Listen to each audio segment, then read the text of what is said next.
Spin the wheel. Spin the wheel. Ready? Ready? What's the next game we're gonna play? Talos, congrats on winning the giveaway. What's the next game we're gonna play on this Spookathon?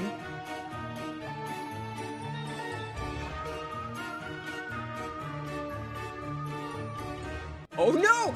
Oh no! Oh! Ah!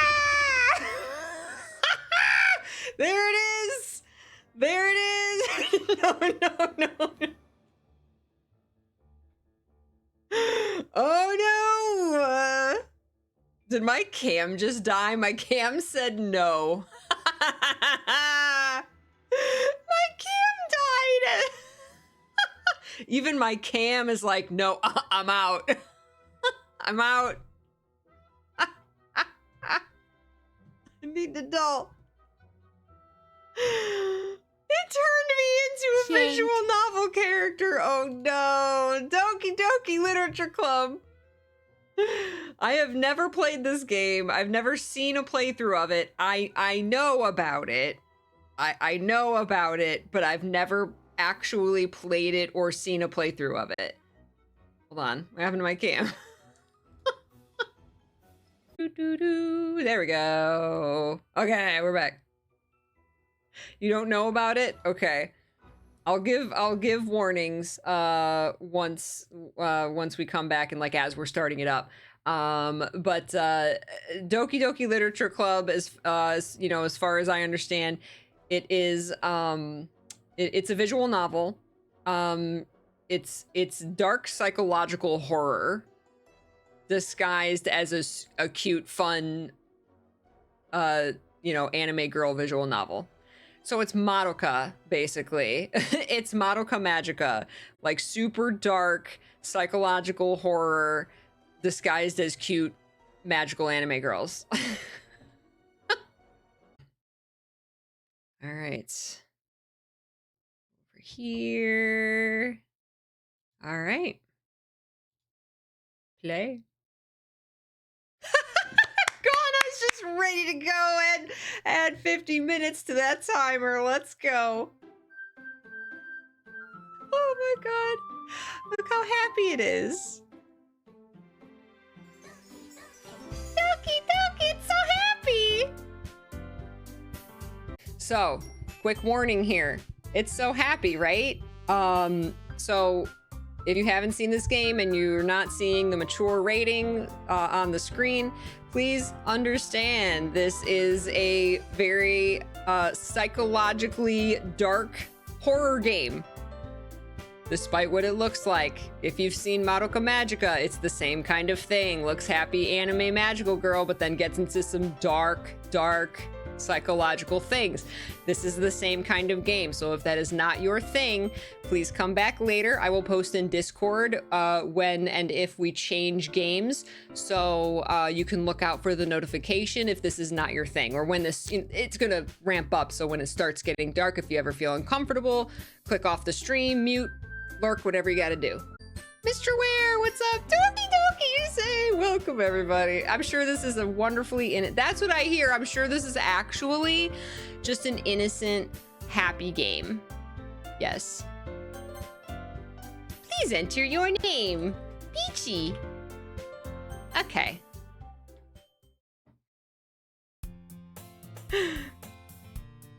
Hey! I see an annoying girl running towards me from the distance, waving her arms in the air like she's totally oblivious to any attention she might draw to herself. This is a lot of options. I didn't click skip, did I? What did I do? Oh, sorry. That girl is Sayori, my neighbor and good friend since we were children. Is the music too loud? You know, the kind of friend you'd never see yourself making today, but it just kind of works out because you've known each other for so long. We used to walk to school together on days like this, but starting around high school, she would oversleep more and more frequently, and I would get tired of waiting up. But if she's going to chase after me like this, I almost feel better off running away. However, I just sigh and idle in front of the crosswalk and let Sayori catch up to me. overslept again. But I caught you this time. Oh, Peachy. Maybe, but only because I decided to stop and wait for you. You say that like you were thinking about ignoring me. Her little red bow. She's so cute. That's mean, Peachy. Well, if people stare at you for acting weird, then I don't want them to think we're a couple or something. Fine, fine. But you did wait for me after all.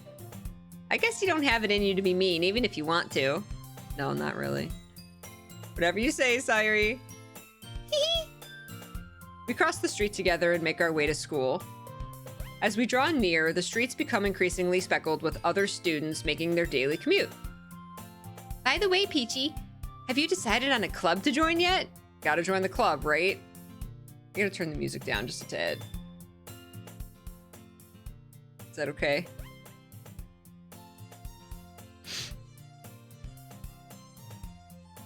Animu.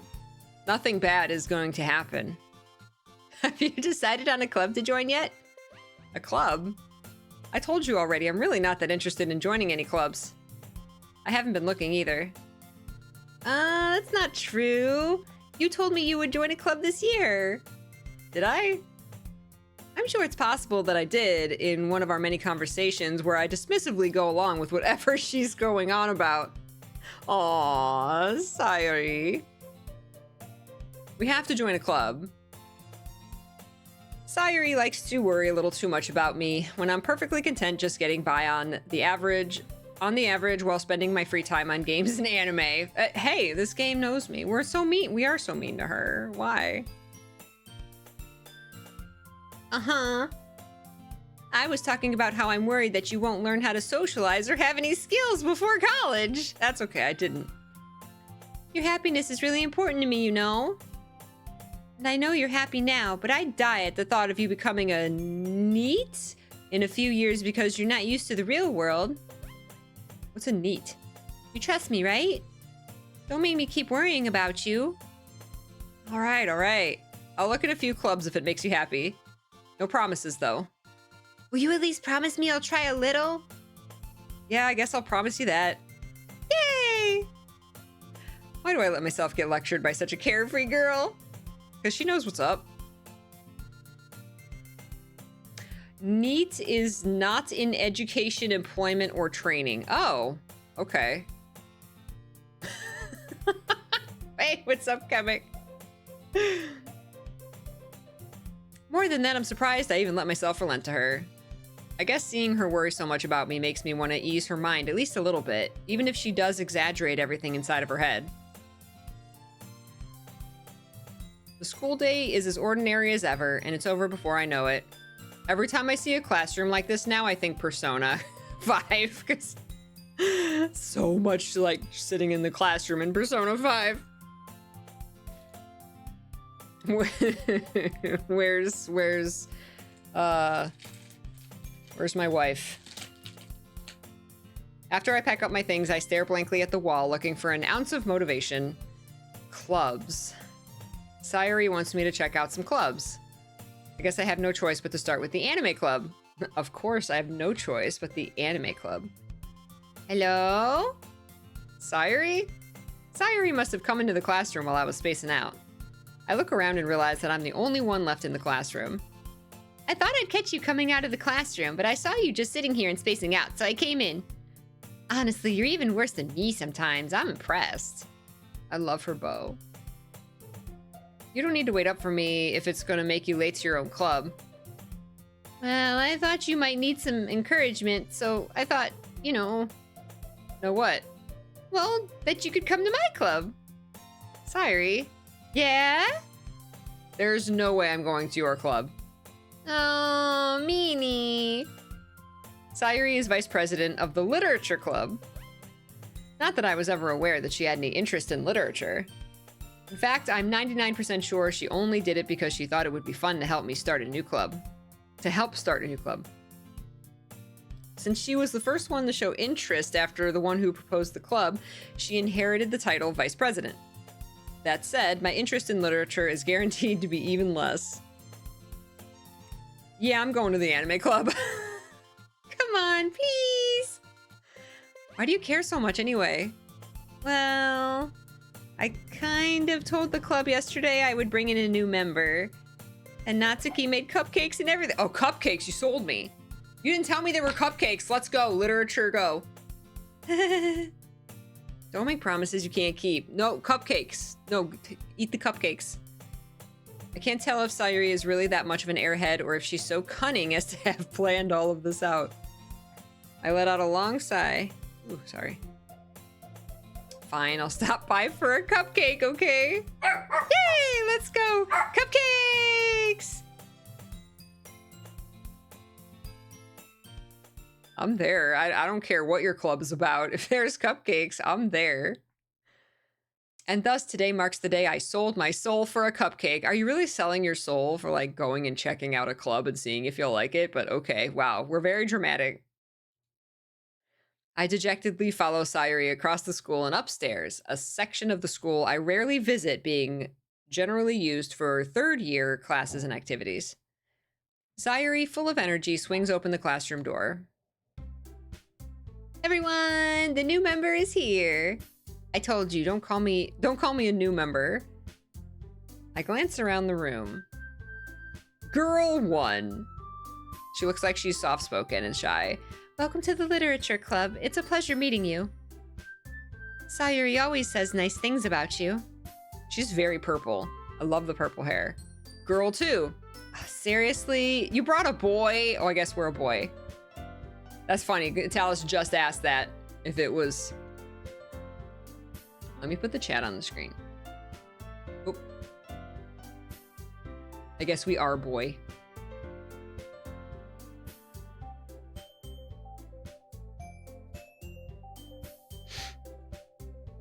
Way to kill the atmosphere. Girl 3. Ah, Peachy, what a nice surprise. Welcome to the club. All words escape me in this situation. I wanted to join the anime club. Oh wait, look, I am in the anime club. Where's my cupcake? This club is full of incredibly cute girls. What are you looking at? If you want to say something, say it. Sorry. I am a boy named Peachy. Hi, Wing! Oopsie. I don't think Oopsie should watch this game. Bayes, thank you so much. Oh my god. Peachy love, Peachy hug. Thank you for the 112 months, Bayes. Would you like to add or subtract time from this game or bank it for later? Let me know. Oopsie has been seeing a lot of games he shouldn't be playing. Natsuki. Okay, so this one's Natsuki. The girl with the sour attitude, whose name is apparently Natsuki, is one I don't recognize. Her small figure makes me think she's probably a first year. She is also the one who made cupcakes, according to Sayuri. Wife material. Wing, thank you so much for the 5 subs. Faye said add time to this game. Excellent. Perfect. All right, we got an hour and 13 minutes left on this game. Wing, let me know what do you want to do with your time? Thank you so much.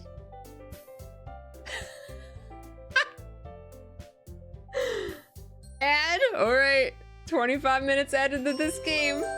Add time.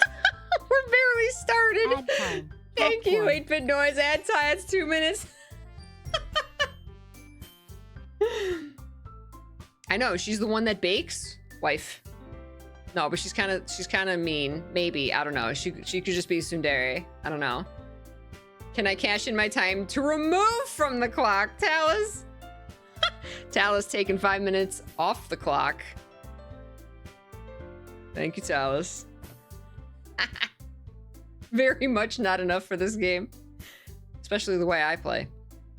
Thank you for the hype train. Give Talus a swirly. If you subbed or resubbed or gifted sub or whatever earlier in the stream, earlier today, you can always cash it in whenever you want. Just like at me in chat and yell at me until I see it. That's how we're doing this Spoopy-thon. She is also the one who made cupcakes, according to Sayuri. You can just ignore her when she gets moody. Sayuri says that quietly into my ear, then turns back towards the other girls. Anyway, this is Natsuki, always full of energy. And this is Yuri, the smartest in the club. Don't say things like that. Yuri, who appears comparably more mature and timid, seems to have a hard time keeping up with people like Sayuri and Natsuki. Aw, actually, that's wife material. Right there.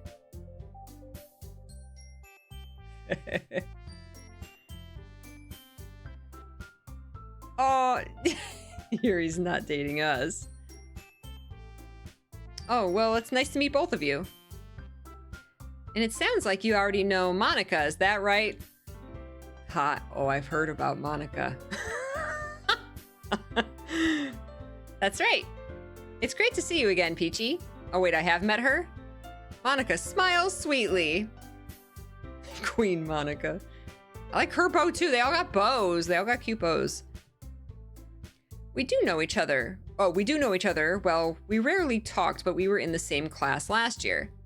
Monica was probably the most popular girl in class. Smart, beautiful, athletic. Basically completely out of my league. So having her smile at me so genuinely feels a little... you too, Monica. Come sit down, Peachy. We made room for you at the table, so you can sit next to me or Monica. I'll get the cupcakes. Yeah, cupcakes. Hey, I made them. I'll get them. Sorry, I got a little too excited. Then how about I make us some tea as well? The girls have a few desks arranged to form a table. As Sayuri mentioned, it's been widened so that there is one space next to Monica and one space next to Sayuri. Natsuki and Yuri walk over to the corner of the room where Natsuki grabs a wrapped tray and Yuri opens the closet. Should I be writing this down? Still feeling awkward, I take a seat next to Sayuri. Natsuki proudly marches back to the table, tray in hand. Okay, are you ready? Ta-da! Wow!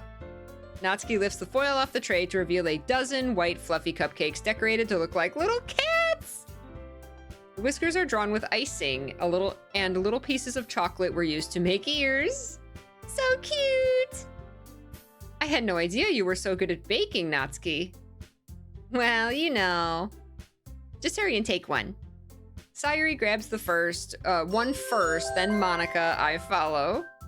Thank you, Fayeuz. Let's subtract this time. Oh, Fayeuz is subtract in 2 minutes. Thank you, Fayeuz. Thank you for the bits.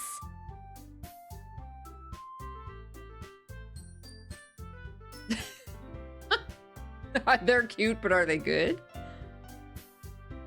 It's delicious. Sayuri talks with her mouth full and has already managed to get icing on her face. I turn the cupcake around in my fingers, looking for the best angle to take a bite. What? How? I guess if it's a cat, like, do I want to eat the head first or the butt first? Natsuki is quiet. I can't help but notice her sneaking glances in my direction. Is she waiting for me to take a bite? I finally bite down. The icing is sweet and full of flavor. I wonder if she made it herself. This is really good. Thank you, Natsuki. Why are you thanking me? It's not like haven't I heard this somewhere before? Made them for you or anything. Sorry, I won't say thank you for the cupcake. Thought you technically did. Sayuri said, well, maybe. But not for, you know, you, dummy. All right. I give up on Natsuki's weird logic and dismiss the conversation. Does not know how to take a compliment. You take the icing off first? Thank you, Lily. Thank you. Yes, I'm also someone, if there's too much icing on it, it ruins the cupcake part for me, which I like more. So I'll either like just eat the icing really slowly over time, or I'll just like take the icing off, most of it, and then eat the cupcake. I know. She said Baka. Yuri returns to the table carrying a tea set. She carefully places the teacup in front of each of us before setting down the teapot next to the cupcake tray. Now I want tea. You keep a whole tea set in this classroom? Don't worry, the teachers gave us permission. After all, doesn't a hot cup of tea help you enjoy a good book? I guess. Ha, don't let yourself get intimidated. Yuri's just trying to impress you. That's not... Insulted, Yuri looks away.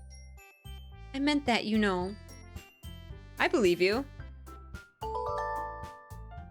Jazabelle! Thank you for gifting us up to Lily Dragon. I do what Anne Hathaway does, take the bottom of the cupcake to make it into a sandwich. I've seen that. I think I tried that once and all the frosting just squirted out and I was like, this is just a mess. I love the idea though. Thank you, Jazafel. Would you like to add or subtract time? You've got a couple banked times as well. You do the bottom on top thing too? Cream cheese icing on anything is the best. Cream cheese anything is the best. Add please, plus any banked time. All right, Josafel. So 5, 10. And then I don't know how many big emotes you had today. I'm just gonna say 5. So I'm gonna say 15. Okay. I know now everybody wants cupcakes. Well, tea and reading might not be a pastime for me, but at least I enjoy tea. How dare you not like reading? I'm glad. Yuri faintly smiles to herself in relief. Monica raises an eyebrow, then smiles at me. So what made you consider literature club? I was afraid of this question. Something tells me I shouldn't tell Monica I was practically dragged here by Sayuri. Well, I haven't joined any clubs yet, and Sayuri seems really happy here, so... That's okay. Don't be embarrassed.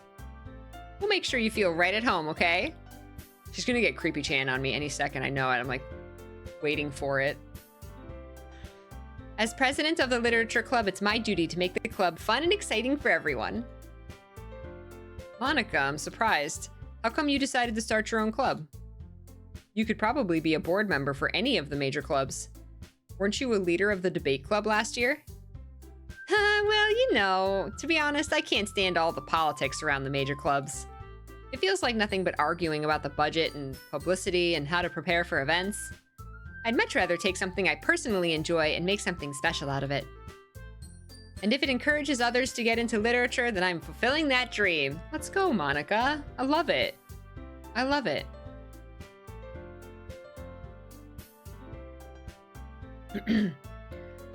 Monica really is a great leader. Yuri also nods in agreement. And I'm surprised there aren't more people in the club yet.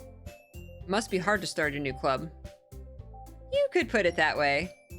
Not many people are very interested in putting out all the effort to start something brand new, especially when it's something that doesn't grab your attention, like literature. You have to work hard to convince people that you're both fun and worthwhile. But it makes school events like the festival that much more important. I'm confident that we can all really grow this club before we graduate. Right, everyone? Yeah! We'll do our best. I love her with the purple eyes and the purple hair, and then like also like the purple hair clip. I just love, she's just like all purple themed.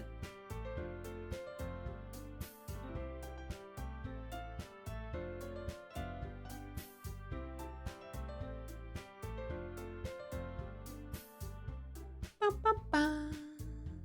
Bum, bum, bum. Bum, bum. Should I be pronouncing it differently? Monica? Monica?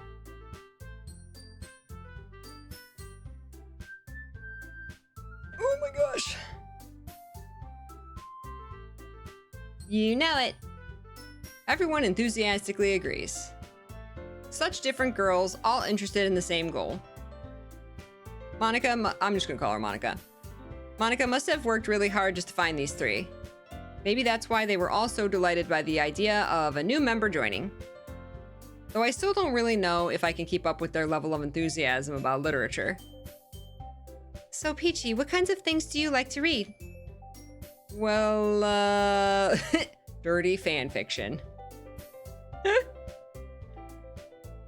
Considering how little I've read these past few years, I don't really have a good way of answering that. Manga? That's reading. I mutter quietly to myself, half joking. Natsuki's head suddenly perks up. It looks like she wants to say something, but she keeps quiet. Not much of a reader, I guess.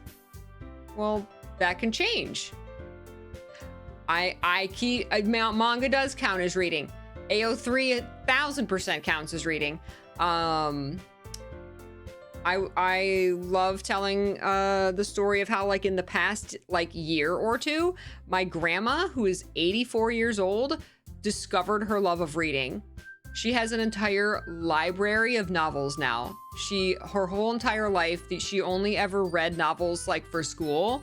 And, you know, didn't like it when she was assigned a book to read, and so thus thought she hated reading and never read her entire life. And then only in the past couple years, in her 80s, she said she went to the store and she randomly picked up a book that, like, the cover interested her, and she just on a whim picked up a book, went home and read it, and loved it so much that she now has an entire library. I'm actually borrowing books from her right now, and reading them so I can talk to her about them.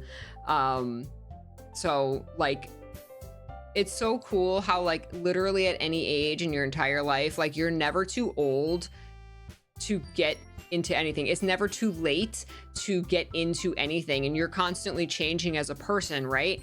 And going through different phases of your life and responsibilities and stuff. And, like, she was 80 when she discovered her love of it. She's like, she loves it. She'll talk about it, the stories, passionately, and she says, like, I have no idea. She's like, I wish I would have started doing this decades ago, because she loves it.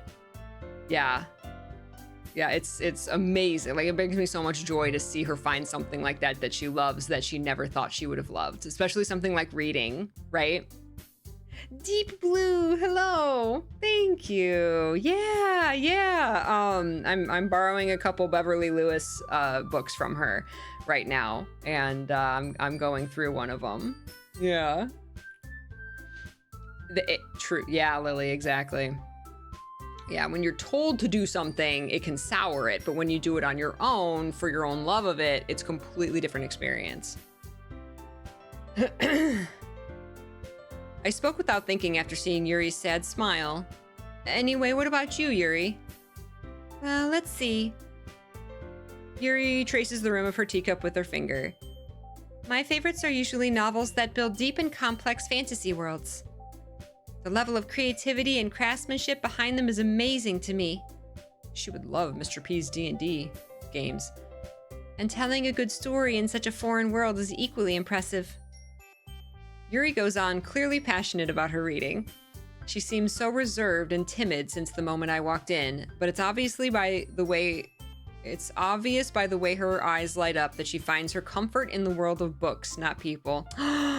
Me too! I also find my comfort in fictional stories and worlds and characters. I mean, real people too, but I feel like my home is in with fictional characters.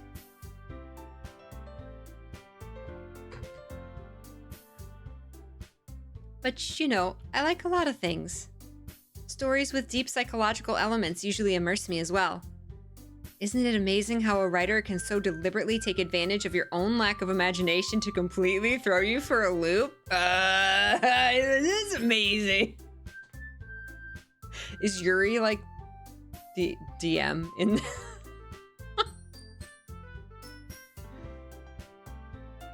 Anyway, I've been reading a lot of horror lately. Not foreshadowing at all. Oh, I read a horror book once. I desperately grasp something I can relate to at the minimal level. At this rate, Yuri might as well be having a conversation with the rock. Ah, Wing, thank you. Really? I wouldn't have expected that, Yuri. For someone as gentle as you. Oh, it's the quiet, gentle, sweet ones that are into the real dark shit. I guess you could say that. But if a story makes me think or takes me to another world, then I really can't put it down. Surreal horror is often very successful at changing the way you look at the world, if only for a brief moment. Ugh, I hate horror. Oh, why's that? Well, Natsuki's eyes dart over to me for a split second. Never mind. Why is she, like, scared to talk in front of me? That's right, you usually like to write about cute things, don't you, Natsuki? What? Nothing wrong with that, Natsuki. What gives you that idea? You left a piece of scrap paper behind last club meeting. It looked like you were working on a poem called Don't Say It Out Loud. And give that back. Fine, fine.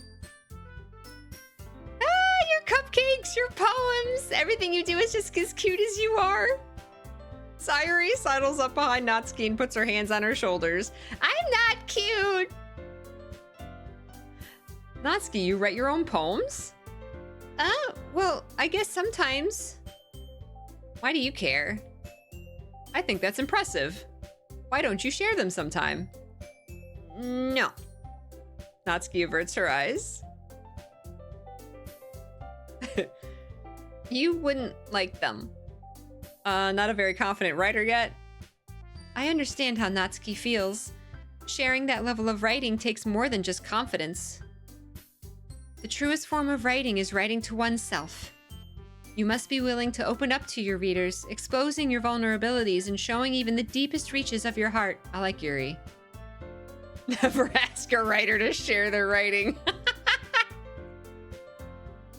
It's like an animal. You don't like jump at it or try to pet it. You put your hand out and invite it in. And if it comes to you, great. If not, then it's not ready, you know?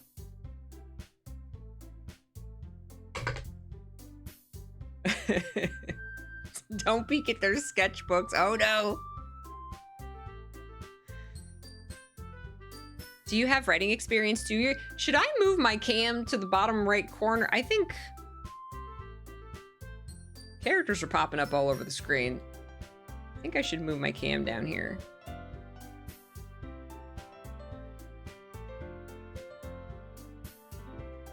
That'd be better.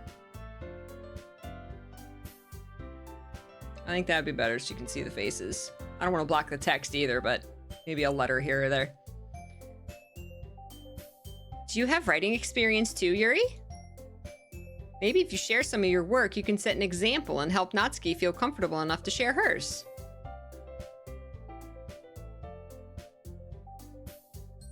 Oh, Yuri. I guess if it's the same for Yuri. Oh, I wanted to read everyone's poems. We all sit in silence for a moment. Okay, I have an idea, everyone. Natsuki and Yuri look quizzically at Monika. Let's all go home and write a poem of our own. Then next time we meet, we'll all share them with each other. That way, everyone is even.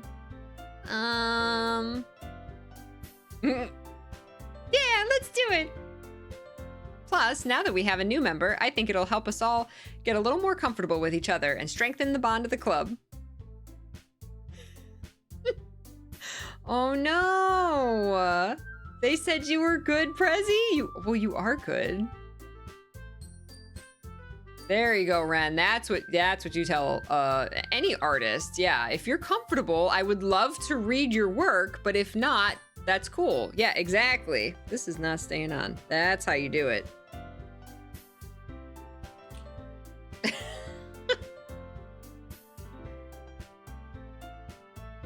Isn't that right, Peachy? Monika smiles warmly at me once again. Hold on, there's still one problem. What's that? Now that we're back to the original topic of me joining the club, I bluntly come forth with what's been on my mind the entire time. I never said I would join this club. Sayuri may have convinced me to stop by, but I never made any decision. I still have other clubs to look at, and they might have better cupcakes. Hey, BitNoise, thank you for lurking. I lose my train of thought. All four girls stare back at me with dejected eyes. Oh no. But I'm sorry. I thought, Peachy. Oh my god, we just disappointed all four of them. You all... I'm defenseless against these girls. How am I supposed to make a clear-headed decision when it's like this? That is, if writing poems is the price I need to pay in order to spend every day with these beautiful girls. Okay, creep. Right. Okay, I've decided then. I'll join the literature club. One by one, the girls' eyes light up. Yay, I'm so happy! Sayuri wraps her arms around me, jumping up and down. Hey, you really did scare me for a moment. If you really just came for the cupcakes, I would be super pissed. Oh, I did just come for the cupcakes. Then that makes it official. Welcome to the literature club. Thanks, I guess. Okay, everyone. I think with that, we can officially end today's meeting on a good note. Everyone remember tonight's assignment. Write a poem to bring the next meeting so we can all share. Monica looks over at me once more. Peachy, I look forward to seeing how you express yourself. Hee? Yeah. Can I really impress the class star Monica with my mediocre writing skills? I already feel the anxiety welling up inside me. Meanwhile, the girls continue to chit-chat as Yuri and Natsuki clean up their food. Hey Peachy, since we're already here, do you want to walk home together? That's right, Sayuri and I never walk home together anymore because she's always stayed after school for clubs. Sure, might as well. Yay! With that, the two of us depart the club room and make our way home. The whole way, my mind wanders back and forth between the four girls. Sayuri, Natsuki, Yuri, and of course Monica. Will I really be happy spending every day after school in a literature club? Perhaps I'll have the chance to grow closer to one of these girls. All right, I'll just need to make the most of my circumstances, and I'm sure good fortune will find me. And I guess that starts with writing a poem tonight. We're gonna have to actually write a poem. Oh my god! It's time to write a poem. Pick words you think your favorite club member will like. Something good might happen with whoever likes your poem the most. Oh. Okay, so whoever you like, if you were paying attention to what they like, right? Then you'll incorporate that into your poem. Robot rap battle, yes. Ah. Okay. Okay. 1 of 20. Are we picking just one of these? Let's see. Monica's not on there. I like Yuri. She's, I like the shy one. Nilzibus, welcome. So wholesome. I'm sure nothing bad will happen at all.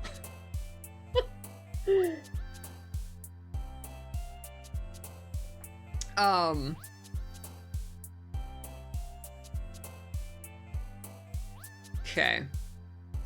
So if I want to impress Yuri,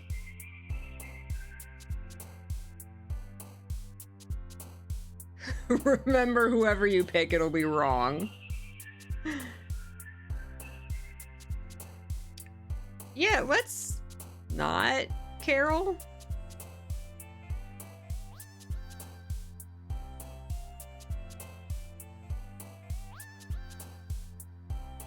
Thank you, Ren. Okay, so if I want Yuri, Yuri liked horror, so I'm gonna pick dark.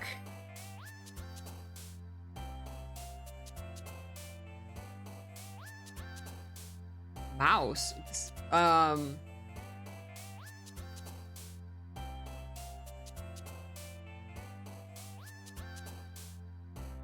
Philosophy, because she liked like the psychological aspect. Oh, she jumped. Oh, so that was her word, I guess. Unless that was random. It looked like she jumped.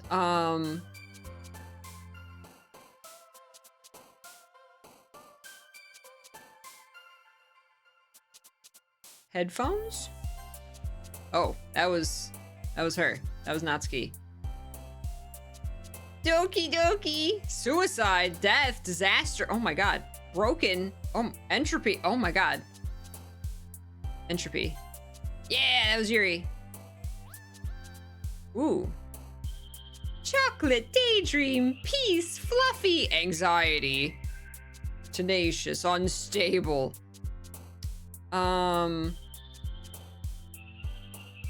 Anxiety.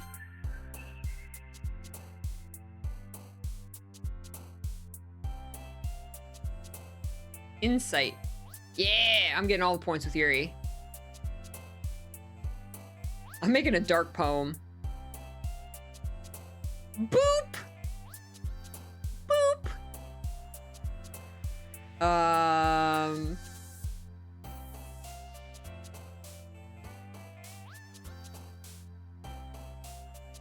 I mean, empty is probably the most... Oh, empty was, Sayuri?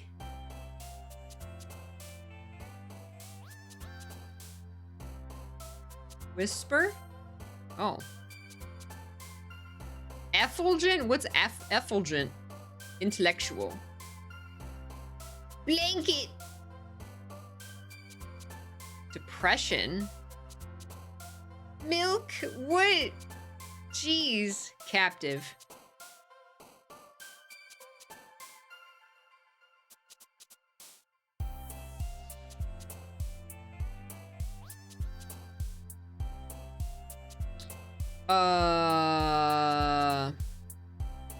Graveyard? After image? Wow.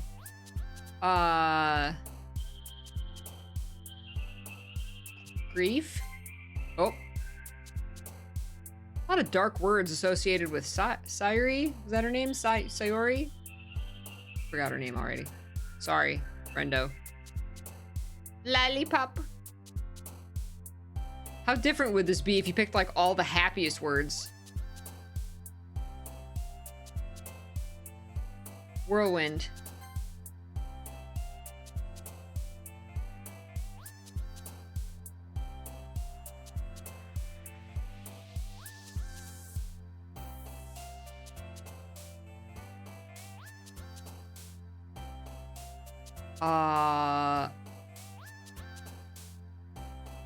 Frightening? Disarray. Tragedy. Oh!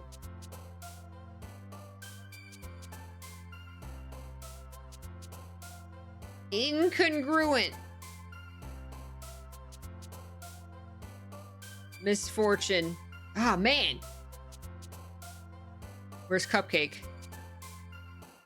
Alone. That was her? Wait, I thought alone would have been Yuri.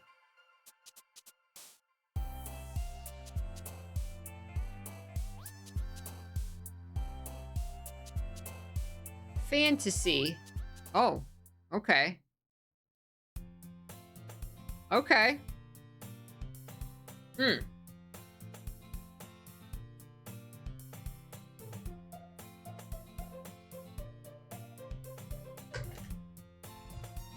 Hi again, Peachy. Glad to see you didn't run away on us. Nah, don't worry. This might be a little strange for me, but I at least keep my word. Well, I'm back at the literature club. I was the last to come in, so everyone else is already hanging out. Thanks for keeping your promise, Peachy. I hope this isn't too overwhelming of a commitment for you. Making you dive headfirst into literature when you're not accustomed to it. Aw, come on, like he deserves any slack. Sayuri told me you didn't even want to join any clubs this year. And last year, too. I don't know if you plan to just come here and hang out or what. Did you bring cupcakes? But if you don't take us seriously, then you won't see the end of it.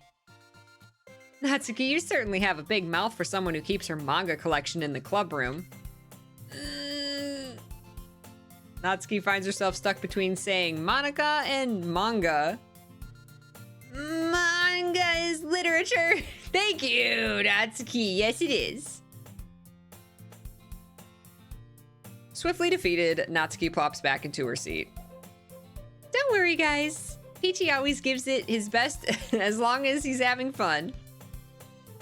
He helps me with busy work without me even asking. Like cooking, cleaning my room. How dependable. Sayuri, that's because your room is so messy it's distracting. And you almost set your house on fire once. Is that so? You two are really good friends, aren't you? I might be a little jealous. How come? You and Peachy can become good friends too. Sayuri? Huh? As usual, Sayuri seems oblivious to the weird situation she just put me into. Oh, Yuri even brought you something today, you know? Wait, Sayuri. Me? Not really. Don't be shy. It's really nothing. What is it? Never mind. Sayuri made it sound like a big deal when it's really not. What do I do? I'm sorry, Yuri. I wasn't thinking. I guess that means it's up to me to rescue this situation. Hey, don't worry about it. First of all, I wasn't expecting anything in the first place, so any nice gesture from you is a pleasant surprise. It'll make me happy no matter what. Is that so? Yeah, I won't make it a big deal if you don't want it to be. All right. So nice. So nice. Well, here. Yuri reaches into her bag and pulls out a book. I didn't want you to feel left out, so I picked out a book that I thought you might enjoy. It's a short read, so it should keep your attention even if you don't usually read. And we could, you know, discuss it if you wanted. How is this girl accidentally being so cute? She even picked out a book she thinks I'll like, despite me not reading much. Yuri, thank you. I'll definitely read this. I enthusiastically take the book. Phew. Well, you can read it at your own pace. I'll look forward to hearing what you think. Now that everyone's settled in, I expected Monica to kick off some scheduled activities for the club. But that doesn't seem to be the case. Sayuri and Monica are having a cheery conversation in the corner. Yuri's face is already buried in a book. I can't help but notice her intense expression like she was waiting for this chance. Meanwhile, Natsuki is rummaging around in the closet. I'm really curious to talk to Yuri a little bit more, but at the same time, I would feel bad for distracting her from reading. I catch a glimpse of the cover of her book. It looks like the same book she lent to me. More than that, she seems to be on the first few pages. Crap. I think she noticed me looking at her. She sneaks another glance at me and our eyes meet for a split second. But that only makes her hide her face deeper in her book. Sorry, I was just spacing out. I mutter this, sensing I made her uncomfortable. Oh, it's fine. If I was focused, then I probably wouldn't have noticed in the first place. But I'm just rereading a bit of this, so... That's the book you gave me, right? Mm-hmm. I wanted to reread some of it. Not for any particular reason. Just curious, how come you have 2 copies of the same book? Well, when I stopped at the bookstore yesterday... That's not what I meant. I mean, I just happened to buy 2 of them. Oh, I see. There's something fairly obvious here that Yuri isn't telling me, but I decide to let it go. I'll definitely start reading it soon. I'm glad to hear. Once it starts to pick up, you might have a hard time putting it down. It's a very engaging and relatable story. Is that so? What's it about, anyway? Well... Yuri closes the book and scans her eyes over the back. The book is titled Portrait of Markov. There's an ominous-looking eye symbol on the front cover. Alright, I just wanted to make sure I don't accidentally give anything away. Basically, it's about this girl in high school who moves in with her long-lost younger sister. But as soon as she does so, her life gets really strange. She gets targeted by these people who escaped from a human experiment prison. And while her life is in danger, she needs to desperately choose who to trust. No matter what she does, she ends up destroying most of her relationships and her life starts to fall apart. That's kinda dark, isn't it? Yuri made it sound like it was going to be a nice story, so that dark turn came from nowhere. She said she likes dark things. Yuri gently giggles all of a sudden. Are you not a fan of that sort of thing, Peachy? No, it's not that. I mean, I can definitely enjoy those kinds of stories, so don't worry. I hope so. I love human experimentation. Sus. Yeah, I totally forgot that Yuri's into these things. She's so shy and reclusive on the outside, but her mind seems to be completely different. It's just that those kinds of stories, they challenge you to look at life from a strange new perspective. When horrible things happen, not just because someone wants to be evil, but because they have their own goals or their own philosophy that they believe in, then suddenly, when you thought you related to the protagonist, they're made out to be the naive one for letting their one-sided morals interfere with the villain's plans. I'm rambling, aren't I? No, she gets it. Not again. I'm sorry. Hey, don't apologize. I haven't lost interest or anything. Well, I guess it's all right then. But I feel like I should let you know that I have this problem. When I let things like books and writings fill my thoughts, I kind of forget to pay attention to other people. Mood. So I'm sorry if I end up saying something strange. She's not my waifu, she's me. And please stop me if I start talking too much. I really don't think you need to worry. That just means you're passionate about reading. The least I can do is listen. It's a literature club, after all. Well, that's true. In fact, I might as well get started reading it, right? You don't have to. What are you saying? Just a moment ago, you said you were looking forward to it. Let me just get the book. I quickly retrieved the book that I had put into my bag. Alright, it's fine if I sit here, right? I slip into the seat next to Yuri's. Yeah. Are you sure? You seem a little apprehensive. I'm sorry. It's not that I don't want you to. It's just something I'm not very used to. That is, reading in company with someone. I see. Well, just tell me if I end up distracting you or anything. Alright. I open the book and start the prologue. I soon understand what Yuri means about reading in company. It's as if I can feel her presence over my shoulder as I read. It's not a particularly bad thing. Maybe a little distracting, but the feeling is somewhat comforting. Yuri's in the corner of my eye. I realize that she's not actually looking at her own book. I glance over. It looks like she's reading from my book instead. Sorry. She wants to know right where we are. Hey, Franz, welcome. Reading with someone scandalous. Sorry. I was just... Yuri, you really apologize a lot, don't you? I do?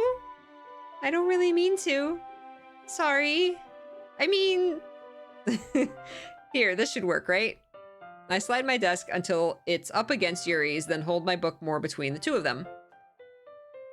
I suppose so. Yuri timidly closes her own copy. Ooh, reading from the same book together. Scandalous. Once we each lean in a bit, our shoulders are almost touching. It feels like my left arm is in the way, so instead I use my right hand to hold the book open. I guess that makes it kind of difficult to turn the page. Here. Oh, here. Oh, she's gonna turn the page. Yuri takes her left arm and holds the left side of the book between her thumb and forefinger. This is very specific.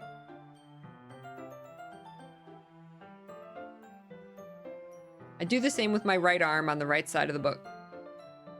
That way, I turn a page and Yuri slides it under her thumb after it flips to her side. How to read a book together.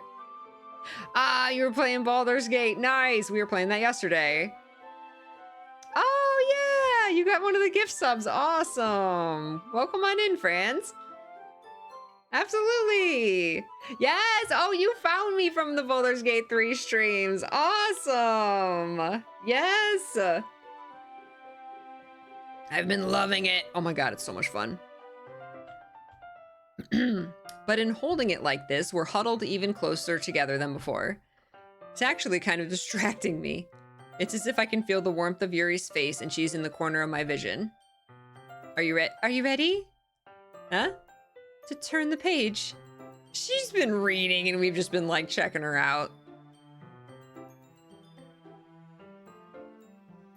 I'm still some behind, but the Baldur's Gate 3 VODs are, I don't know, the first 5 or 6 or so are on the, second YouTube, on the VOD channel. Sorry, I think I got a bit distracted for a second. I glance over at Yuri's face again and our eyes meet. I don't know how I'll be able to keep up with her. That's okay. You're not as used to reading, right? I don't mind being patient if it takes you a bit longer. It's probably the least I can do, since you've been so patient with me. Yeah, thanks. We continue reading. Yuri no longer asks me if I'm ready to turn the page. Instead, I just assume that she finishes the page before me, so I turn it by my own volition. We continue the first chapter in silence. Even so, turning each page almost feels like an intimate exchange. My thumb gently letting go of the page, letting it flutter over to her side as she catches it under her own thumb. Hey Yuri, we should get married. This might be a silly thought, but the main character kind of reminds me of you a little bit. You think so? How does she? Well, I guess she's more blunt in a lot of ways, but she also second guesses all of the things that she says and does. Like, she's afraid she'll do something wrong. It's not like I can see into your head or anything, but they're kind of reminiscent of some of your mannerisms. I see. Yuri remains silent a moment. But Peachy, that's probably a terrible thing to have in common with her. Well, that's so embarrassing that you think that. Wait, I didn't mean it in a bad way or anything. Sorry, I really didn't know you were self-conscious about that sort of thing. I guess I more meant that it's kind of cute. What are you saying all of a sudden? Okay, everyone, Monica! I think it's about time we share today's poems with each other. We might not have enough time if we wait too long. Yuri exhales, spared from finishing her thought. Is that all right, Yuri? You look kind of down. I'm sorry if you haven't been looking forward to this. Oh, it's not. It's fine. Yuri releases her hand from the book, causing it to close on top of my thumb. All right, I guess I'll do some more reading tonight. Or would you prefer I only read it with you? Aw, that's a sweet thing to ask. I guess I don't have too much of a preference either way. In that case, I'll read a little more tonight. It'll be more fun to read it with you after it picks up a bit, you know? That's good reasoning. In that case, feel free to finish the first 2 chapters in your own time. All right. I stand up. I make a mental note of where I left off in the book, then slip it back into my bag. She didn't give me a bookmark? By the way, did you remember to write a poem last night? Yeah. My relaxation ends. I can't believe I agreed to do something so embarrassing. I couldn't really find much inspiration since I've never really done this before. Well, now that everyone's ready, why don't you find someone to share with? I can't wait! Sayuri and Monica enthusiastically pull out their poems. Sayuri's is on a wrinkled sheet of loose leaf torn from a spiral notebook. On the other hand, Monica wrote hers in a composition notebook. I can already see Monica's pristine handwriting from where I sit. Natsuki and Yuri reluctantly comply as well, reaching into their bags. I do the same myself. Ooh, who should I show my poem to first?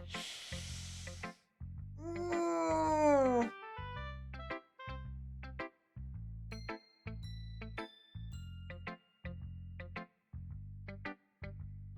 Oh my gosh. Tibby's licking your candy wrappers? Oh no. Amazing Turtle, welcome. I don't know what the acts are, what the act splits are, unless it says like Act 2. We wrote our poem and now we're sharing our poems.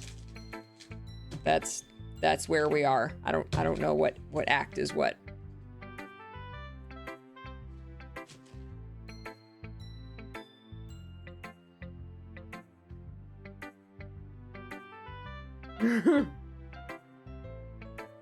Welcome on in.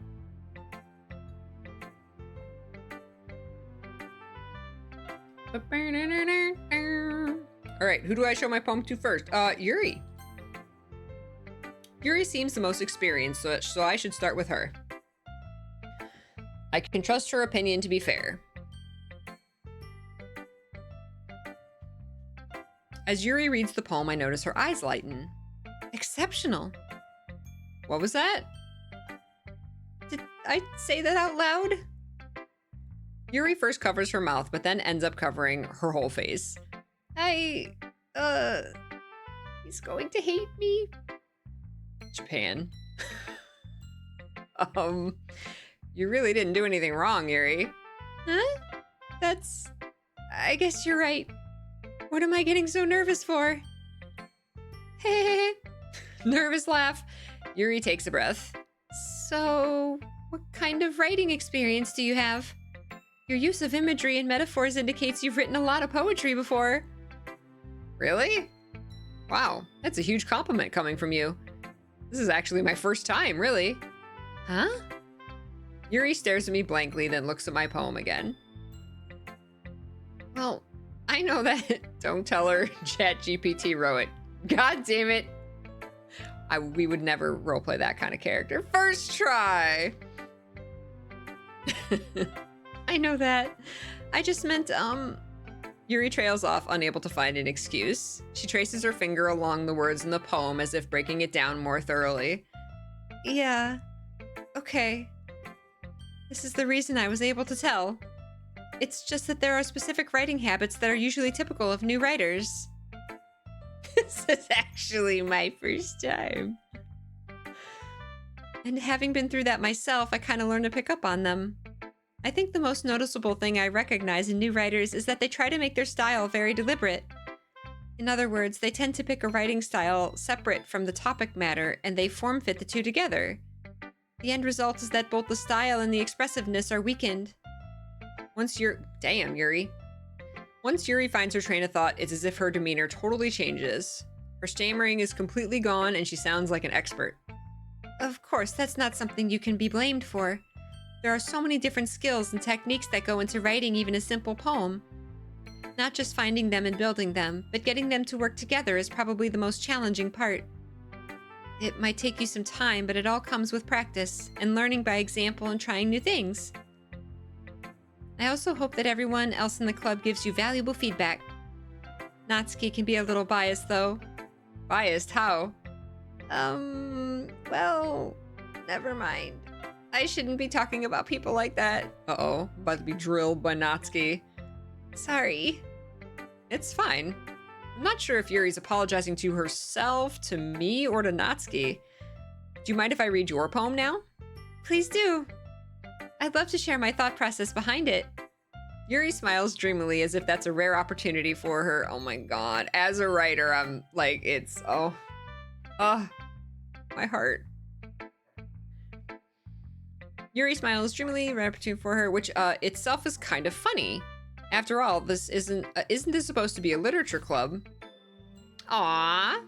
Aww. Hey, what's up, Spice? Thank you so much. Thank you for the 55 months. Hey, everyone. Just thought I'd stop by for a while, since it's my birthday. How's Doki Doki? Happy birthday! Let's get some party emotes in the chat. Happy birthday, Spice! Awesome! Thank you so much for coming by to resub. Thank you. How's your birthday going? I hope you're having a wonderful day. Doki Doki is amazing so far. Your birthday too, Franz. Is it your birthday? All the birthdays in chat. Let's go. Hi, Mr. Biscuit. Who's a good boy? Are you a good boy? Do you have to go outside? We probably should take a break. I'm gonna pause the clock and let's take a quick stretch break. And I can rest my jaw from all this reading. You had brunch with your mom? That's so sweet! Is this the new or old version? I don't know. Here, hold on, let me pause. Is it paused? Yeah, it's paused. Also make my cam tiniest bit bigger. Okay. Chat. Timer is paused.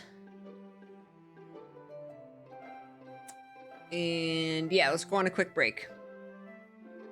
Oh yeah, because there's Doki Doki Plus. I think this is the original. I think this is the original.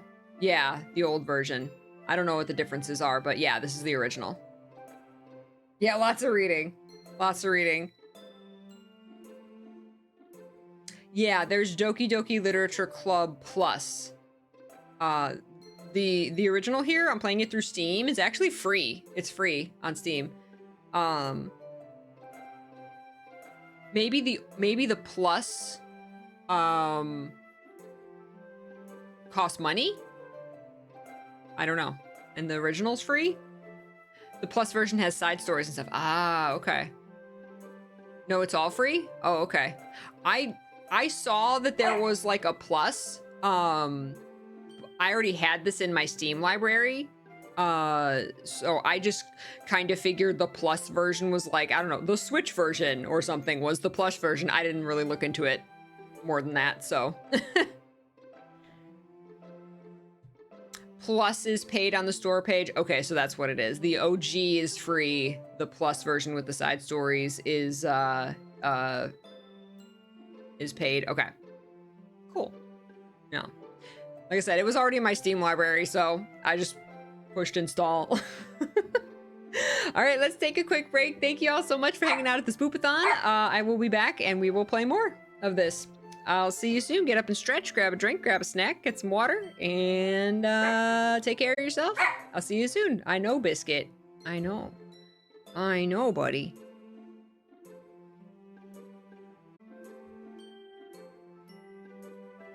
This music is so happy.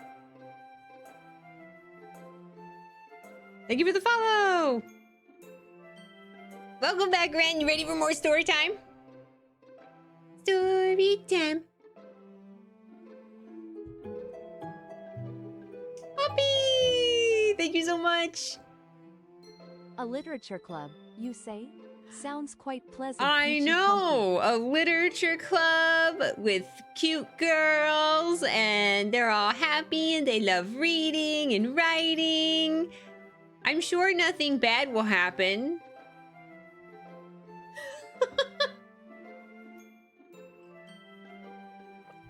Poppy, thank you so much. Thank you so much for the 51 months. Thank you for the Prime sub. And let me know if you would like to add time, subtract time from the timer. This is per game. So I can also just, you can bank your time for later for when we switch games, or if you want to, whatever you want to do, whenever you want to apply it, let me know. So we have 58 minutes left on Doki Doki Literature Club.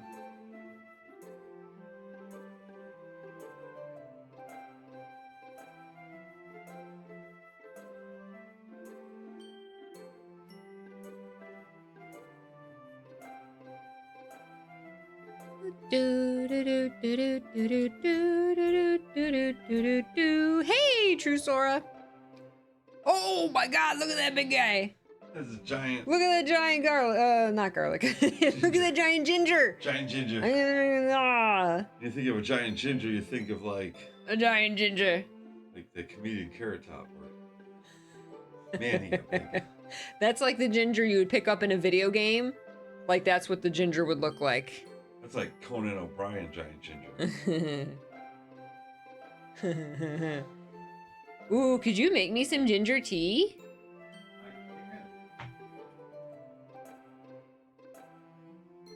No rush. Could you make gingerbread out of that? Maybe.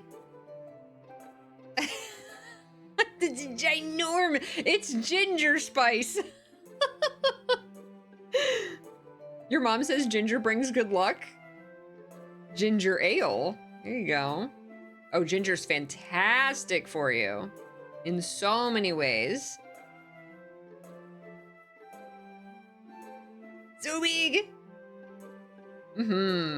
Yeah, ginger tea will do, and just ginger. Get ginger in ya. It will help you with so many things. It's so good for your health. Oh, ginger snap cookies are the best. Ginger snap cookies, though, are made with cloves, well, ginger powder, cloves, cinnamon. They actually get a lot of their like taste and coloring from like the cloves and the molasses. Get ginger in ya. Hi, Light. What's up? Dallas. Oh my goodness. Hi, Coralina. Great to see you. Welcome. Welcome. I hope you're having a wonderful weekend. We are playing the happiest, most wholesome game ever. Oh, I gotta restart the timer. Hold on. Start. Go. All right. Sweet.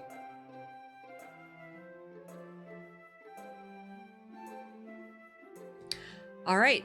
We shared our poem with Yuri, and now we are reading Yuri's poem.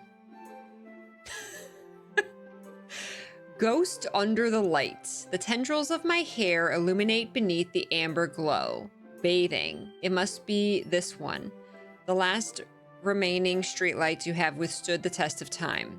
The last yet to be replaced by the sickening blue-green hue of the future.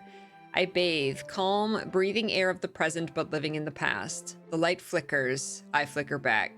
Ooh, I'm not always the biggest fan of poetry, personally, but that was really good. What's up, Brony? No, it's the most wholesome game ever. Actually, it's not. Please heed the warnings. The stream has warning tags on it for a reason. None that we've seen yet. I'm sorry I have such terrible handwriting. What? I wasn't thinking that at all. But it took you a long time to read. It actually did take an insanely long time to read because we took a break.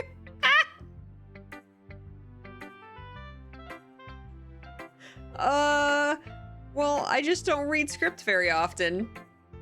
You really need to learn how to, you need to know how to read cursive. I actually think your handwriting is pretty. Huh? That's a relief. Also, I like the poem. Even though it's short, it was really descriptive. It wasn't too short? I usually write longer poems. Not at all. I'm really glad you like it. I'll be honest. Since it's our first time sharing, I wanted to write something a little more mild. Ooh, she usually gets dark. Something easy to digest, I suppose. Are you into ghosts, Yuri? Actually, the story isn't about a ghost at all, Peachy. Really? I must have totally missed the point. Well, I suppose you did only glance over it after all. I spent 20 minutes reading it, girl. But remember that poets often express their own thoughts, feelings, and experiences in their work. They usually do more than tell a simple story or paint a picture. In this case, perhaps the subject of the poem is only being symbolically compared to a ghost. Aww. Lingering in her last remaining place of comfort, unable to let go of the past. And soon to be left with nothing. That's a lot more solemn putting it that... Oh, that's a lot more solemn putting it that way. I hadn't even thought of that. That's impressive. Huh? It's nothing really... No, you need to ask her if she's okay. Yours was impressive too, so... Nah. If anything, I could probably learn a thing or two from you. You think so? Yeah, of course. You know, I was really nervous about doing all this, but in the end, I enjoyed it. I'm going to keep doing my best for you, Peachy. Me too. Oh my gosh. Okay. Girl, stop writing poetry. You need therapy. Well, poetry can be a form of therapy, but also therapy.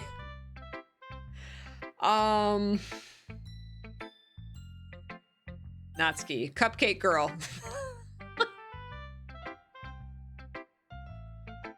Peachy, if you're not going to take this club seriously, then go home. You're calling me out. What? Harsh. What, you expect me to believe that you actually put effort into this? Do you think I'm stupid? I'm not a writer. Maybe it's not very good, but I did put in effort. I picked 20 words from a list. We all start somewhere, right?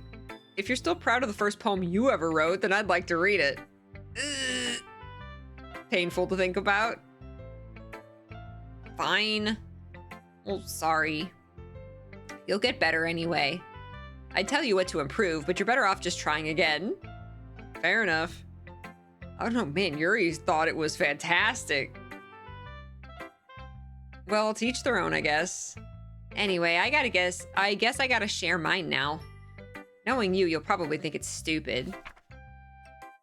Eagles can fly, monkeys can climb, crickets can... I like the music change. Crickets can leap, horses can race, owls can seek, cheetahs can run, eagles can fly, people can try, but that's about it.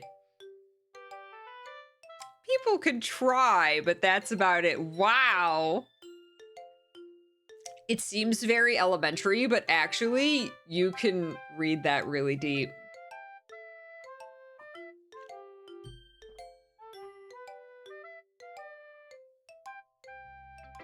Yeah. I told you weren't gonna like it. I like it. What? Just be honest. I am. Why are you so convinced that I wouldn't like it? Well, because everyone in high school thinks that writing has to be all sophisticated and stuff, so people don't even take my writing seriously. But isn't the point of poems for people to express themselves? Your writing style wouldn't make your message any less valid. Yes, exactly. I like it when it's easy to read, but it hits you hard. Like in this poem. That's true. I have read fanfics that are like have the most like beautiful like flowery writing, and I'm just like, oh my god, like fawning over the writing. And then I've read ones that are like just very simple language, and I'm like enthralled with the story, right? So like I don't even like notice that it's not like, you know, a certain writing style, or that the writing style is quote unquote simple. But then like some people prefer that, right? Some people don't want the flowery writing. Some people want it more simple, and vice versa. Like there's no right or wrong way to write, because it's totally personal preference on the reader of what they enjoy. There's no right or wrong.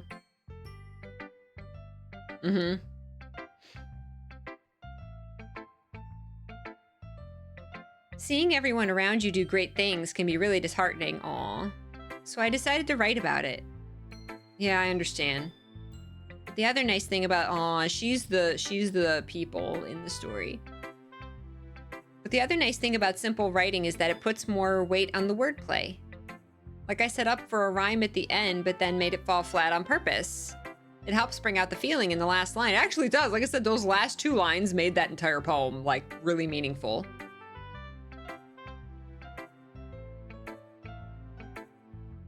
So you did. I guess more went into it than I realized. That's what it means to be a pro. I'm glad you learned something. Didn't expect that from the youngest one here, did you? Yeah, I guess not. I decided to humor her with that last comment. I don't really care how old everyone is, but if Natsuki is feeling proud, then I won't take that away from her. Aww.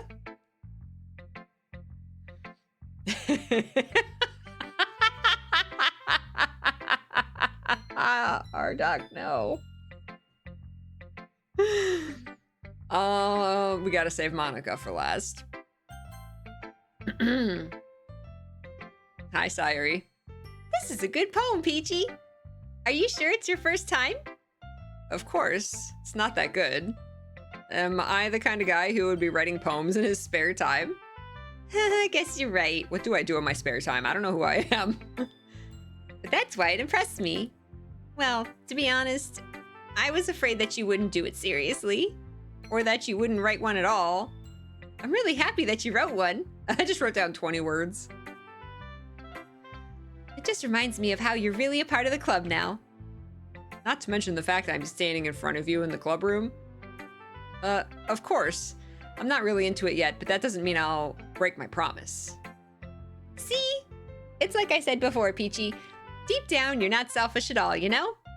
Trying new things like this for other people, that's something that only really good people do. Thanks, Sayuri. I'm not sure if Sayuri sees the full picture of my motive here. Then again, I can't deny that she's part of the reason I joined. And the cupcakes. Did Natsuki bring cupcakes today? Knowing how much this means to her and all. Yeah, and I'm gonna make sure you have lots of fun here, okay? That'll be my way of thanking you. All right, I'm going to hold you to that then. Yay! Now you'll read my poem too, right? Don't worry, I'm really bad at this.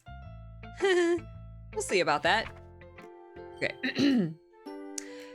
Dear sunshine, the way you glow through my blinds in the morning, it makes me feel like you missed me. Kissing my forehead to help me out of bed, making me rub the sleepy from my eyes.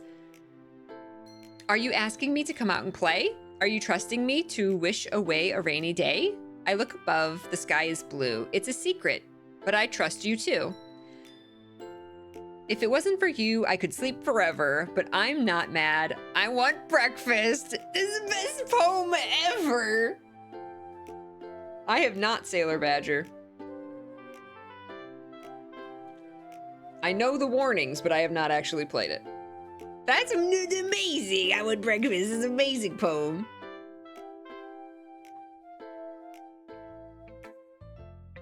Sayuri, this is just a guess, but did you wait until this morning to write this? No, just a little bit. You can't answer just a little bit to a yes or no question. I forgot to do it last night. Well, at least that makes me feel a little better about myself. Don't be mean. I still tried my best. Yeah, I didn't mean to say that it was a bad poem. It came out nice, or how should I put it? It sounds just like you. Really? Yeah, especially that last line. I made eggs and toast! I love her. We are the sunshine. Look at that party, Peach. Tara Perez. Hi, Tara Perez. Thank you so much for the 11 months. Appreciate it. Thank you. You have 5 minutes to affect the timer any way you want, whether it be now with this game or if you want to save it for later. So just let me know. Same goes for anybody who has subbed today who hasn't used their time. Even though you were late to school, it's bad to skip breakfast. I get all cranky.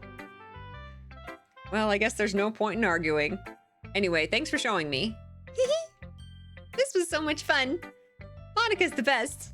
Yeah. But next time I won't forget. And I'm gonna write the best poem ever. Well, I guess I look forward to it.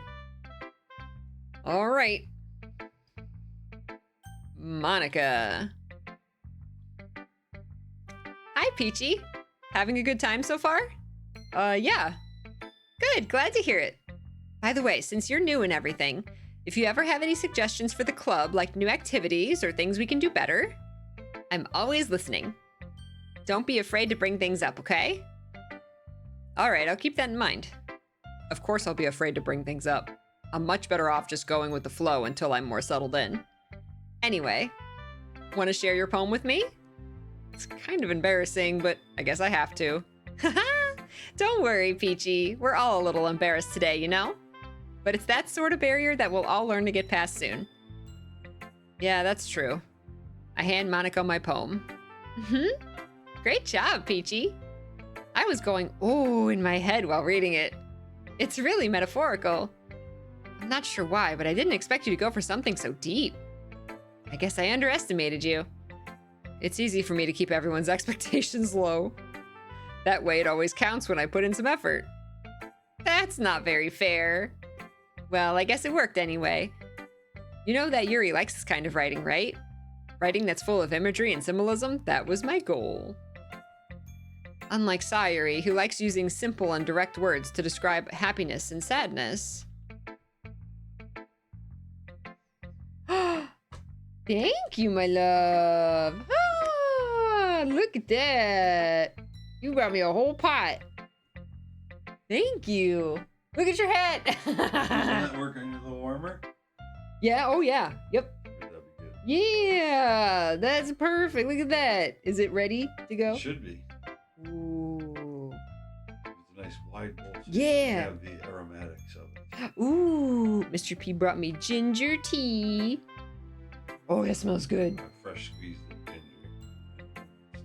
And steeped it. Ooh. Mmm.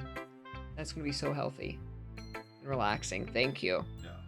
Mmm. It was like a teaspoon of fresh sweet juice. Oh, yes. Mmm. Fresh squeezed ginger juice and steeped. Like the ginger also steeped. Oh my gosh. Oh, we said low expectations. Isn't that? Got it from a thrift store. Like a little bowl cup. I usually use it as a bowl. It's adorable, right? Yeah, I found 2 of them at the thrift store. Oh, it's so good. Of course, I gotta wait half an hour for it to cool down.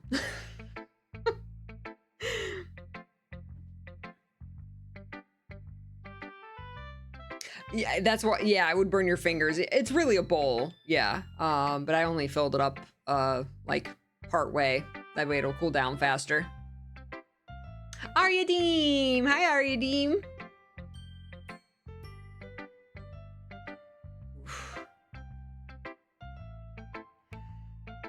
Okay. Yuri likes it when readers are left to derive their own meaning out of it. It's very challenging to write like that effectively. Both allowing people to get something out of it just by feel, or letting them deeply analyze all the nuances. It can take years of practice, which I'm assuming Yuri has at this point. I've never really asked, though. I'm sure I'm nowhere near her level yet. Don't worry so much about that. You do your own thing. Just keep exploring and learning by trying new things. I'm sure I'll end up trying different things a lot. It could take a while before I feel comfortable doing this. That's okay. I'd love to see you try new things. That's the best way to find that kind of style that suits you. Everyone else might be a little biased towards their own kind of styles, but I'll always help you find what suits you the most. So don't force yourself to write the way everyone else wants you to write. Good advice, Monica. Good advice. It's not like you have to worry about impressing them or anything. Anyway, do you want to read my poem now? Don't worry, I'm not very good, says everyone. You sound pretty confident for someone who claims to not be very good. Well, that's because I have to sound confident. That doesn't mean I always feel that way, you know? I see. Well, let's read it then. Okay. False modesty. It's not very good. Hole in wall. It couldn't have been me. See the direction the spackle protrudes. A noisy neighbor, an angry boyfriend. I'll never know. I wasn't home. I peer inside for a clue. No, I can't see. I reel, blind, like a film left out in the sun. But it's too late. My retina's already scorched with a permanent copy of the meaningless image. It's just a little hole. It wasn't too bright. It was too deep. Stretching forever into everything, a hole of infinite choices. I realized now that I wasn't looking in. I was looking out. And he on the other side was looking in. There's a lot you could read from this one.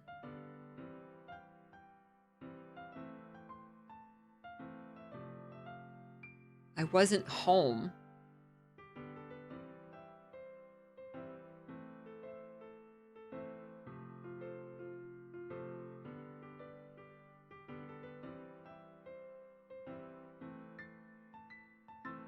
Wow. Wow. Wow.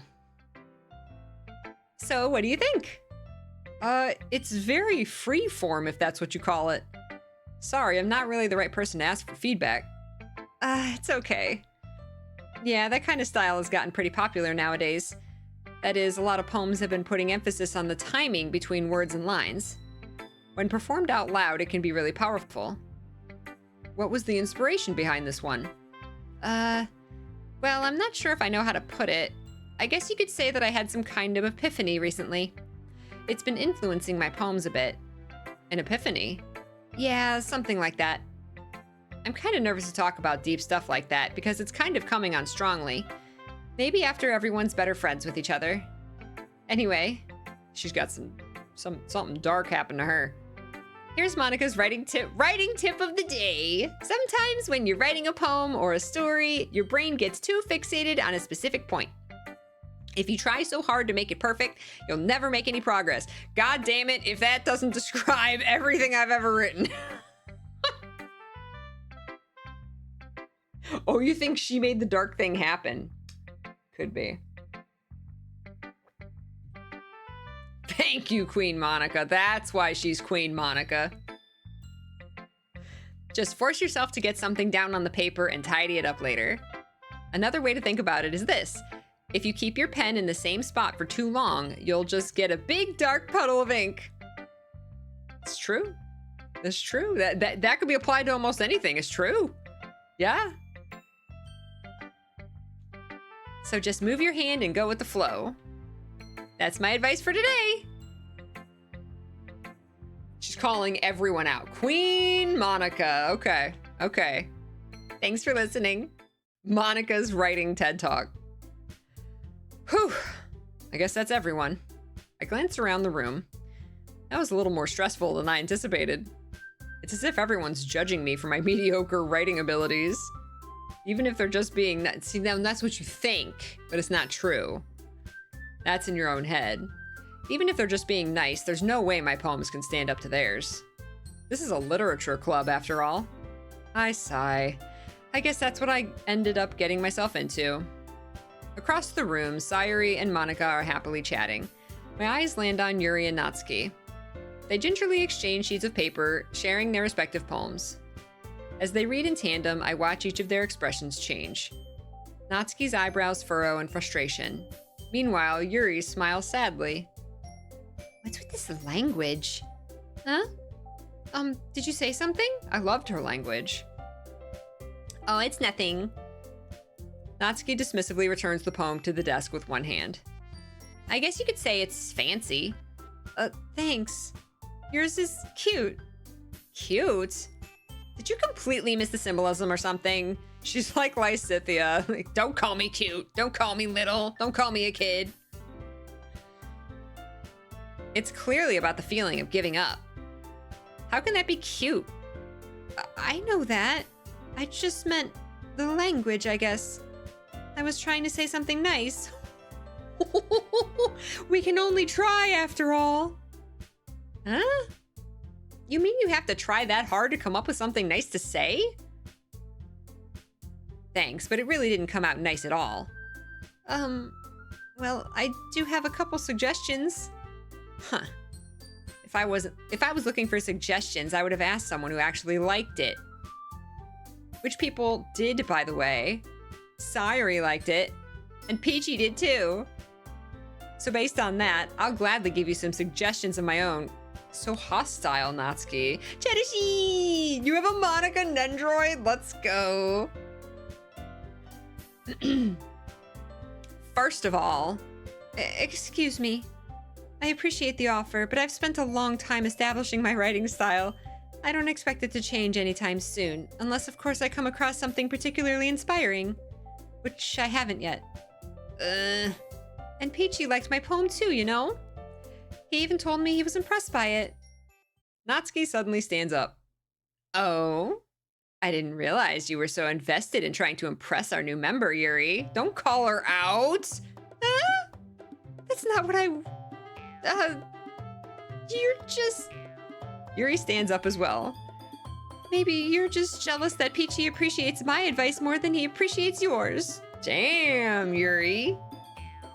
Huh, and how do you know he didn't appreciate my advice more? Are you that full of yourself? No. Thank you, Wing. If I was full of myself, I would deliberately go out of my way to make everything I do overly cutesy. Is everyone okay? Well, you know what? I wasn't the one whose boobs magically grew a size bigger as soon as Peachy started showing up. Magically. Natsuki! Natsuki, that's a little... This doesn't involve you. I don't like fighting, guy. Suddenly, both girls turned towards me as if they just noticed I was standing there. Peachy! She's just trying to make me look bad. That's not true. She started it. If she could get over herself and learn to appreciate that simple writing is more effective, then this wouldn't have happened in the first place. What's the point in making your poems all convoluted for no reason? The meaning should jump out at the reader, not force them to have to figure it out. Wow, Natsuki. Gatekeep much. Help me explain that to her, Peachy. Wait, there's a reason we have so many deep and expressive words in our language. It's the only way to convey complex feelings and meaning the most effectively. Avoiding them is not only unnecessarily limiting yourself, it's also a waste. You understand that, right, Peachy? Well... Uh-oh. How did I get dragged into this in the first place? It's not like I know anything about writing, but whoever I agree with, they'll probably think more highly of me. Help me, Sayori. Oh no. Run.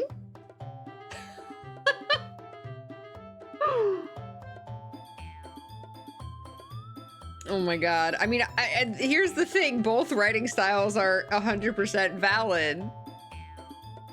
Right. Both are valid. Like, Natsuki had the simple writing, but there was so much meaning in it.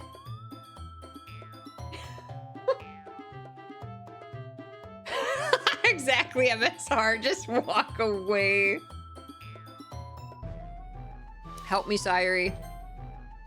Natsuki glares at me, drying up any words I had in my mouth. So instead, I turn to Yuri. But Yuri's expression is so defenseless that I can't bring myself to say anything to her. I love the walking away emote. Just like, nope. Sayori! Eh? Yeah, everyone's fighting is making Sayori uncomfortable. How can the two of you keep fighting when you know you're making your friend feel like this? Peachy! Well, that's her problem. This isn't about her. I agree. It's unfair for others to interject their own feelings into our conflict. You asked me to get involved. Yeah, unless Sayori wants to tell Yuri what a stuck-up jerk she's being. Ladies! She would never. It's your immaturity that's made her upset in the first place. Excuse me? Are you listening to yourself? This is exactly why nobody likes... Stop! Natsuki, Yuri, you guys are my friends. I just want everyone to get along and be happy. Also me. My friends are wonderful people, and I love them because of their differences. Natsuki's poems, they're amazing because they give you so many feelings with just a few words. And Yuri's poems are amazing because they paint beautiful pictures in your head. Sayori gets it. Everyone is so talented. So why are we fighting? Because, well, also, Natsuki's cute, and there's nothing wrong with that. And Yuri's boobs are the same as they always were. Big and beautiful.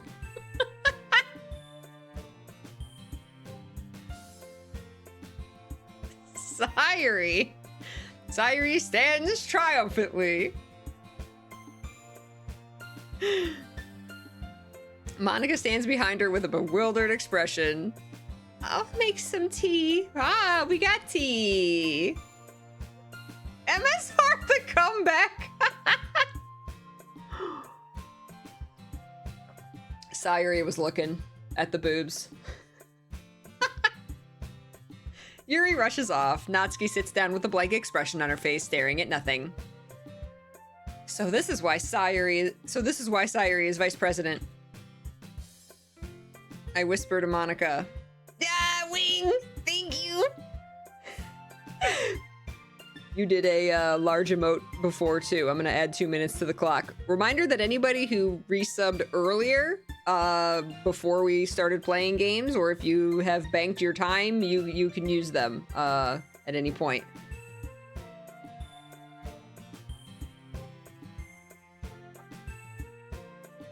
She nods in return. To be honest, I might come off as a good leader and I can organize things, but I'm not very good with people. I couldn't even bring myself to interject. As president, that's kind of embarrassing of me. Nah, it's not like I can blame you. I wasn't able to say anything either. Well, I guess that just means Sayuri is amazing in her own ways, isn't she? You could say that. She might be wooing! Thank you, Wing! Oh my gosh, thank you so much! Look at all those subs, thank you so much! More! Wing says more! 25 more minutes, let's go! Thank you so much, my darling! More licks! More, oh yeah, Ren, you've got 5. You wanna put your 5 to this? 5 from Ren? If I miss any, just yell at me until I see it. Okay, I got Ren's. Oop.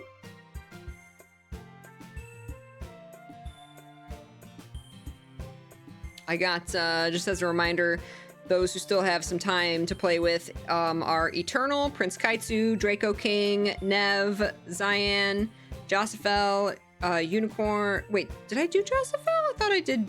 Oh, I crossed off the wrong one. Jazz. Jazz has time to play with Unicorn Girl, MS Heart, Poppy, and Terraforez. And of course, if Black Waltz comes back, they can dictate the rest of the stream.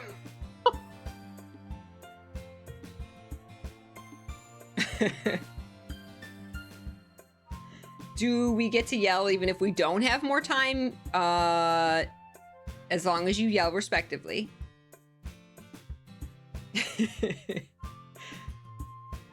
She might be an airhead, but sometimes it's weirdly suspicious that she knows exactly what she's doing. I see. Take good care of her, okay? I would hate to see her get herself hurt. That makes 2 of us. You can count on me. Monica smiles sweetly at me, causing my stomach to knot. Such a genuine person really does make a good president, regardless of what she says. If only I could get the chance to talk to her a little more. I want to see Peachy get traumatized.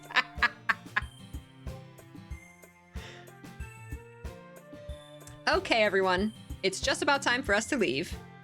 How did you all feel about sharing poems? It was a lot of fun. Well, I'd say it was worth it. It was all right, mostly. Peachy, how about you? Yeah, I'd say the same. It was a neat thing to talk about with everyone. Awesome. In that case, we'll do the same thing tomorrow. Man, more homework? And maybe you learned something from your friends too. So your poems will turn out even better. I think to myself, I did learn a little more about the kinds of poems everyone likes. With any luck, that means I can at least do a better job impressing those I want to impress. I nod to myself with newfound determination. Peachy! Ready to walk home? Sure, let's go. Hee-hee! Sayuri beams at me. It truly has been a while since Sayuri and I have spent this much time together. I can't really say I'm not enjoying it either. Sayuri, about what happened earlier. Huh? What do you mean? You know, between Yuri and Natsuki. Does that kind of thing happen often? No. That's really the first time I've seen them fight like that. Introduce a man into the club and the girls be fighting. I promise they're both wonderful people. You don't hate them, do you? No, I don't hate them. I just wanted your opinion, that's all. I can see why they'd make good friends with you. Phew. You know, Peachy, it's nice that I get to spend time with you in the club. but I think seeing you get along with everyone is what makes me the happiest. And I think everyone really likes you too. That's... Every day is going to be so much fun. I'm sure nothing bad will happen. Looks like Sayuri still hasn't caught on to the kind of situation I'm in. Sure, being friends with everyone is nice, but does it really need to stop there? Well, I'll just have to see what the future holds, Sayuri. I pat Sayuri on the shoulder. I said that more to myself than to her, but it's easy to use Sayuri as an internal monologue sometimes. I don't like me. Okay. Yeah, let's do this. Yay! All right. Second poem.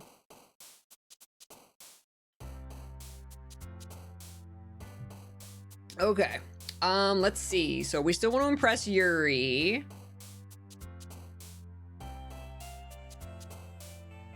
Socks.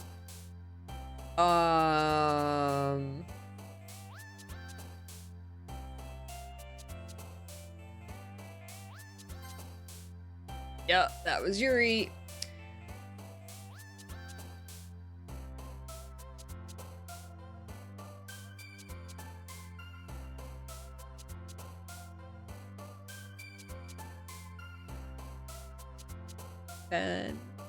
Fester?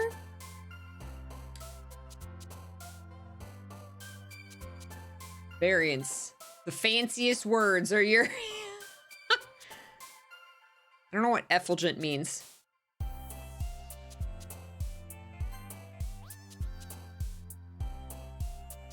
Agonizing.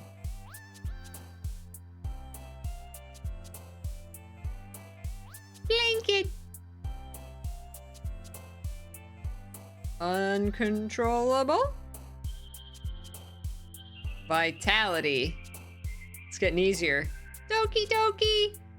Determination. Extraordinary. Oh! Extraordinary was Sayuri. Unrestrained. Kitty. Whirlwind.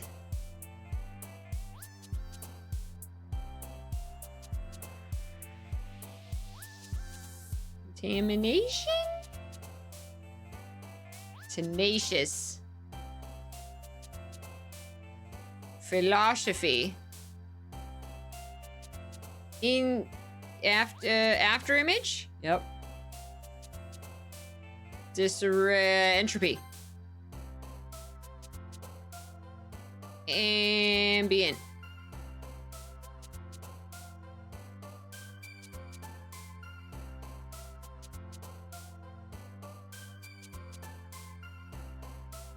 Judgment? Infallible.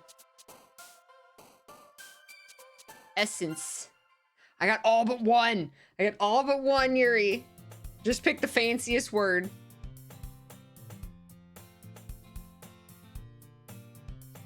Ah, okay.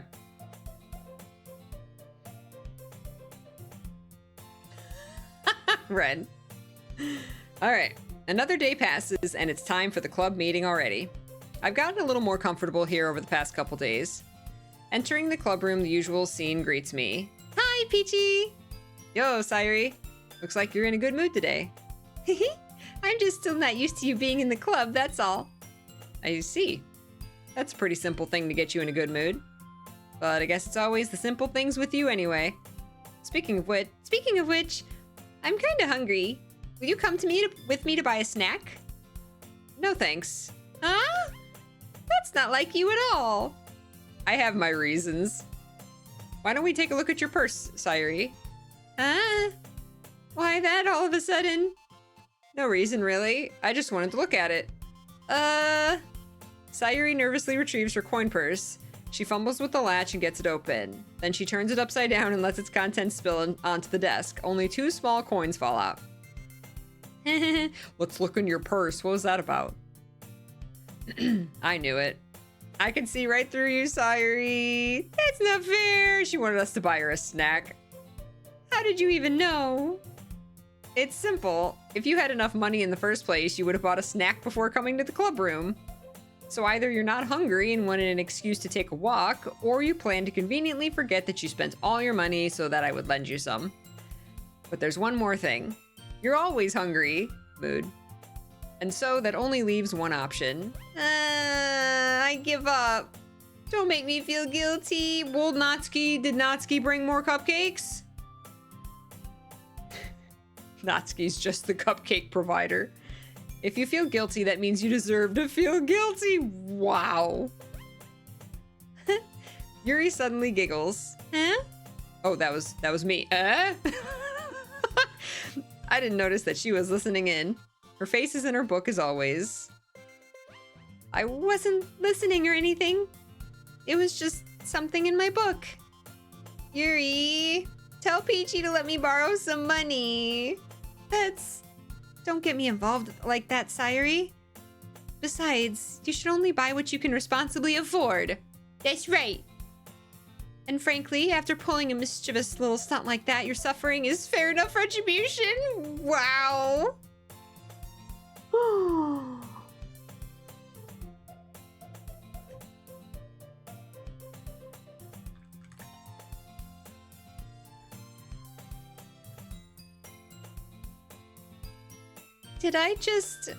I didn't mean that.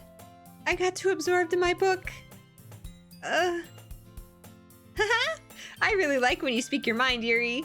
It doesn't happen much, but it's a fun side of you. Aww. There's no way you could think that. You were right, though.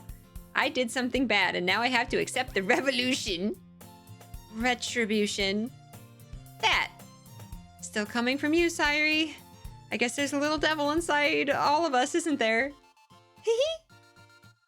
Don't let her fool you. Sayuri knows exactly what she's doing. Oh boy.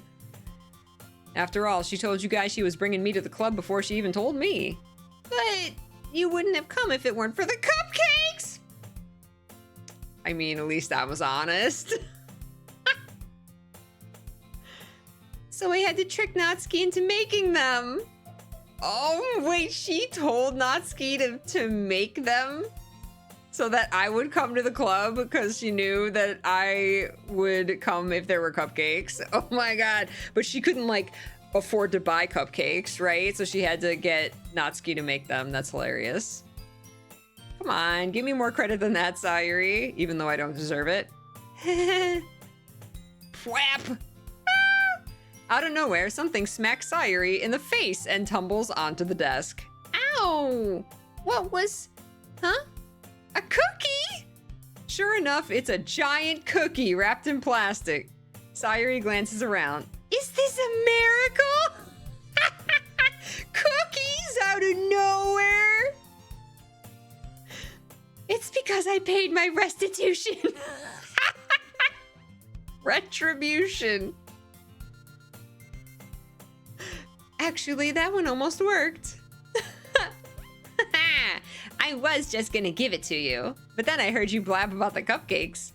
It was totally worth seeing your reaction, though. Natsuki! That's so nice of you! I'm so happy! That's me, give me a cookie and I'm happy. Sayuri hugs the cookie! Also me! I'm every single one of these characters. Okay, not Monica. Well, I don't know. There might be... I'm sure there's some part of Monica. Ah, they're happy me. There it is. Hug the cookie. Thank you, Wing.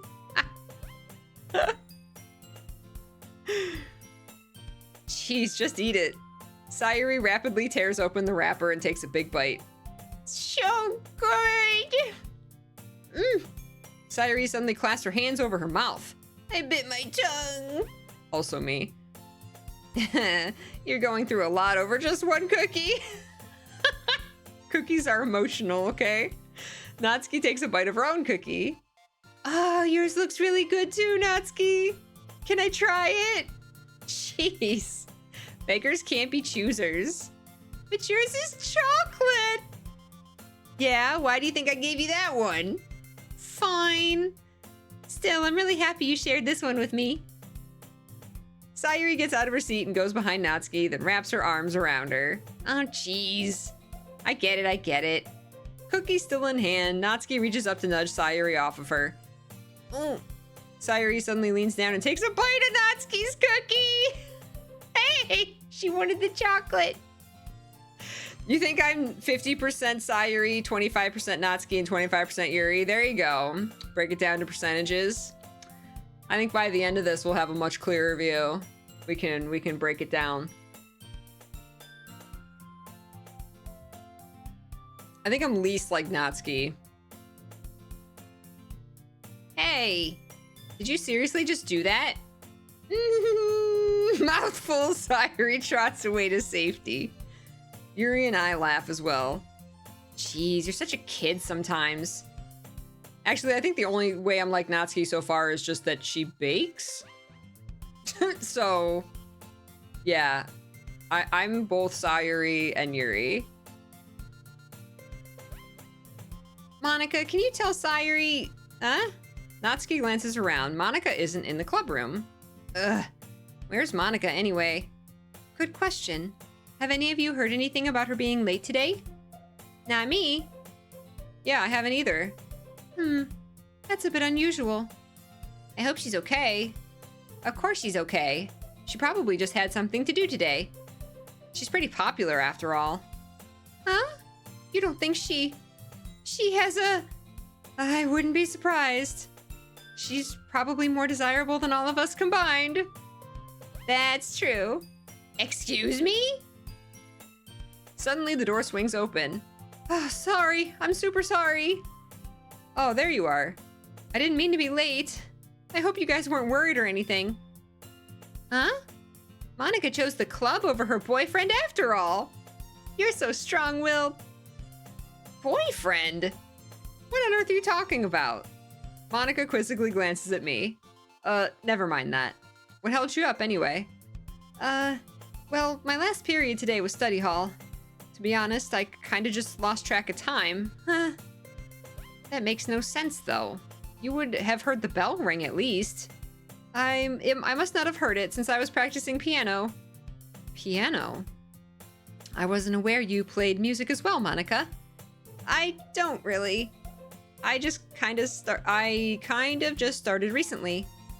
I've always wanted to learn piano. That's so cool. You should play sometime for us, Monica. Monica looks at me.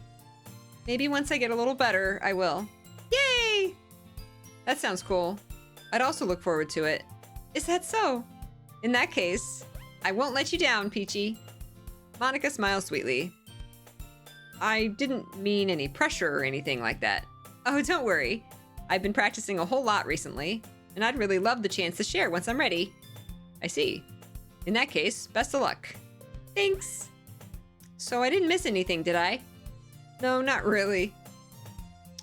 Cookie crimes. That's about it. The hair color. My hair color matches Natsuki, yes. I choose to leave out Sayuri's mischievous escapade. I'm sure Natsuki will end up complaining to her anyway. It looks like everyone is settled down. Sayuri somehow already finished her entire cookie. Yeah, that cookie would be gone. This ginger tea is really good. Yuri's back to her book and Natsuki disappeared into the closet.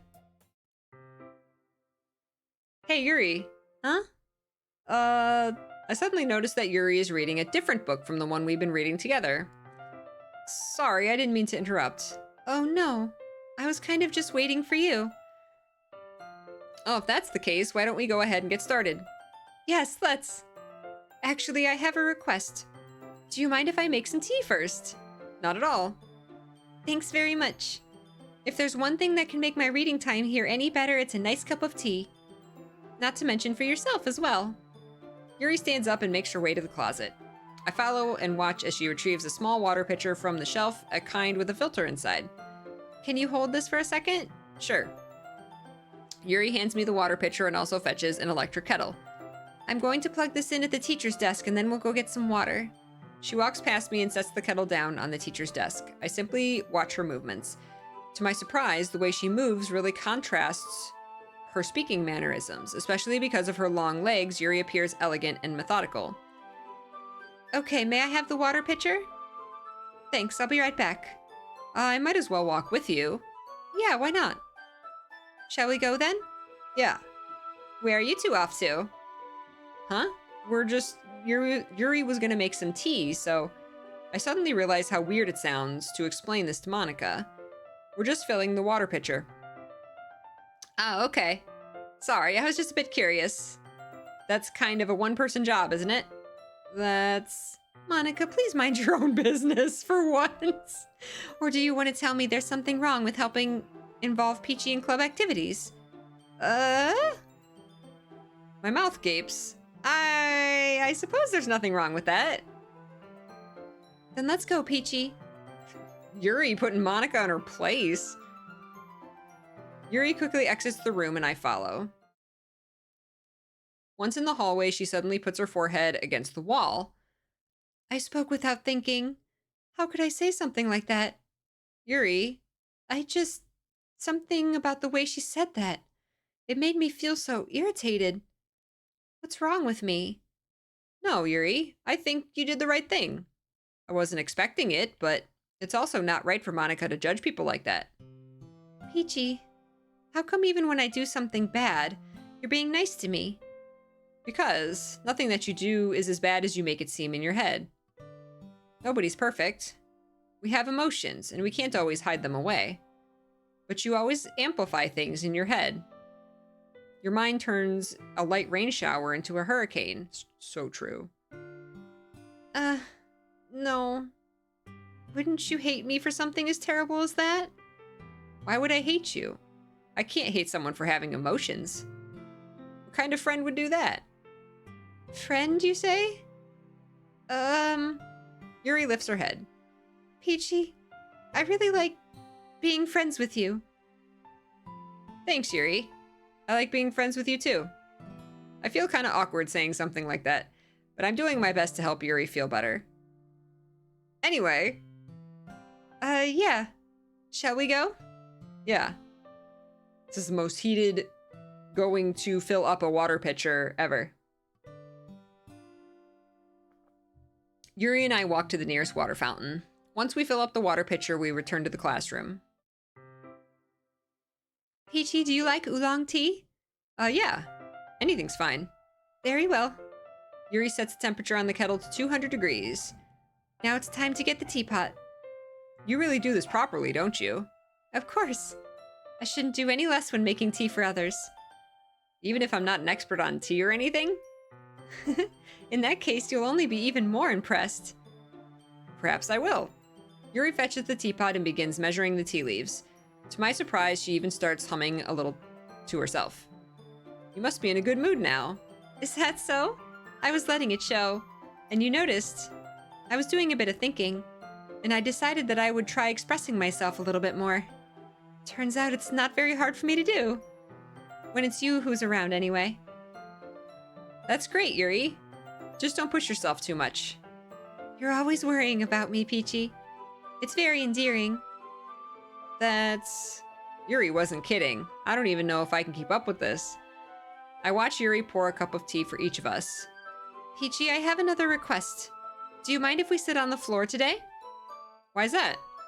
It's a little bit easier on my back. I can read with my back against the wall rather than bending over at my desk. Oh, sorry, I didn't realize. No worries. I just have back pain fairly regularly, so I do my best to manage it. Aww. Is that so? I wonder why that is. It's most likely because of my giant boobs.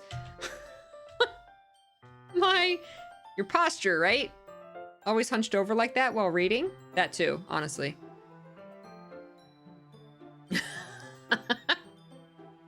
Yes, I have terrible reading posture.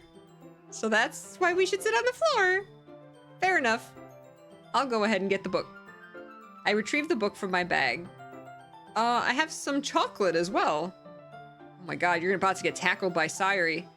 It's a bag of small chocolate candies I kept hidden from Sayuri's candy radar. Her chocolate radar. I take it since it'll go well with the tea. Does chocolate go well with oolong tea? Okay.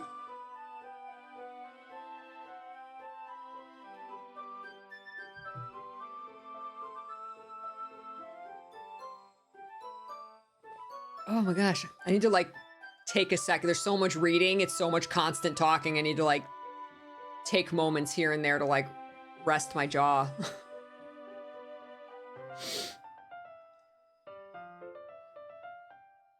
We're such a bad friend to Sayuri. We didn't tell her we had chocolate. When she was like, "Go buy me snacks," and we're like, "Your punishment, your punishment is not having any snacks." When we had chocolate in our bag the whole time.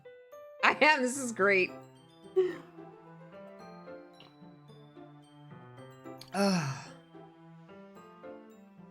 This game is Persona levels of reading. It's just visual novel levels of reading. That's what the game is. It's Dream Daddy levels of reading.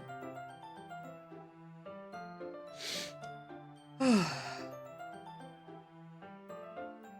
should put Danganronpa on the list. I'm so lost in Danganronpa. I don't remember like what I'm doing. Guess I could just wander around and talk to everybody. Maybe next time, next Spookathon. Danganronpa.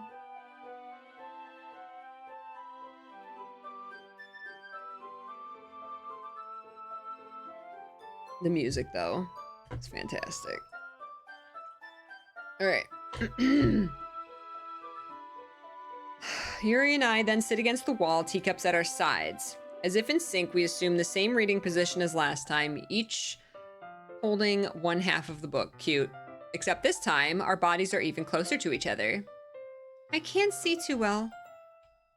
Yuri slides closer until our shoulders are touching. Oh, scandalous. How am I supposed to focus on reading like this with her giant boobs in front of the book? Since we're gonna keep bringing it up. Yuri was always kind of cute, but when she's being less apprehensive, it's almost more than I can handle. Your teacup. Yuri hands me my teacup, holding it with my hand that's not holding the book. I end up in a position that makes it even harder to focus, because now I need to worry about making sure I don't accidentally touch her chest. Oh god. Meanwhile, Yuri hasn't noticed a single thing. She wears her intense reading expression, and I can only presume the world around her has faded away. I use all my willpower to focus on reading. After a few minutes, I finally manage to relax a little, because God forbid you touch a boob in high school. I put the teacup between my legs and fumble with the chocolate wrapper. We're really juggling a lot of things here, like tea and half a book and chocolate wrappers and sitting beside her, like trying not to touch her boobs. Like there's so much going on.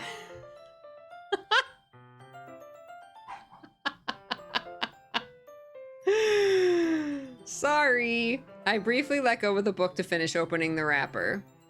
You can have as much as you want. Oh, that's okay. I won't take any.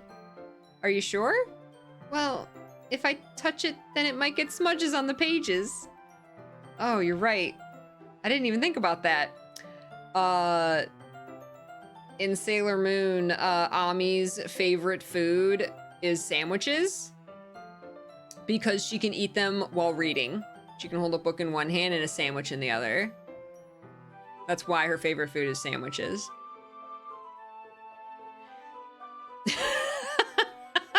Talents. I'm not one to like these kind of games. All the reading is too much, but Peachy's narration is everything. Thank you. I'm so glad you're enjoying it, Allie.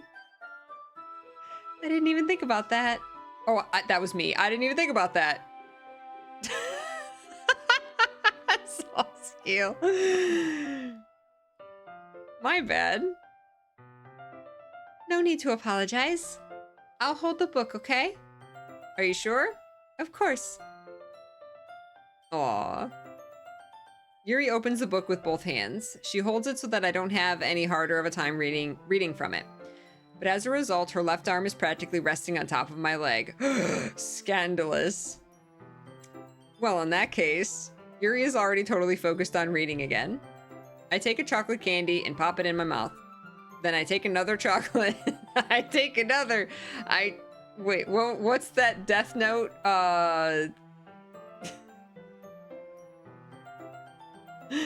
I take a something and eat it. A chip. I take a chip and eat it. Death note is so good. I take a chocolate and eat it. It's the intensity. It's not the line. It's the intensity.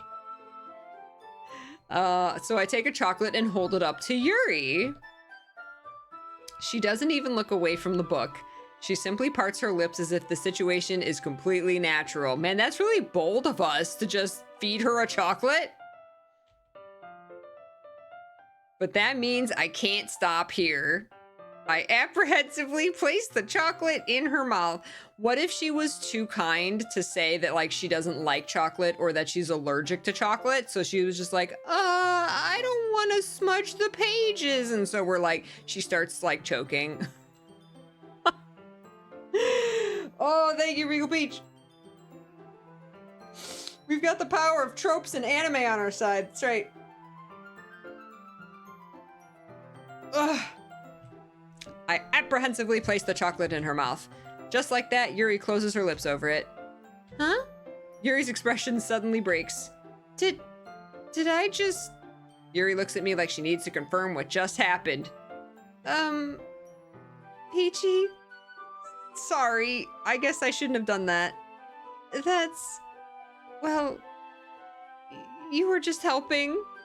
That's something that friends do, right?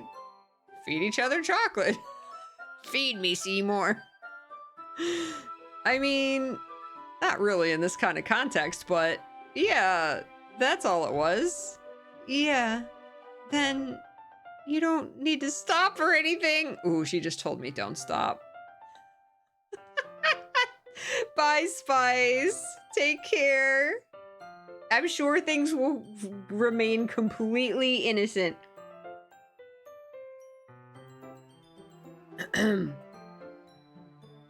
I see. The situation has gotten really tense. Yuri tries to return to the book, but I can tell just by her expression that even she can't focus now. My heart is pounding. I nervously take another chocolate between my fingers, but this time Yuri's eyes meet mine. How did it even come to this? And who is watching us? There's other people in the room. Yuri doesn't avert her gaze. I notice her chest rising and falling to the rhythm of her breaths. That's usually what the rhythm that chests rise and fall to. I raise my arm. Like before, Yuri parts her lips. Yeah, she wants it. Feed it to her. But it's different this time. I take the chocolate and place it in her mouth. I feel her hot breath on my fingers. Okay, everyone! Monica!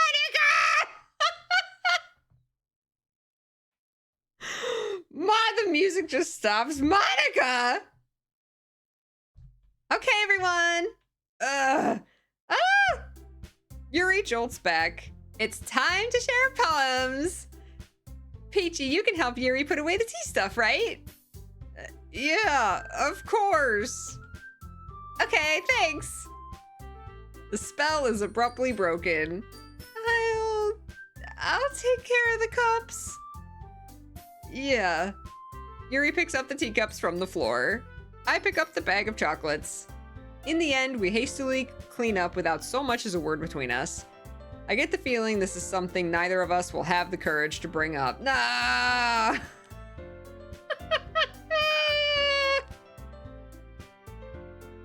Monica was staring the entire time. Who should I show my poem to first? Well, we're gonna give Yuri some time to breathe. We're gonna do Monica first this time. Hi again, Peachy. How's the writing going? All right, I guess. I'll take that. As long as it's not going bad. I'm happy you're applying yourself. Maybe soon you'll come up with a masterpiece. I wouldn't count on that. You never know. Want to share what you wrote for today? Sure, here you go. I give my poem to Monica. All right. This one's good. It feels like you're not only getting more comfortable with your style, but the imagery is better than the last one I read. Just wondering, but have you been finding inspiration in Yuri's writing style? I guess so. You can't deny she's talented. Yeah, totally. I think her poems are the most romantic. Romantic, that's the best way to describe it. She's like a totally different person when she picks up a pen. I noticed that too. Or when she's talking about literature, it's like a light turns on inside her. Sadly, it's hard to get much personal conversation out of her. Trust me, I've tried. Who knows what goes on in that head of hers? I hope you don't mean that in a bad way. No, of course not. I just mean that I wish she didn't keep so much to herself. But still, defending her like that, you must be pretty into her. Huh? You completely misunderstood. Calm down, I'm kidding. Besides, I'm pretty sure she's already got a boyfriend. Wait, really? You saw me feeding her chocolate. Yeah, a fictional one anyway. Monica kind of whispers that last part. Oh, a fictional one anyway. It's just a hunch, but, well, there's not really anything wrong with that. Oh, well, I know. I was just, she's like, yes, we are your waifus.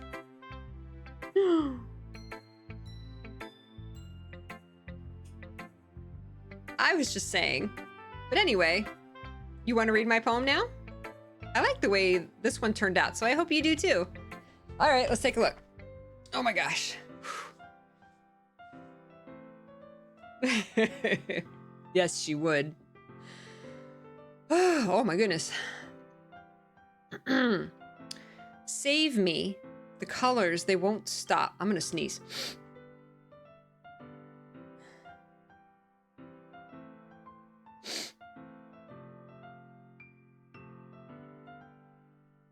No?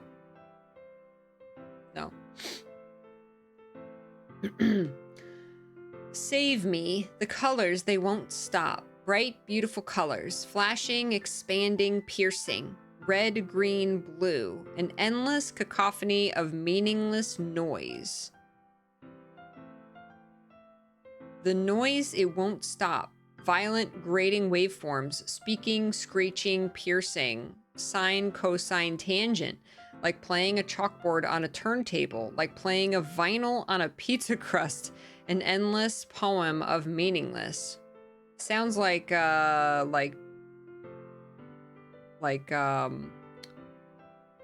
sounds like TV, television, and then this sounds like playing an instrument badly.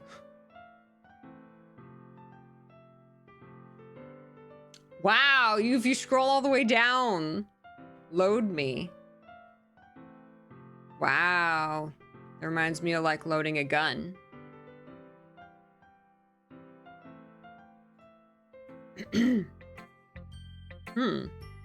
Intense, Monica. It's even more abstract than your last one, huh? I don't know, I think the last one was more abstract. I guess it's just the way I write. I'm sorry if you don't like it. No, I never said that. It's just the kind of thing I'd never really seen before, I guess.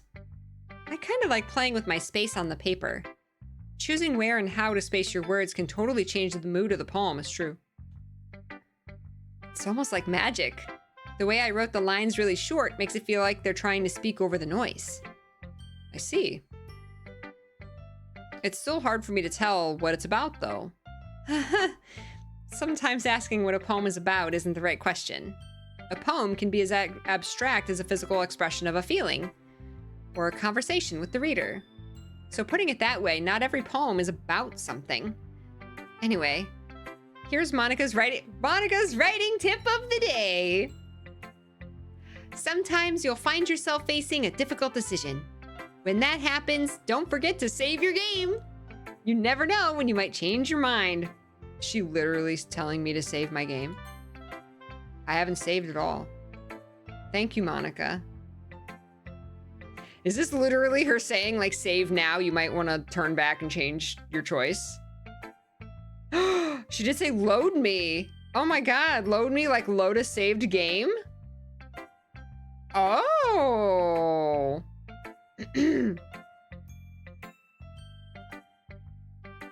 Interesting. Or when something unexpected may happen. Wait, is this tip even about writing? What am I even talking about? She's aware, she's aware. That's my advice for today. Thanks for listening. Did we listen? I saved my game. Okay. I need to take a break for both my jaw and my eyes and my ears and my everything and my back. And I'm overheating. I might have to take off the hat. Oh, my jaw is so much reading.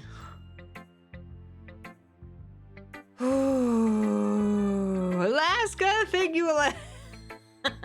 Thank you, Alaska. Oh, he's watching.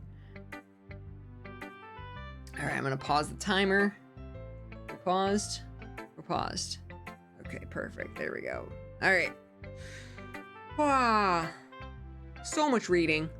At least it's easy. The like text, the font and everything and the colors are very easy to read. It's even more straining when it's like kind of hard to read, you know?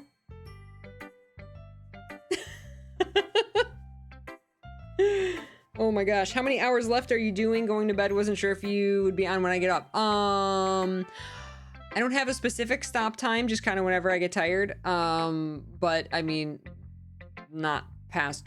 I'm not planning to go till midnight, but oh my god, Just in case.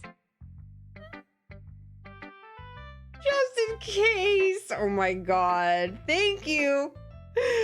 Thank you very much, Alaska. Can you add time while the timer's not going? Can. 7 minutes to the clock. You scared of this game? Should be.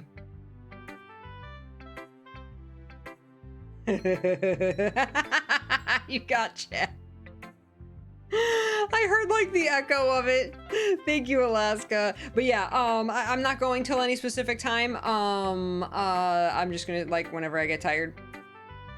So, I am having fun. Yes, I'm enjoying this a lot. Like I said, it's easy to read. It's, you know, I'm enjoying like it. I'm not having this feeling of like, okay, come on, let's get to like the scary part or whatever. Like I'm enjoying all the characters and I'm like, it's very like typical, but it's very well done. I like all the artwork very much. You know, it's got humor. You've got like the poems that are like giving you this insight, and now it's gonna start getting meta, it looks like, when she's like telling us to literally like load and save our game. Crazy. No, the timer isn't on the screen because it only goes down when we're playing the game, not all the time like a Peachathon. Yes, the trope writing is very intentional. Yeah. Pony Island? Pony Island. Okay.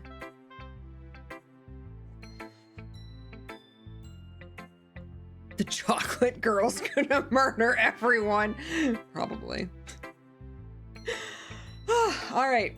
Oh, Wing, thank you. Oh no, are you? I don't got my ears in. Oh, game giveaway? Sure, we can do a game giveaway. There.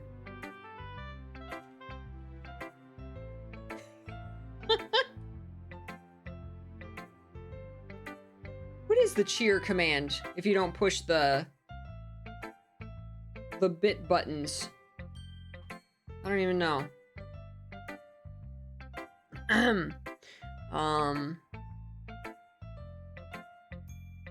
Oh, it's cheer, the word, and then the number, no space, I think. There it is. Peachy Chan. I love the Peachy Chan chest burster. Like that. Like that. Wing figured it out. Thank you, Wing. Thank you so much. I'm gonna go over here just to make sure that it adds the time. 5, 6, 7. There you go. Yay! All right. Talus made that GIF. Talus made that gift. Absolute masterpiece.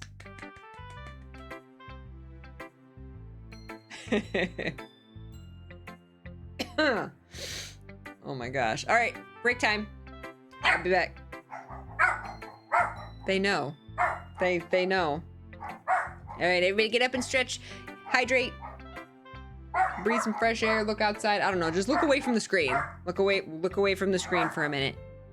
Treat yourself good. Do something good for yourself. I'll be back.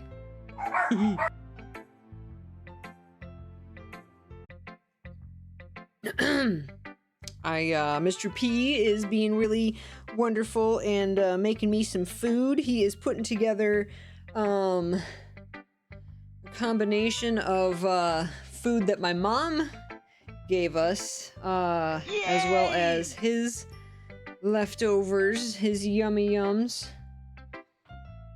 And he is taking care of me today. Welcome, Whack Poppy! Get that food in your belly. That's not right. Oh, he's back. Hey, Regal Peach. Eternal Crystal Peach, what's up, food? Yes. You gotta make them your own, Ardoc. You can't just plagiarize. Oh my goodness. Okay. Hi, puppies. I know you guys aren't crazy about the long marathon streams. Okay. It's just once a month. Thank you, Crystal Peach. It is a unicorn onesie that I got from the thrift store.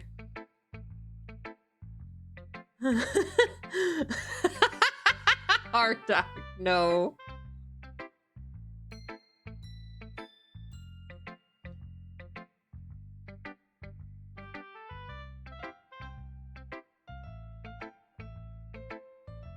Oh my goodness.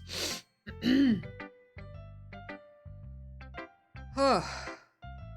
All right. Good night, Joseph. Sleep well. Take care and enjoy the rest of your weekend. Excuse me. Okay.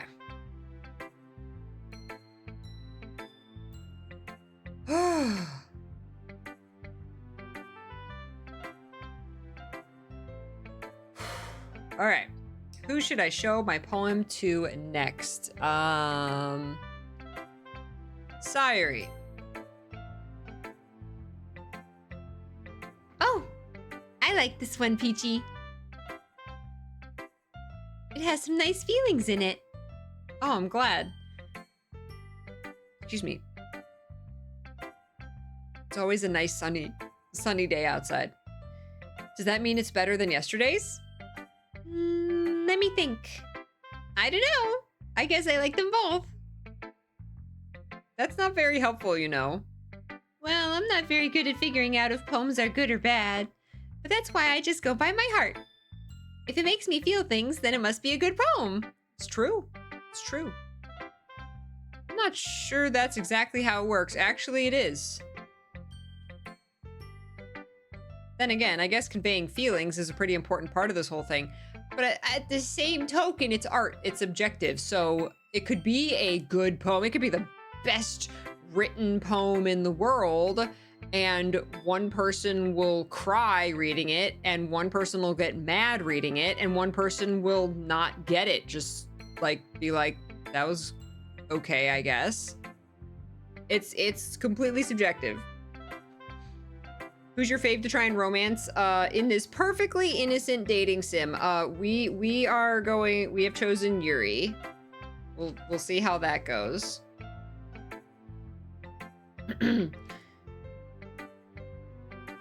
Yeah, maybe. Oh, I forgot to start the timer. Sorry. There you go. Honestly, I don't even know what kind of writing you like in the first place. Yeah, me neither. Why don't you at least try and give it some thought? You want to write something for me? That's so sweet. Yeah, right. But you're always thinking about other people. You need to think about yourself once in a while. If you don't, you might end up getting hurt at some point. Huh? Well, I don't really know what you mean. That face. I don't really know what you mean, but I'll try and keep it in mind. Uh-oh. She doesn't care about herself, self-sacrificing. Well, whatever. Anyway, let's see. I guess I like happy poems. Wait, sometimes I like sad poems too. Sometimes a little of both. There's a word for that, right? What's the word I'm looking for?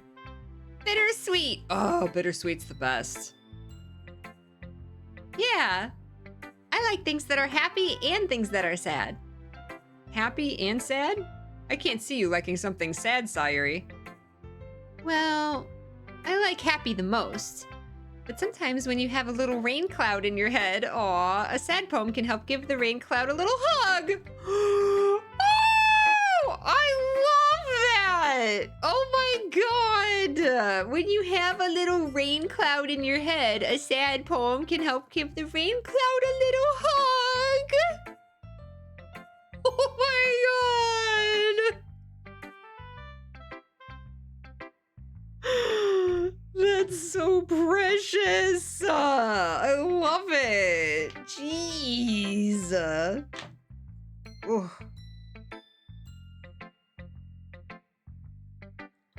Those earbuds are hurting my ears.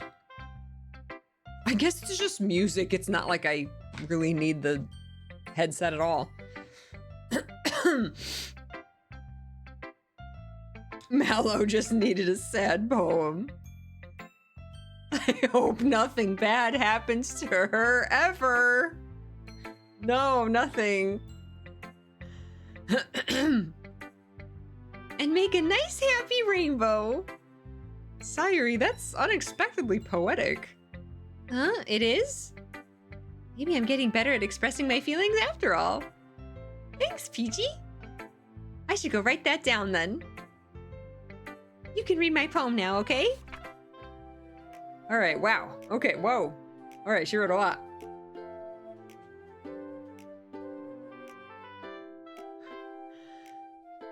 Okay, bottles. I pop off my scalp like the lid of a cookie jar. Okay.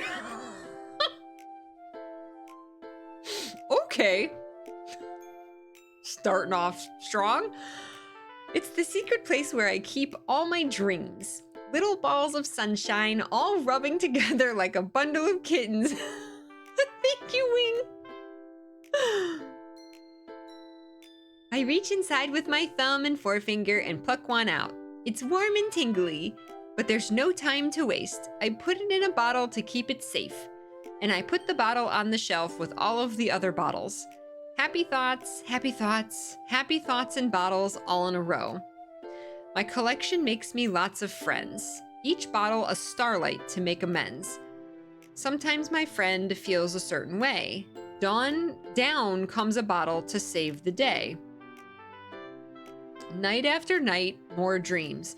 Friend after friend, more bottles. Deeper and deeper my fingers go, like exploring a dark cave, discovering the secrets hiding in the nooks and crannies, digging and digging, scraping and scraping. Wow. I blow dust off my bottle caps. It doesn't feel like time elapsed. My empty self could use some more. My friends look through my locked front door. Finally, all done. I open up and in come my friends. In they come in such a hurry. Do they want my bottles that much? I frantically pull them from the shelf one after the other, holding them out to each and every friend.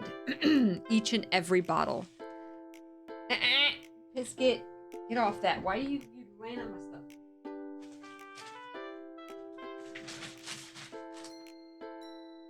Here you go. Go lay in the blanket.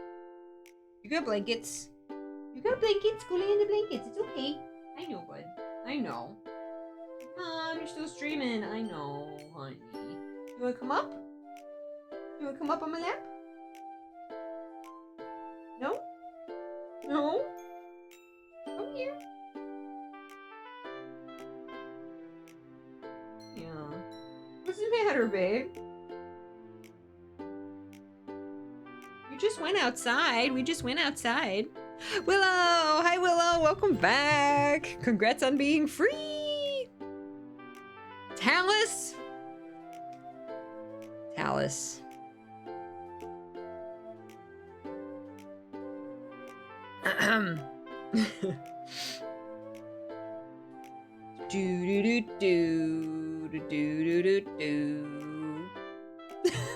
Talus, completely innocent.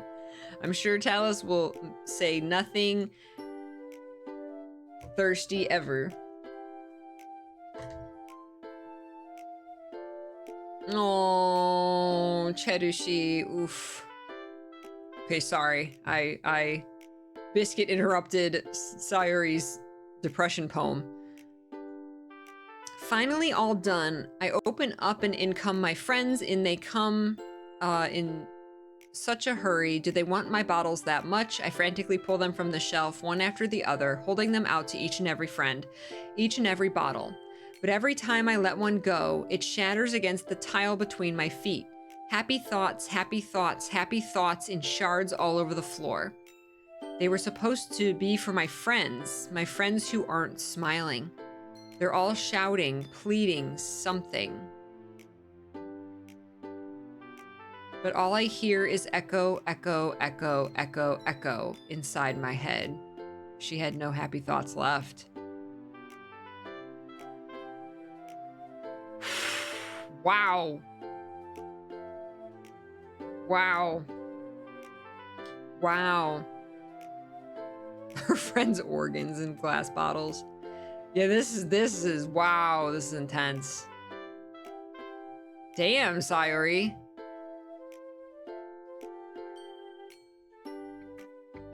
Holy crap. Yep. That's the reaction. Sayuri, did you really write this? Of course I did. Didn't I tell you yesterday I was going to write the best poem ever? Yeah, but I mean, I didn't expect something like this coming from you. Monica taught me a whole lot, and I've been really in touch with my feelings recently. I see that. It's almost kind of creepy. Creepy? Well, not exactly. Maybe because I'm so used to you being cheerful. Well, never mind. There's a reason for that. I'm thinking too hard about it. The point is, it came out good, so you should be proud of it. Aw, thanks. I feel like I was meant to express myself this way. It even helps me understand my own feelings a little bit better. Really good. Writing is like magic. You've gotten pretty passionate about this, huh? I hope you keep it up. Yeah. Writing's the best. I'm gonna keep writing until I die. Don't get ahead of yourself. Sayuri's always had a habit of getting obsessed with something before dropping it no more than a week later. I wonder if this is one of those times. But seeing the passion in her eyes makes it hard for me to be pessimistic.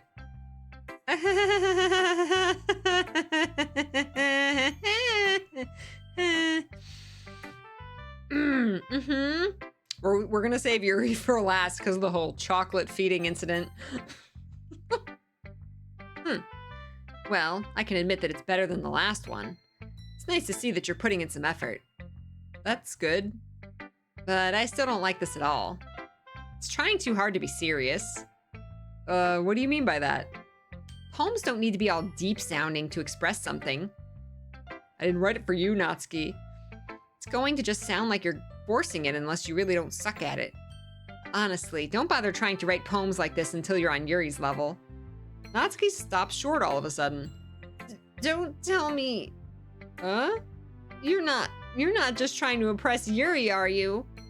What are you talking about? And keep your voice down. You know Yuri would love this angsty... Just because she's a talented writer doesn't mean I mean, I saw you feeding her chocolates. Looks like I'm in trouble. I somehow struck a nerve, though what I did is beyond me. I am so done with you. Natsuki shoves the poem I handed her back over to me. Take your stupid poem. If you wrote it for someone else, just don't show it to me. Ouch. This is what I get for letting a younger girl step into my business. Unless I was a mind reader, I was destined to be in a world of pain from the start. At least Natsuki wasn't really the girl I was trying to impress in the first place. Natsuki hates us. Damn, we didn't even get to read her poem.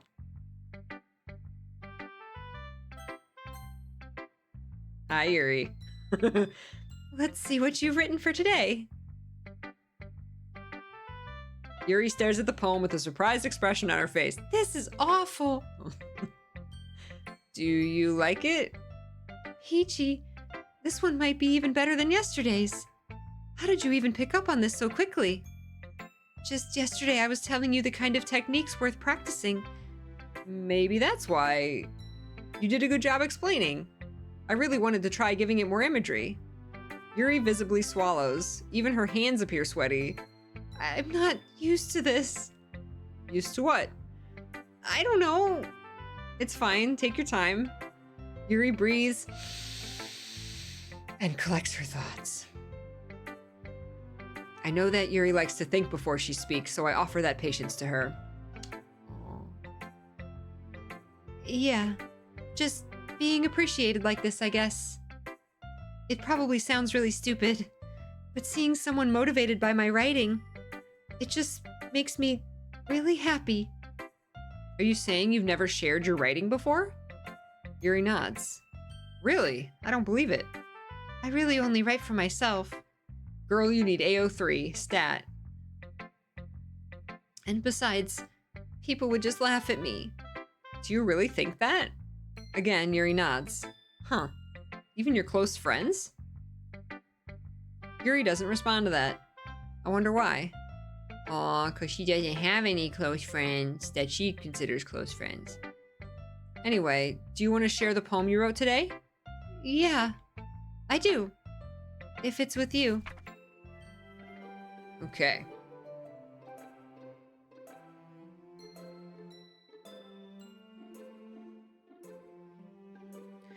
I need to know if the artist has ever seen an actual blazer drape over actual human boobs, because that's a lot of both.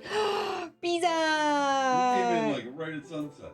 What a good boy! This is a good kitty. Thank you, Mr. Peacock. Aw, oh, Biscuit. We'll go get him. Go get your dad. Yeah, go on. He walked away and he whined and was looking at the door. Here, bud. Yeah. Aw, Mr. B. He's a good boy. Yeah. He's just trying to meow. He's like, I'm a good cat.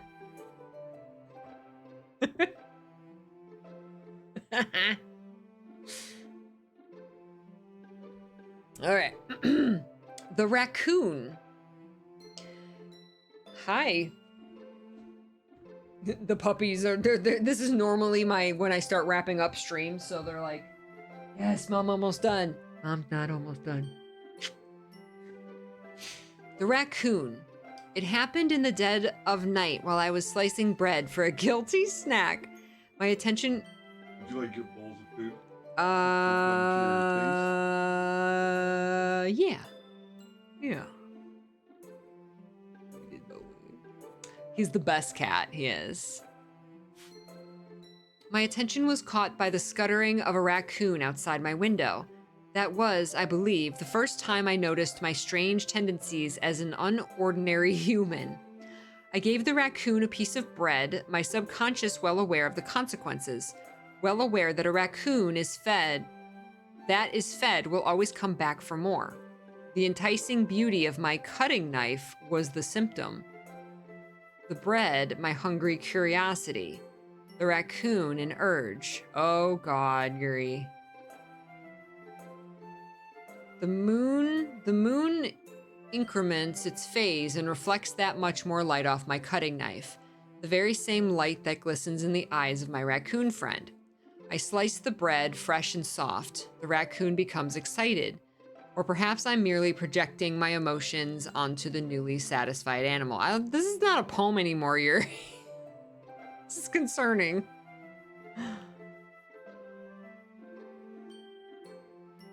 The raccoon has taken to following me. You could say that we've gotten quite used to each other. The raccoon... Oh, there's a... Okay. The raccoon becomes hungry more and more frequently, so my bread is always handy. Every time I brandish my cutting knife, the raccoon shows me its excitement. A rush of blood. Classic Pavlovian conditioning. I slice the bread and I feed myself again. Wow!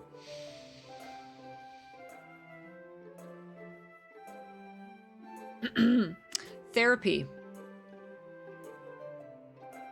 These girls need a therapy. They need a therapy.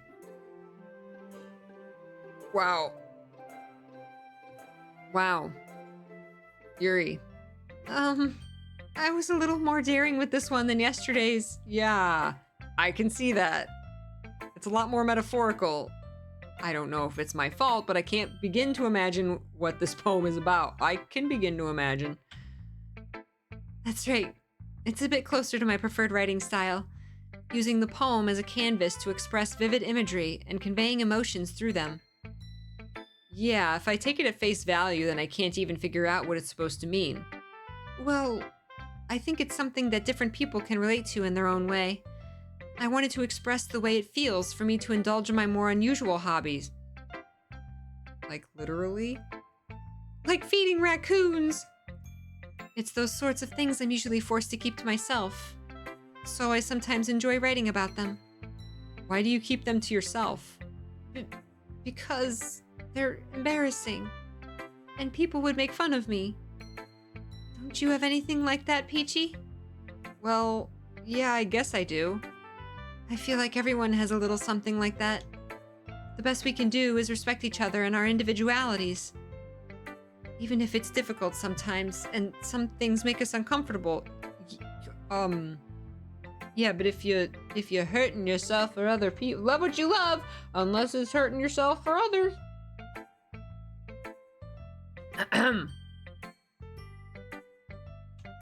After all, if I hadn't learned to embrace my own weirdness, I would probably hate myself. I might be ranting a little bit now, but I'm glad that you're a good listener. You're good at a lot of things. Writing, listening. There really aren't many people like you, Peachy. That's exaggerating a little bit. It's just how I feel. I never thought I would feel so comfortable sharing my writing, but now I almost feel like I look forward to it. It's just a really nice feeling. Aww. And you're to thank for that. It's nothing, really. Yuri smiles sincerely at me. For just a moment, her timidness seems to disappear. Aww. Aww.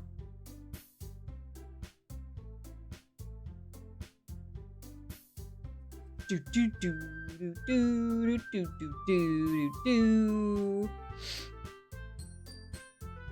Oh, were you asking about, have you considered knitting? Murder is a bit much. Tried knitting. I'm reading that as self-harm, but it could be, she could be hurting other people. They need Jesus is what they need. They need something. Holy heck.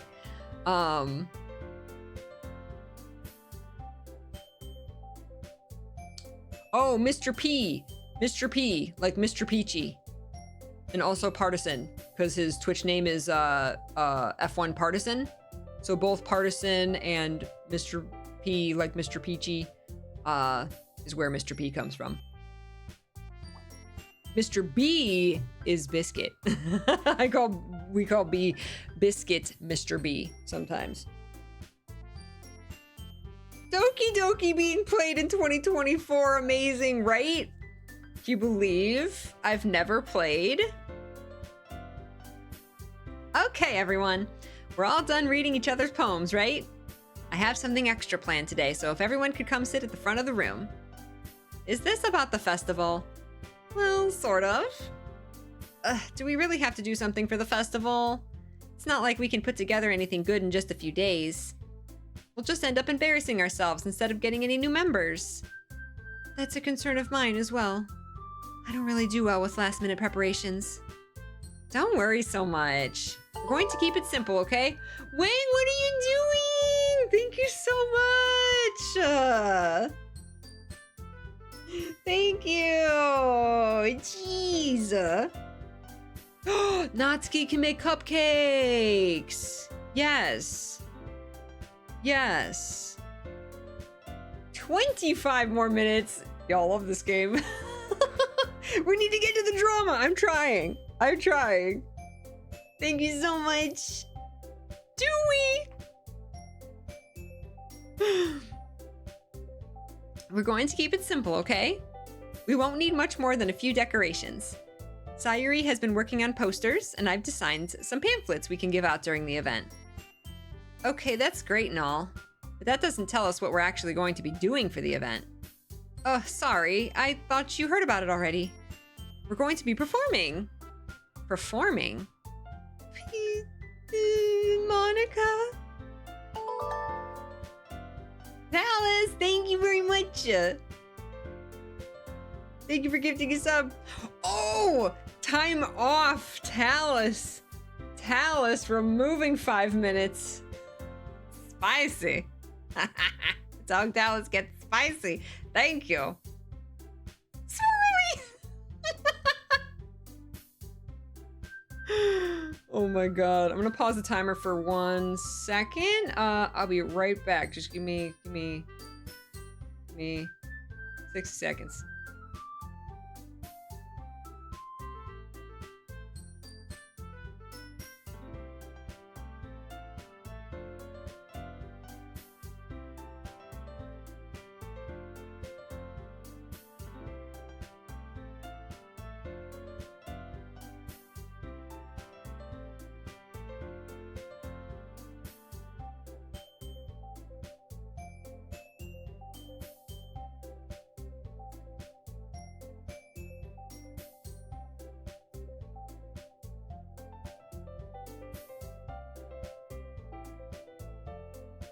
My peaches! Alright, I know I just told Mr. P that I wanted to eat it here, but I think it'd be better if I just take a slightly longer break and sit and let my voice rest, let my jaw rest, and eat. And it's ready, so I'm gonna go do that. Yeah, it's a lot, so I'll keep the timer paused, and we'll be back as soon as my food is done. Yes. Thank you all so much. This is so much fun. I will see you shortly. Thank you so much. Take care of yourselves, okay? See you soon.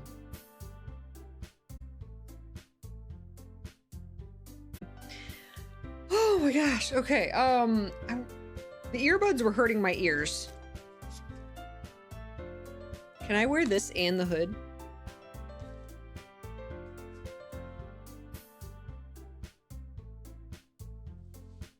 I can.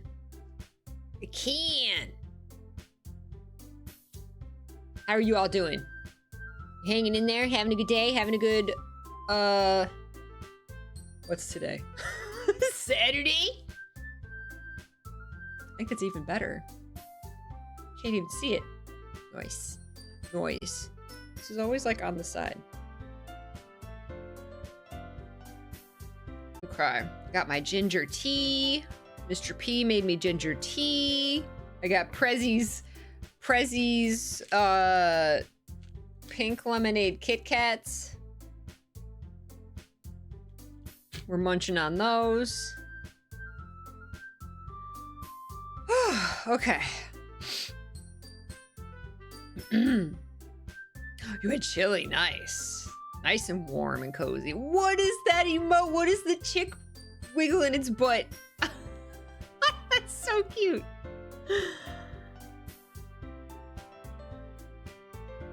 Ooh, nice Trusora. Kit Kat buddies. Talus, you still up? What's up? Also had chili. Did all the mods have chili? I know Ren had fruit for lunch. I don't know about dinner. All right, let's start the timer.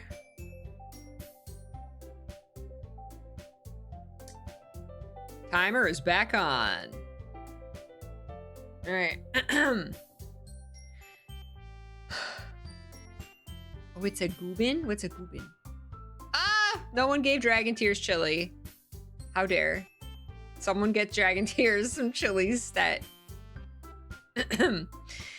Yeah, we're gonna be, they're doing a poetry performance for the school festival. We're gonna be having a poetry performance. Each of us are going to choose a poem to recite during the event. But the cool part is, we're also going to let anyone else come up and recite poems too. Sayori's putting it all on the posters in case anyone wants to prepare ahead of time.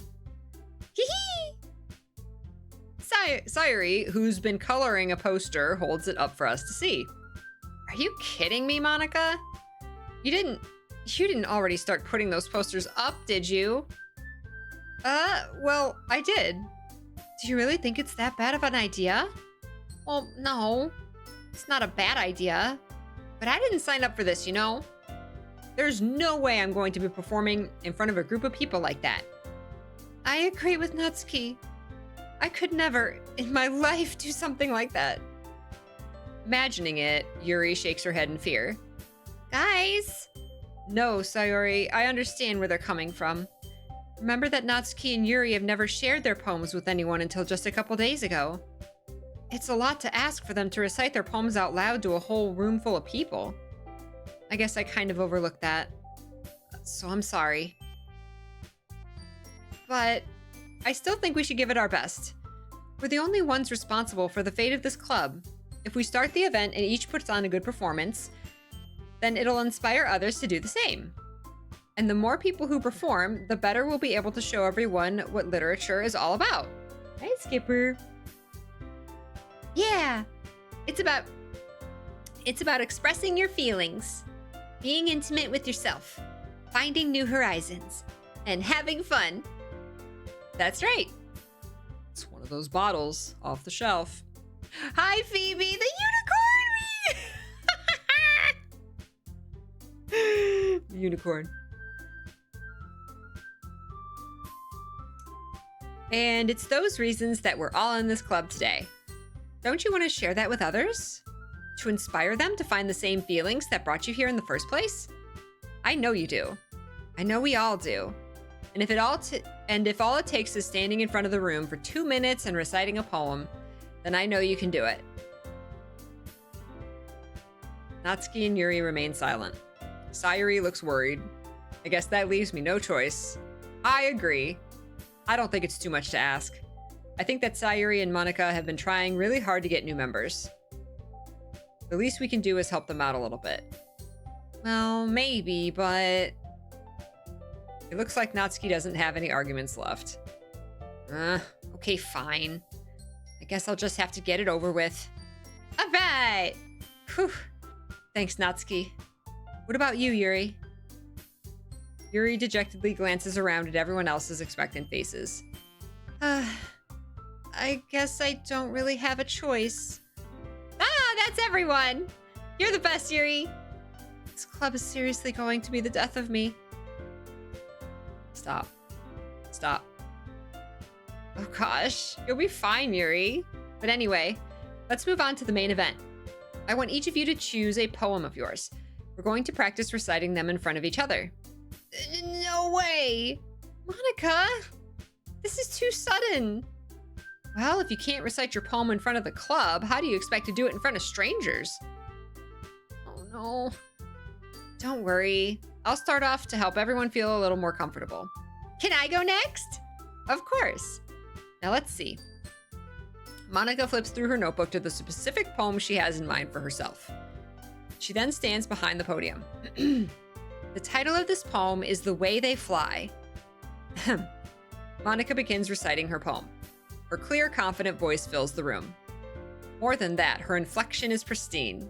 She knows exactly how to apply emotion behind each line she recites, bringing the words to life. Is this something she's done before, or is she simply a natural? I glance around me. Everyone has their eyes on Monica. Sayori looks amazed. Yuri has an intense expression on her face that I don't understand. Finally, Monica finishes the recitation. The four of us applaud. Monica takes a breath and smiles. That was so good, Monica! Thank you very much. I was just hoping to set a good example. Are you ready to go next, Sayori? I'll go next. Yuri's fired up all of a sudden. Yuri clutches a sheet of paper between her hands and stands up. Keeping her head down, she walks quickly over to the podium. This poem is called... Yuri anxiously glances at each of us. You can do it, Yuri. It's called After Image of a Crimson Eye. Yuri's voice shakes as she starts reading the poem. Just a moment ago, she practically refused to do this. Why is she suddenly putting in so much effort? As Yuri gets past the first couple of lines, her voice changes. It's almost like what happens when Yuri gets absorbed into her books. Her quivering words transform into the sharp syllables of a fierce and confident woman. The poem is full of twists and turns in its structure that she enunciates with perfect timing. This must be a rare glimpse into the whirling fire Yuri keeps concealed inside her head. Suddenly, she's finished. Everyone is stunned. Yuri snaps back into reality and glances around her as if she's bewildered, even herself. It's up to me to save the situation. I'm the first to start applauding. Everyone joins me afterward and we give Yuri the recognition she deserves. It's not that we didn't want to applaud for her, but we were caught so off guard that we must have forgotten. As we applaud, Yuri holds the poem to her chest and rushes back into her seat. There she goes! Yuri, that was really good. Thank you for sharing. Looks like Yuri's down for the count. Okay, I guess I'm next then. Sayuri hops out of her chair and cheerfully walks to the podium. This one's called My Meadow. Sorry, I giggled. Sayuri, it's a lot harder than I thought. How did you guys do it so easily? Try not to think of it like you're reciting to other people. Imagine you're reciting it to yourself, like in front of a mirror or in your own head. It's your poem, so it'll come out the best that way. I see. Okay then. Sayuri begins her poem. Somehow it feels like her soft voice was made as a perfect match. The poem isn't aimlessly cheery like Sayuri is. It's serene and bittersweet. If I were to read this on paper, I probably wouldn't think much of it, but hearing it come from Sayuri's voice almost gives it a whole new meaning. Maybe this is what Sayuri meant when she said she likes my poems. It's like I get to reach more deeply into someone I thought I knew through and through. Sayuri finishes and we applaud. I did it! Good job, Sayuri. Even Peachy liked it! Even Peachy. Peachy doesn't like anything. Even Peachy liked it. I guess that's a good sign. What does that even mean? It came out nicely, Sayuri. The atmosphere of the poem fits you really nicely. But it might be that other poems wouldn't work quite as well within that kind of delivery. Huh? I don't really understand. In other words, I've seen poems of yours where that sort of gentle delivery wouldn't work as well.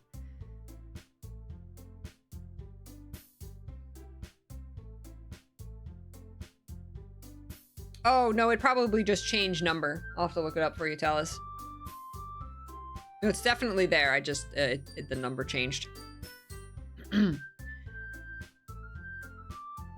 They might need a little more force behind them, depending on what you're reading. Oh, I know what you mean. Well, I've been practicing that kind of thing. It's just embarrassing to do in front of everyone. The next time, I'm going to make you pick a poem that challenges you a little more. We don't have much time before the festival, you know. Okay. Now who's next? Natsuki? Huh. Don't make me go before Peachy. It's not like I can compare to you guys anyway. Might as well let Peachy lower everyone's standards a little before I have to do this. Okay. Natsuki? It's fine. I might as well get it over with. But it's not like I have much of a selection of what to read. I'll just have to go with what I wrote for today. I stand up and step in front of the podium. Everyone has their eyes on me, making me feel terribly awkward. I recite my poem. Since I'm not exactly confident in my own writing, it's hard to put energy into it. Despite that, once I finish, I receive applause anyway. Sorry, I'm not really as good as everyone else. Don't worry about it so much. I think it's less about your abilities and more about your lack of confidence in your writing. That's something that'll improve over time, though. Yeah, maybe. Alright then. That just leaves you, Natsuki. Yeah. I'm going. Natsuki begrudgingly gets out of her seat and makes her way to the podium. The poem is called... Why are you all looking at me? 'Cause you're presenting. Anyway, the poem is called Jump. Natsuki takes a breath. Once she starts reciting the poem, her sour attitude disappears a little. While she's still a little unenthused, her poem has a rhythm and rhyme to it. It's Natsuki's trademark style, and it works surprisingly well when spoken aloud. The words feel like they bounce up and down as if giving life to the poem. Natsuki finishes and everyone applauds. She huffs back to her seat. That wasn't so bad, was it? Easy for you to say. You better not make me do that again. Well, do you at least feel prepared enough to recite a poem in front of other people? I mean, doing it in front of other people will be way easier. I can put on whatever face I want for other people. That's actually true. I would rather, I'd rather post my fanfiction to AO3 where literally anybody can read it. But, show it to someone close and personal to me who, who doesn't, especially if they don't also write fanfiction, no. Right, yeah, I'd much rather, show my art in front of people that actually don't know me. I agree with that. It's actually way easier. Oh, did you found it? Did you find the Urianger quote? Yes, well done.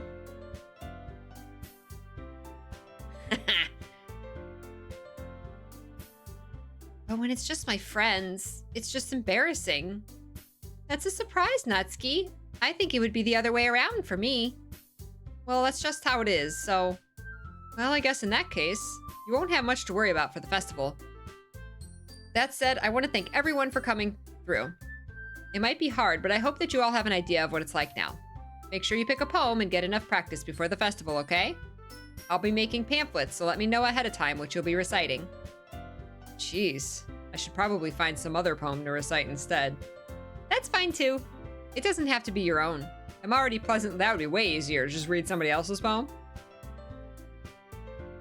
I'm already pleasantly surprised that you're putting in all this effort for the club. It makes me really happy. Yeah, no problem. Okay, everyone. I think that's about it for today. I know the festival is coming up, but let's try to write poems for tomorrow as well. It's been working out really nicely so far, so I'd like to continue that. As for the festival, we'll finish planning tomorrow, and then we'll have the weekend to prepare. Monday's the big day. I can't wait. I can do this. I can do this. All right. Stand up. There's no way I'll be able to find the same enthusiasm as Sayuri and Monica, but I'll do my best to get through it. It's for the sake of the club. And impressing Monica, then I'll have to do my best. Ready to go, ready to go, Sayuri? Yep. Look at you two, always going home together like that. It's kind of adorable, isn't it? Hee. Jeez, guys. Don't make such a big deal out of it. Must be a little nice, though. Oh, she jealous. Well, how am I supposed to respond to that? It's okay, Peachy. You don't have to say it. Whatever. Let's go already. They're like, ooh, they're walking home together. Yeah, we live next to each other. It's not that deep. I walk home with Sayuri once more. Even though it's only been a few days, a lot of things have already changed.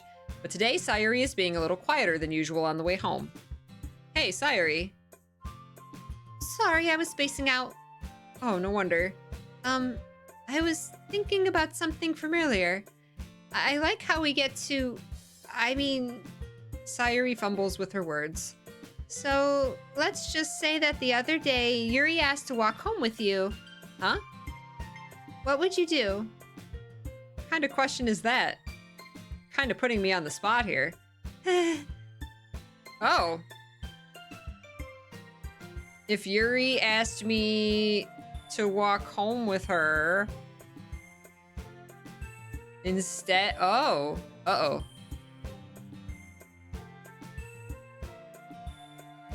Uh-oh. Right, Talus? Uh-oh.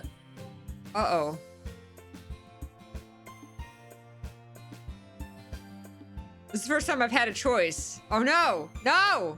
There are no right answers. Could we all walk home together? Well, Yuri lives in the opposite direction, I'm going to assume. So I can only walk home with one. If Yuri asked me to walk home with her, see, if I say Yuri, then Sayuri's gonna be sad. But if I say Sayuri, she'll be happy. But then if Yuri does ask me and I choose her, Sayuri's gonna be even sadder. Yeah, I plead the fifth. I have two hands, that's right.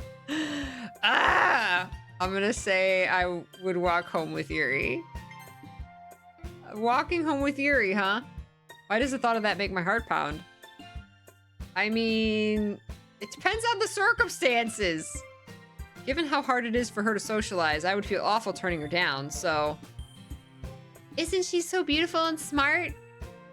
That has nothing to do with what I just said. You admitted it! Jeez. There's not even any point in speculating something that's never going to happen. Well, maybe. But I just like to think about it. It's not long before you won't need me anymore, you know? Need you? Sayuri, I can't figure out how you're seeing things in your head right now. Sorry. Everyone is different. Nobody in the club is a replacement for you. If you say so. Conversation trails off and I'm left feeling awkward. But it was kind of her fault for trapping me with such a weird question. I can't just lie to her. But if there's something that makes her happy, I would hate to take that away from her. That's why I said there's no point in speculating. Then again, the festival's only a few days away. Who knows what'll happen in that time?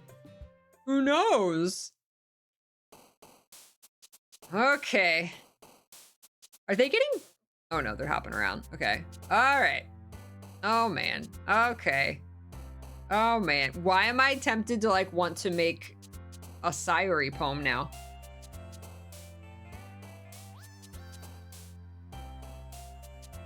Do we go full Yuri? Or...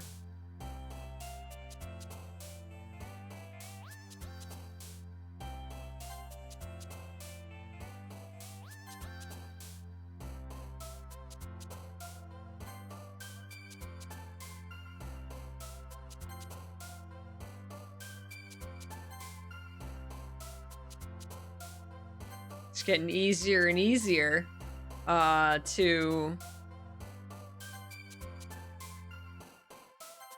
pick the Yuri ones. You just picked the most complicated word. Oh, damn! Keep forgetting that that one's Sayuri.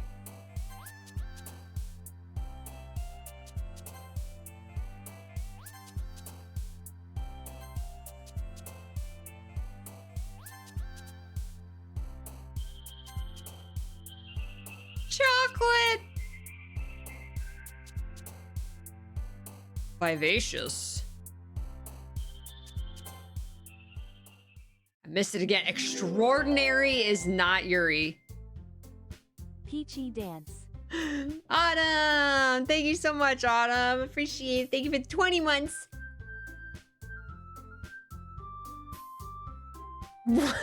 One of the words was firework.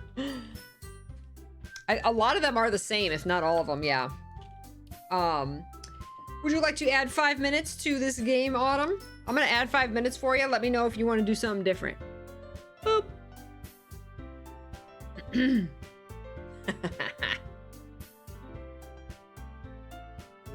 Only go for the one you want? Okay.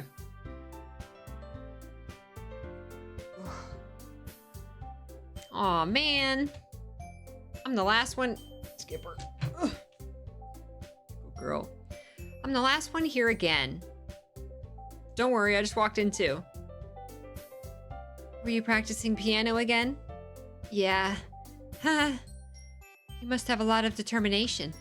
Starting this club and now picking up piano. Well, maybe not determination, but I guess passion. Remember that the club wouldn't be here if it wasn't for all of you. And I'm super happy that you're all willing to help out for the festival too. I can't wait for the festival. It's gonna be great. Weren't you complaining about it just yesterday, Natsuki?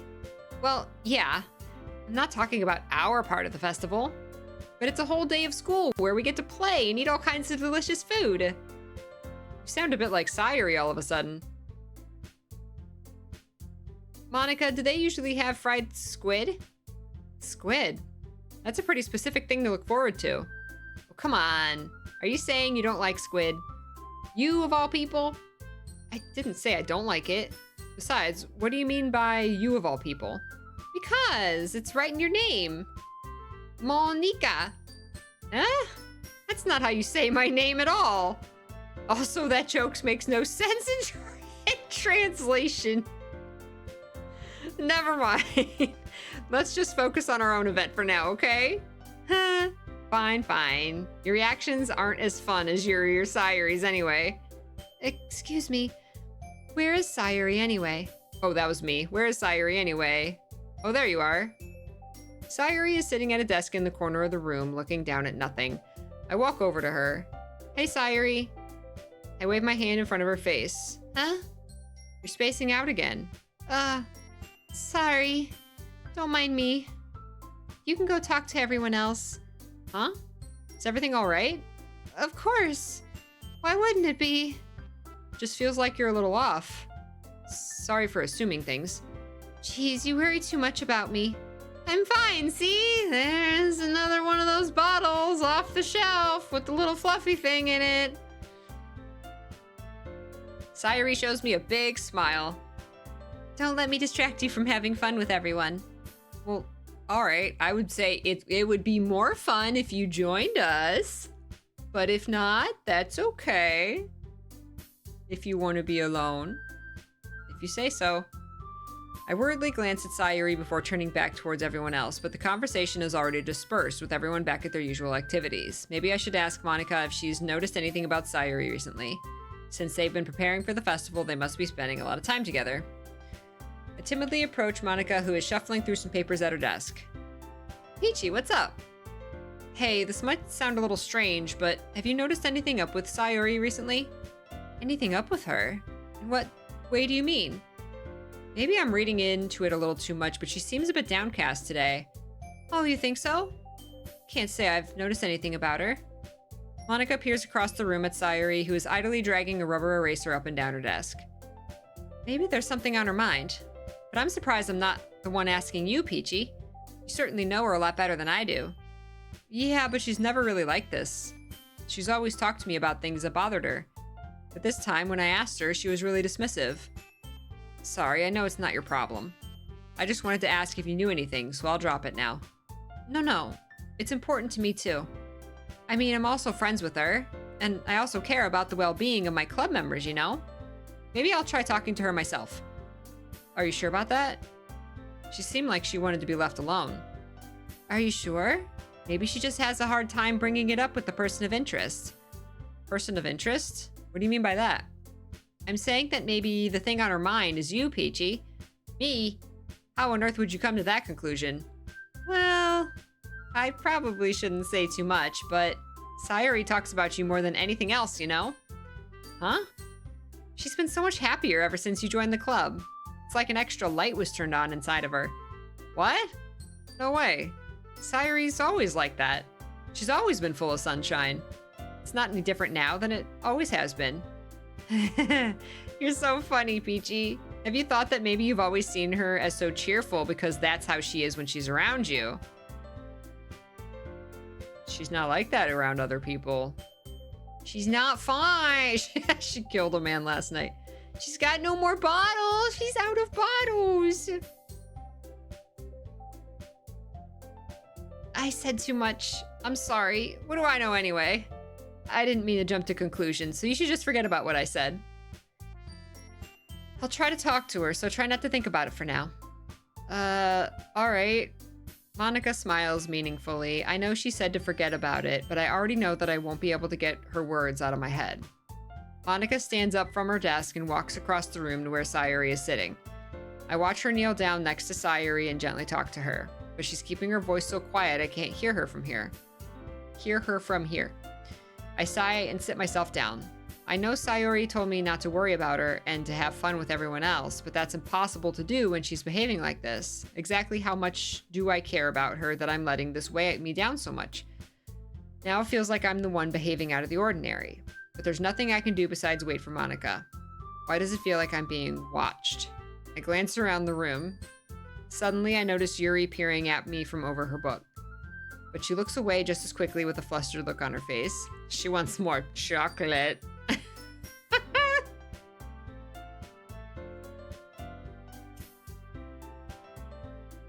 She won't get anywhere like this. I never really see Yuri approach anyone or start a conversation on her own accord.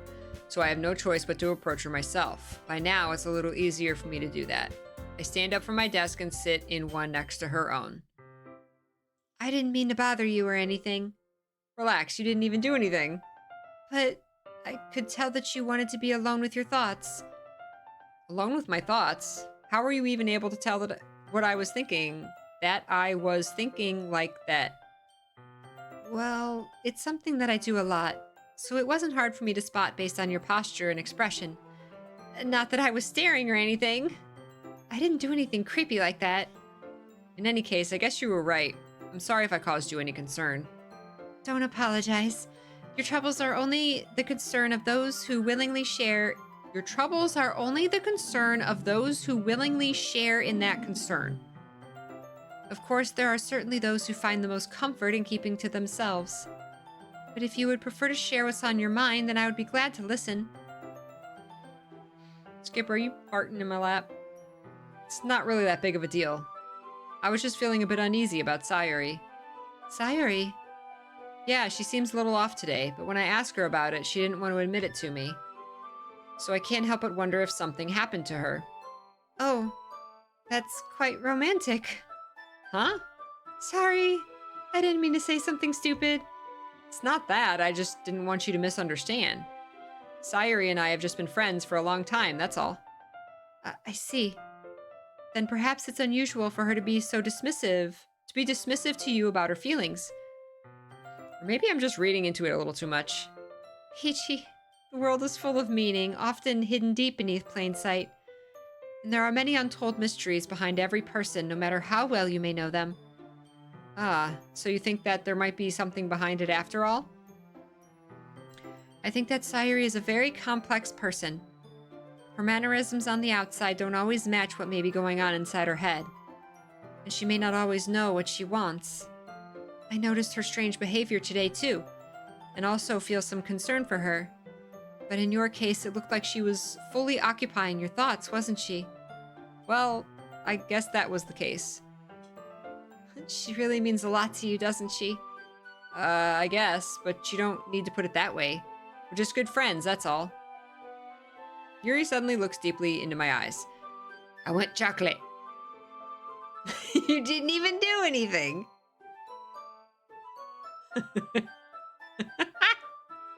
Chocolate. Her expression is gentle and curious, as if she was searching for something. Embarrassed, I avert my gaze. Sometimes a person's mysteries are untold even to themselves. And you, as someone honest and caring, may uncover feelings you weren't aware were in you. That is, I think that she would be a very fortunate person to have you feel that way about her. Yuri, giving me too much credit. I'm a pretty simple guy, so I think I'm pretty good at understanding my own feelings. I'm not nearly as sophisticated as you. That's not a compliment, is it? It is what it is. Anyway, as long as we're here, why don't we do some reading? Well, as long as you're okay with it. Yeah, I should be taking my mind off this whole thing anyway. Yeah, take your mind off your friend who's in the corner not okay. Did you bring chocolate?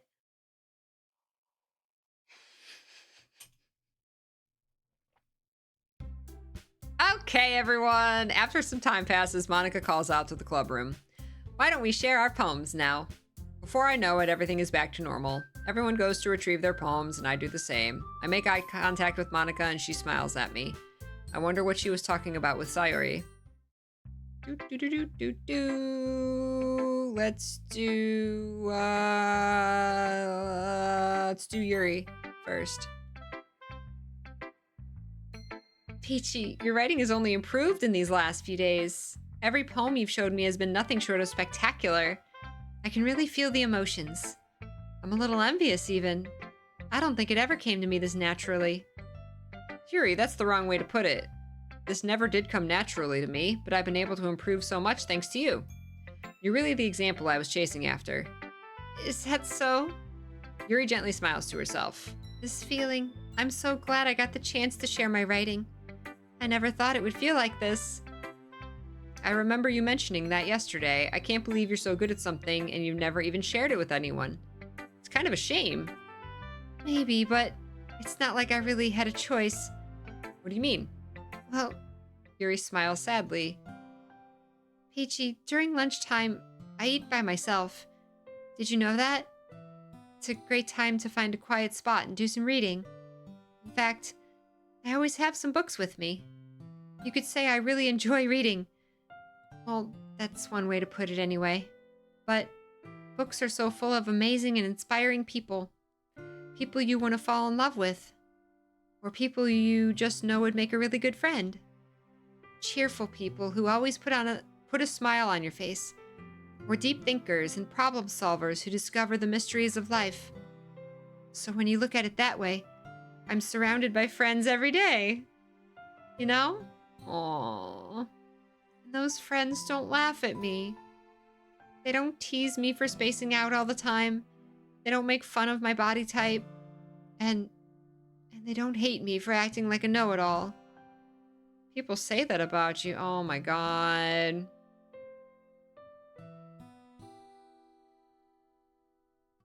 That's why I've always liked and felt at home in the woods. 'Cause in a sense I feel I view the trees that way. Like, 'cause the trees are alive, right? And so you can be surrounded by these beings who just listen, right? The trees aren't judging you. The trees aren't, teasing you. They're not, aware of your insecurities. They're just there, and you can just exist next to them. You can, they don't talk, so you don't have to listen if you don't want to. You can just exist, and you can just be around the trees. That's what I love about the woods. You can just exist among them. As far as you know. Well, if they are judging me, I don't have to hear about it. Hug a tree, Rebel. Thank you so much. You're a celestial peach. Rebel, thank you for the 84 months. Thank you for the 7 years. Oh my god, we got 8 minutes left of this game. Exactly. Existence is just their vibe. And yes, animals too. Yes. That's what's great about pets. They do the exact same thing, right? Yeah. Rebel, thank you. Let's add 5 minutes to the clock for Rebel. Unless, let me know if you want to do something different with it. You can add, subtract, and we switch games whenever the timer runs out. Look at Rebel with your new shiny badge. 7 years. 7 centuries. Cats definitely judge you. Yeah, but not in words. People say that about you. I'm not a know-it-all, Peachy. It's the opposite. I don't know anything. I don't know how to talk to people. I don't know how to make people see me as normal. I don't even know how to make myself happy. I have all these feelings, and all I can do with them is read and write. But it wasn't until now that I started sharing it with you that I really understood what was missing all this time. But I haven't really done anything. No, that's wrong. Just being patient and respectful, that's really important to me. I know I'm a difficult person, Peachy. I speak too slowly. I second guess myself all the time. I read too deeply into things. But every time, you've always treated me just like anyone else. It's so rare that I feel comfortable with myself when I talk to others. But that's why every time I talk to you, I just feel really happy. I feel the same about you guys. I can just be me.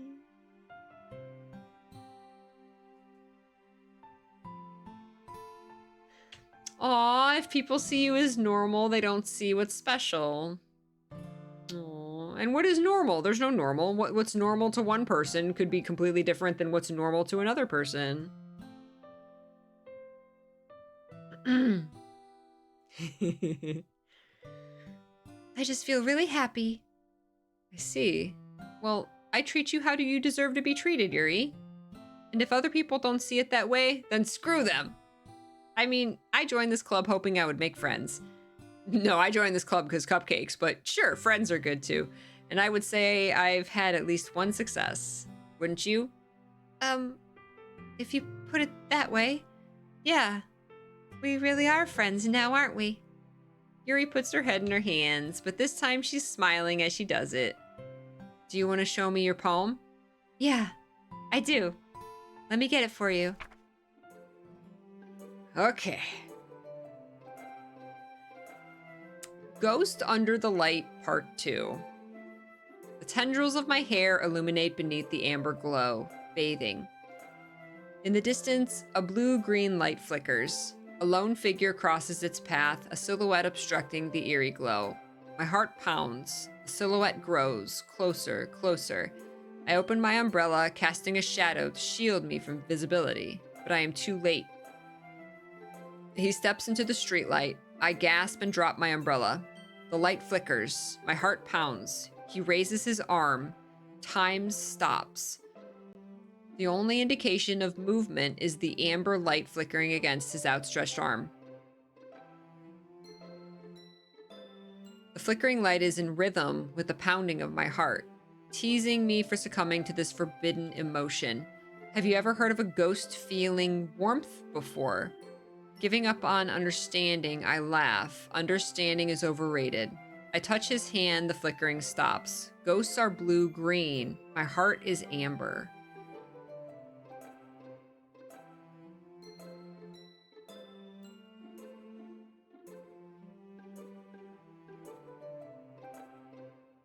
A ghost feeling warmth. Giving up on understanding. Wow.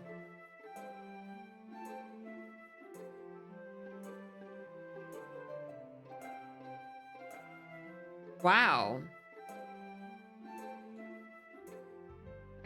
Finishing the poem, I start to hand it back to Yuri, but instead of taking it from me, she looks away. Do you dislike it? No, of course not. I just don't really know how I should respond. Despite Yuri's poems usually being cryptic, it wasn't hard to figure out what this one was about. I don't know if I'll be able to explain this one. That's fine. I understand this one. Yuri's having an even harder time speaking than usual. Does this one mean a lot to you? Yuri nods. I'm not really good with words, but I'm happy you shared it with me. So thank you. And I hope we keep spending time together. Despite my inability to make eye contact, I see a faint smile emerge on Yuri's lips. I once again try to hand the poem back to her, but instead, Yuri gently takes my hands and pushes them back towards me. I hesitate in response to her warm touch. You can, the poem is... Once again, Yuri fails to form a complete sentence. You mean I can keep it? Yuri nods. I'd love to. Again, Yuri faintly smiles as if she doesn't want me to notice. You are... Dallas! Uh-oh! Time is almost time! Ah, run! You always make me feel nice. I know I'm not good with people, but... Oh wait, what do you want to do with that 1 minute, Talus? Those big emotes are worth a minute. I hope that I can return the favor sometime. Yeah, don't worry. I think you do a good job. Yuri finally turns back towards me. I guess we should move on before Monica says something. But I'm sure we can talk again later. Take off, obviously! Talus, we're moving a minute! Uh-oh! Charushi! Thank you! For the popcorn! Do you want to add a minute? I'm sure we will. With that, Yuri timidly smiles at me and I return to my seat so I can put her poem away. More! Jenny says more! Aww. Aww. There was something creepy about the poem. Like, I don't know if the poem was about, so I guess it was about like her wanting like romance, right? Like someone reaching out to her. But at the same time, like I got creepy vibes from like you're in the street light and someone is coming towards you in the street light and you hide behind your umbrella, but they're there anyway. Like that part was creepy, like your heart's pounding. Like that part was creepy. All right, let's do,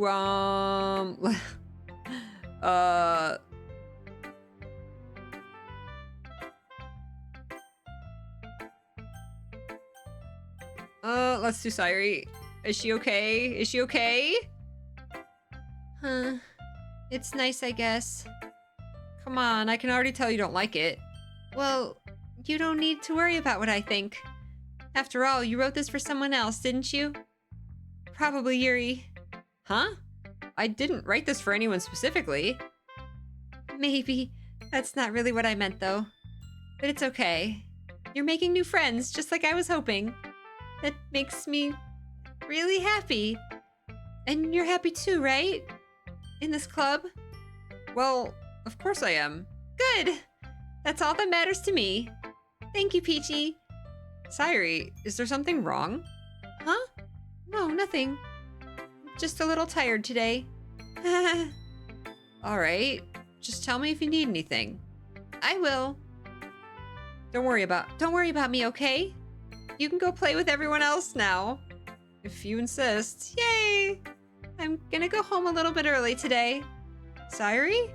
Tell Monica I wasn't feeling well, okay? I'll see you tomorrow. Before I can say anything else, Sayuri cheerfully walks out of the classroom, humming to herself. She's not okay. She's not okay.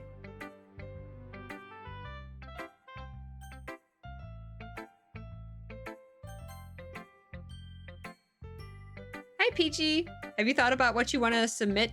What you want to submit to perform at the festival? Well, being in this club is one thing, but performing in front of a bunch of people, I'll have to give it some more thought. Okay, no pressure. But whatever you do, I'm sure it'll turn out great. It would also make me happy to see. Anyway, let's take a look at today's poem. Sure. I let Monica take the poem I'm holding in my hands. Your style's gotten so refined, Peachy. Yuri's been teaching you a lot of things, hasn't she? Well, I guess so. Yeah, I've been noticing how much time you spend with her. I saw you feeding chocolates. I think I've heard her say more words these past couple days than she's talked the whole year. Not sure how you did it, but that's pretty impressive. Well, she just needs some patience and a way to talk about all the things in her head, I guess. I'm still getting the hang of it myself. You're certainly putting in a lot of effort. You must really like her. It's awfully suspicious, you know? Spending time with her in the clubroom every day, reading that edgy novel with her. Whoa. Fayez, adding a minute. Thank you so much, Fayez. I appreciate it. Thank you, thank you. Oh, man. I know. Hey, what's up, Jack? How far are we into this game? Pretty far, quite a few hours. I just feel bad that she has a hard time socializing. It makes me want to make sure she doesn't spend all her time alone. Besides, the novel isn't too bad either, you know? All right, I get you. Just be careful, all right? I know that Yuri isn't used to opening herself up. So if something bad happens while she's vulnerable, then it could really be hard on her. Her books aren't a total escape from reality. They're just a bandage. You say that like I'm going to hurt her. Sorry, I didn't really mean that. If anything, she might accidentally hurt herself. Anyway, I'll share my poem with you now, all right? All right. The Lady Who Knows Everything. Oh, Fayez there! Oh my god! That's so much more time! Thank you, Fayez, for the 25 minutes and for the 5 gift subs. Thank you. This is how we party. Thank you, Fayez. Yay! It is time to save. I know. Has it really been 4.5 hours we've been playing this game? Holy heck. Damn. Damn. Fayez, thank you.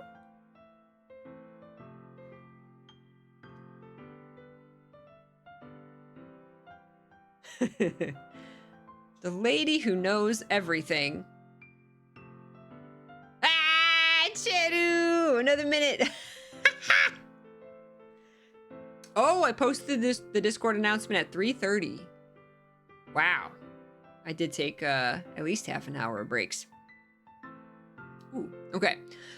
The Lady Who Knows Everything. An old tale tells of a lady who wanders Earth. The lady who knows everything. A beautiful lady who has found every answer, all meaning, all purpose, and all that was ever sought.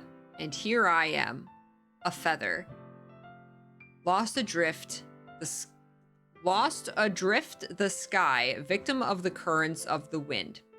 Day after day, I search. I search with little hope, knowing legends don't exist. But when all else has failed me, when all others have turned away, the legend is all that remains. The last dim star glimmering in the twilight sky. Twilight? Lewis, thank you for the 100 bits. Thank you. I appreciate it so much. I'm gonna add another minute. Of course, if you want that any other way, let me know.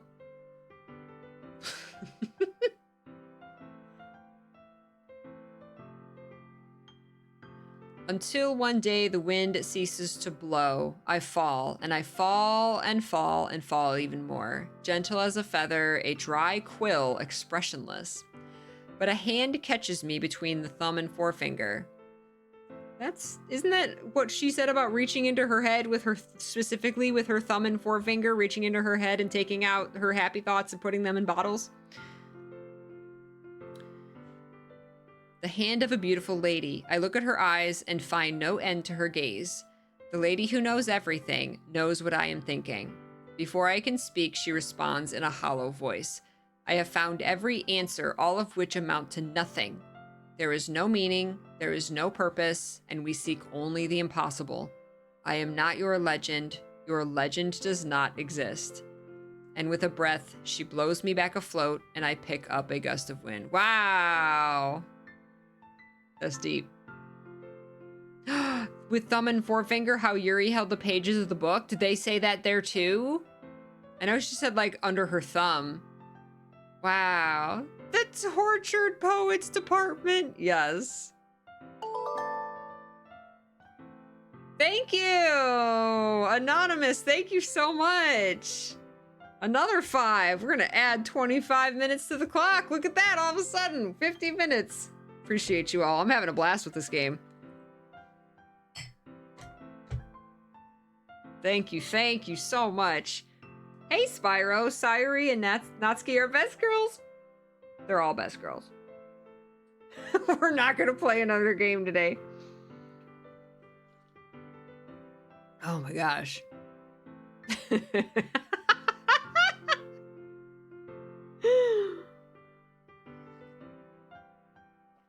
Oh my goodness.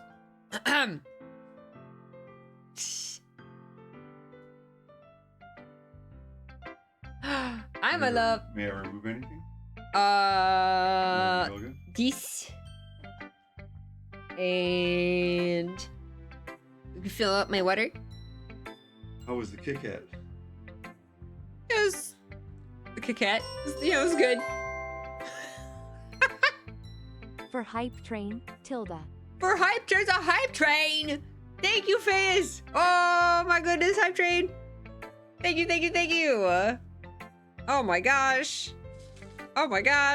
Such Hype Train. Yes, the time is just for the game. Every game has a separate timer. Peachy, wow, Peachy, hue, woe, Peachy, heart, Peachy, thirst. Thank you, Love Chunks. No. Calorelia, Monica! Calorelia, thank you so much for the 9 months. You became a party peach. A party peach. Adding 5 minutes to the clock. Thank you. Thank you.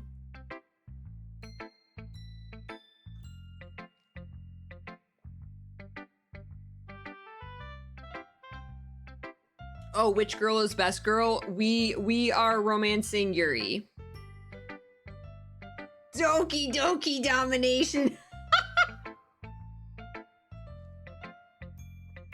Oh, MS Heart. Yes, you do have time from before. Okay, you're taking time off?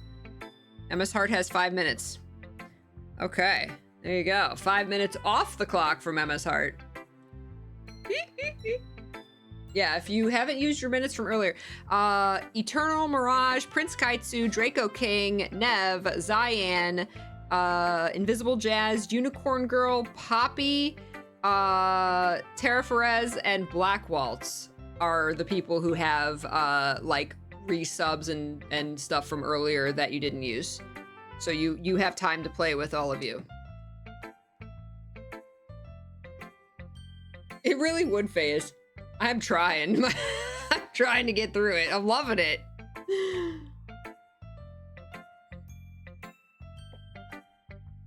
Miss Skipper Love. Oh my goodness. Oh. Hey, someone obsessed. This place has a vibe I can't describe. Ah, Spyro, thank you for joining us. We just chill. We've been playing a lot of Baldur's Gate 3 this month. We play full variety. We play every kind of game here. Mostly RPGs.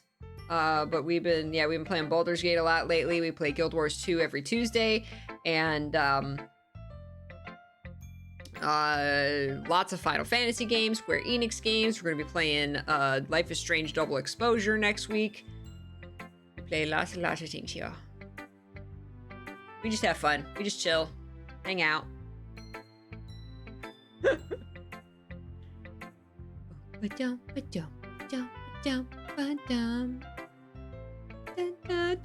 this is Skipper. I have 2 puppies and a kitty. She's a good girl. Usually I'm not streaming this late. So she's like, Mom, why are you still sitting here? And I say, I'm sorry. I'm sorry. Oh. The red of the monitor was like reflecting off of her eye, and I thought like her eye was bleeding. Like inside. But it's just the... Yeah, it's just a reflection from the monitor. Oh my god, I got really nervous for a second there. Do. You know, I feel like learning and looking for answers are the sorts of things that give life meaning. Not to get too philosophical or anything, but it was kind of on my mind, so that's what I wrote about. I see. I never really put much thought into it. In a way, it's almost paradoxical. Because if we had all the answers, wouldn't the world start to lose its meaning? You know, there's one thing I noticed. It seems like everyone in the club prefers writing about things that are more sad than happy. Are you surprised? I mean, if everything was okay, we wouldn't really have anything to write about, would we? Nothing wrong with pure fluff. Tooth-rotting fluff. Humans aren't two-dimensional creatures. I think you'd know that better than anyone. You mean one-dimensional? Yeah, that. Anyway, here's Monica's writing tip of the day.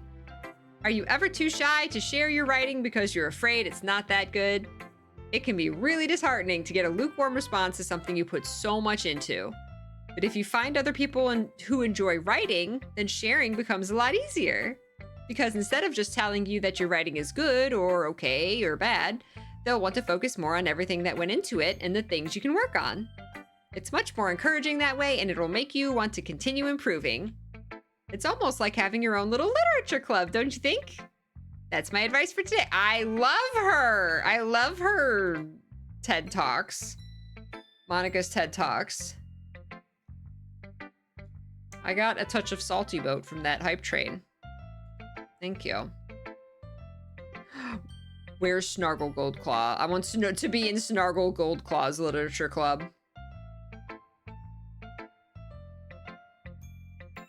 Rebel, I'm a tooth-rotting fluff enthusiast. Exactly. Girl, you are literally two-dimensional. She is literally two-dimensional. That's my advice for today. Thanks for listening. All right, Natsuki, who doesn't like me. We do have a writing channel in our Discord. Yes, we do. I'm already the president of Snargle's Literature Club. Thank you.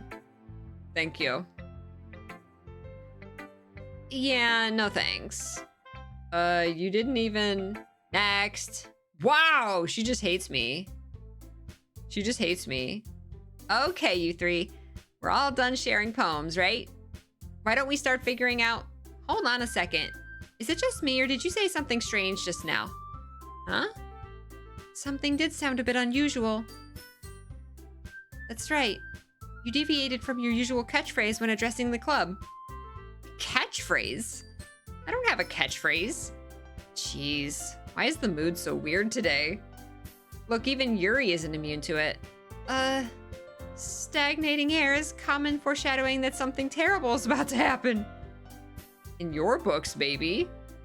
Look, the only thing different is that Sayuri isn't here. It seems you're right. Sayuri always helps lighten the mood a little bit, doesn't she? It's almost like everyone's balance is thrown off a little when she's not around. Where the heck did she run off to, anyway? I thought she just went to pee. Natsuki, please show some decency. Oh, come on. She actually wasn't feeling too well and went home early. Is that so? I hope she's all right. Seriously? Of all the times to not go home with her, you pick the time she's not feeling well? So much for you two being all lovey-dovey. No, first of all, stop misunderstanding my friendship with Sayuri. And second, she's kind of been avoiding me today, so I didn't want to force it. Oh?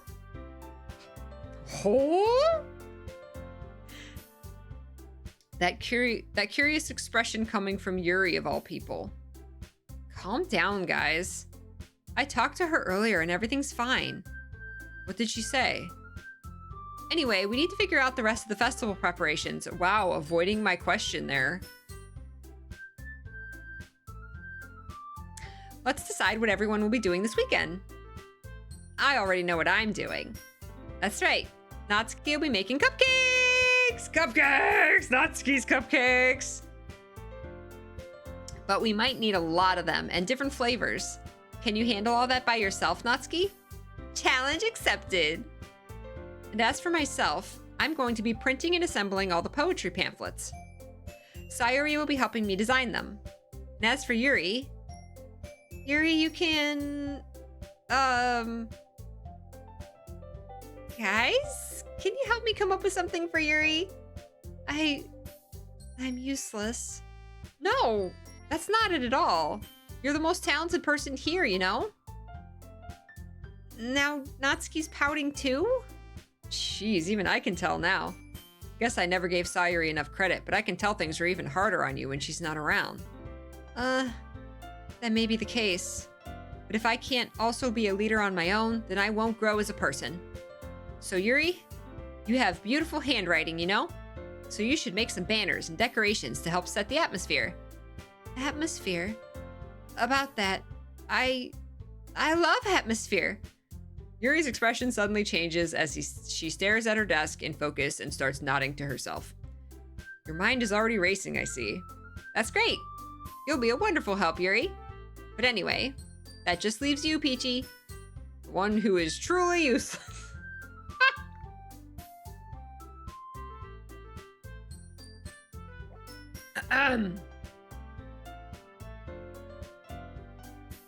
Oh, don't say that. In fact, both Natsuki and Yuri have some pretty heavy tasks to handle. It would probably go a long way to give one of them a hand. You could always help me out as well. I would be really appreciative of that. Is Monica suggesting I spend the weekend with one of my club members? How on earth are they going to respond to a suggestion like that? I suppose I wouldn't mind a bit of help. Well, even if you don't know how to bake, there's always some dirty work I could give you. It's not like Monica's gonna give me a choice, and you shouldn't be sitting on your butt anyway. Natsuki tries to mumble a bunch of excuses like that. If I recall, Natsuki, you mentioned that you would like to handle the baking on your own. Wow, Yuri's like trying to get me all to herself.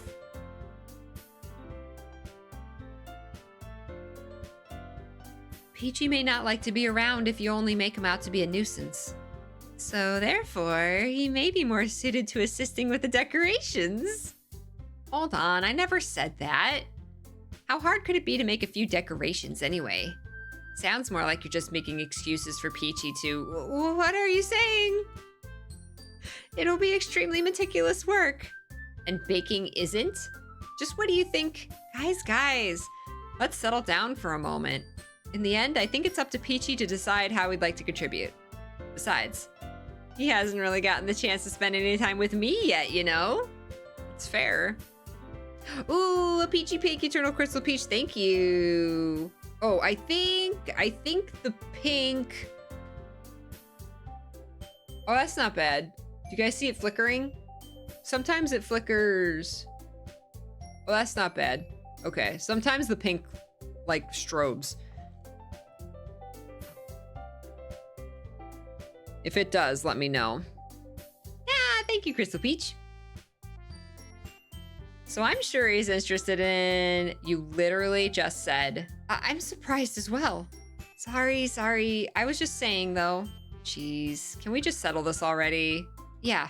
Peachy, you're okay with this, right? In the end, it's up to you. Of course. Everyone looks straight at me. Oh, I can pick Sayori? Sayori ... I have to. No. I have to. She's not okay. I can't just ignore her. I can't. No. Sayori. She's not okay. She's not okay. They look straight indeed. I mean, if it's going to be anyone, then I prefer helping Sayori. I mean, we're already neighbors and... But Monica said... Yuri dislikes that. But Monica said that Sayori was helping her. Oh, helping her. Jeez. Do you really hate us that much? No. Sorry, I didn't mean for it to be this difficult. Just think of the... Oh, wow, I can. Think of the club, okay? Oh my gosh. I can't. Yeah, Sayori was gonna help Monica, apparently. Okay, then I'm picking Yuri. Well, I'll probably be the most useful helping out Yuri. Cheru, oh no. 1 minute on the clock. Thank you, Cheru. Yuri will remember this choice. I'll probably be most useful helping out Yuri. Me?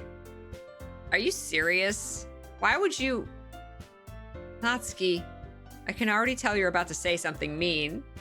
No. I was just saying... So you'll be helping Yuri then, Peachy? Yeah. That's what I'm going to do. I'm glad. I have a bad habit of overthinking these sorts of things. So I think your assistance will be very useful. That's great to hear. Natsuki, will you be able to handle the baking yourself? I mean, yeah. I already said I would be fine. Exactly. Okay. Everyone can tell that Natsuki is feeling a little sour. So is that everything we need to go over? Yeah, that should be about it. Are you guys excited? Well, excited may not be the right word. Yuri's horny.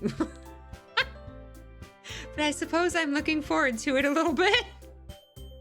Do you feel the same way, Peachy? Me? I guess you could say I'm interested to see how it'll turn out. That's good enough for me. What about you, Natsuki? Natsuki? What? Why is everyone yelling at me? I didn't even do anything. No, that's not what I meant at all. Yuri anxiously glances between everyone in the room. I'm sorry for this. I don't really know why Peachy picked me. Whoops, wait, oh.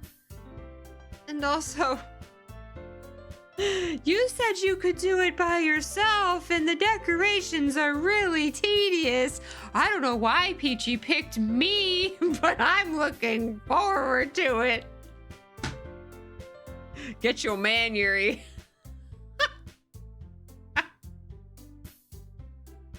Hiya, Gina. Oh my god. And also, your cupcakes are the best cupcakes I've ever had. They go really well with my tea. Now I want cupcakes. And nothing that I do for the event will compare to that, so... I get it. Kinda surprised, though. Why? Well, I'm the one acting immature. I already know that. But you're trying to cheer me up all of a sudden. I know I'm not very good at it. I'm sorry if I said something bad. Natsuki isn't the only one surprised. Monica and I are also taken aback by Yuri's words. When she already has trouble with words, trying to cheer someone up must be far out of her own comfort zone. But I begin to understand. Yuri was trying to sound like Sayuri. Aww. Even if it didn't work perfectly, I can tell that she tried to say something Sayuri would say at a time like this. Aww, that's sweet. Because Sayuri always helps everyone smile and feel good about themselves. No, I kind of appreciate it. Sorry for making a big deal out of nothing. But I'm going to say this. You better bet that my cupcakes are going to be the best part of the whole event. I believe you. Yeah, I hope to see everyone do their best. But with that, there's nothing more for today, so I guess it's time for us to head out. All right, let's get out of here then. Oh my god, that was the longest Ohio goodbye. Everyone packs up their things. I start to follow Monica and Natsuki out the door as they chat between each other. Huh? I turn around. Sorry. I realized that I don't have any way of contacting you this weekend. Oh, you're right. Can't believe that slipped my mind. Should I give you my phone number? I think that would be the best way, yes. All right, then. Yuri and I exchange phone numbers. Okay. Then I'll be stopping by your house on Sunday. My house? Is that a problem? No, not at all. I just thought that I would be the one going to your house since I'm the one helping you. I suppose that makes sense. But if you don't mind, I think I would prefer going to your house. All right. In that case, it won't be a problem. I decide not to press Yuri for a reason. It's not like it should matter much either way, so I'll just need to make sure my room is clean. I hope I managed to make myself useful in some way. Not nearly as creative as you are. Don't underestimate yourself, Peachy. I think that we'll make a very productive team. This music reminds me of Mario RPG. Even if you only chose me because you felt bad or something. Wait, you don't actually think that, do you? I don't know. It's difficult to come up with any other reason you may have chosen me. You're forgetting... I fed you chocolate, girl. You're forgetting the one reason with the most common sense. I chose to help you because that's what I want to do. But... Yuri thinks to herself with an extremely tense expression. Yuri, you're overthinking this. You wanted me to point out when you're overthinking, right? Huh? I didn't realize. I'm telling you, I want to. That's all there is to it. Do you believe me? Yuri thinks really hard again. She looks straight into my eyes for a long while. I believe you. As if it took her tremendous effort, Yuri finally says that and relaxes her expression. Breakfast!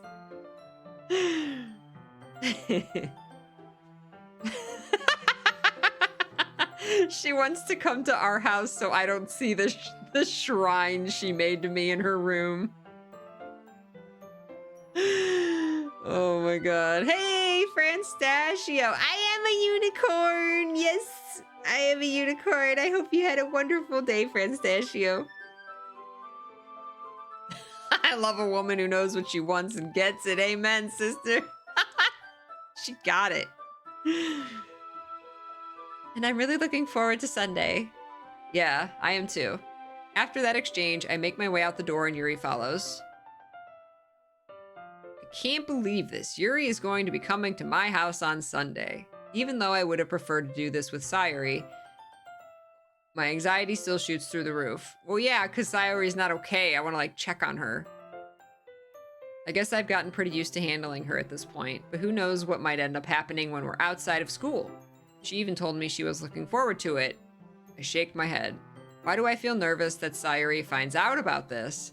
It's not like we feel that way about each other. Besides, like Monica said, this is about the club. I have nothing to worry about. You're overthinking it. If I just go with it, then I'll have a good time. It's already Sunday. Oh my god. Okay, let's save it again. Wow. Alright. There's a lot of save files. Holy heck. Look at this. Oh my god. You can save like 47 games. How many branching paths does this game have? All right, let me take a bite and rest my jaw for a minute. Oh my god, so much reading. All right. It's already Sunday.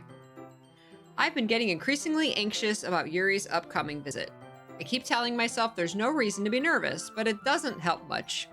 Yuri is clearly an introvert and also an intimate person in general. There's no doubt that she'll open up a little bit when it's just the two of us. Meanwhile, we've even been texting occasionally. Aw, nice. She was extremely apprehensive at first, but it wasn't long before I was already learning more about her. But putting Yuri aside, I haven't heard a thing from Sayori since she left the club early the other day. It's not like we text each other all the time or anything, but I've been worried about her in the back of my mind. Between what Sayori said and what Monica said, is it really okay for me to put Sayori's feelings aside when she might need me? I tried not to. I tried to say that I was gonna go like check on her and visit her, but the game was just like, nah, Monica's got it. And I'm okay. I tried. Hi, Alan. Thank you for lurking.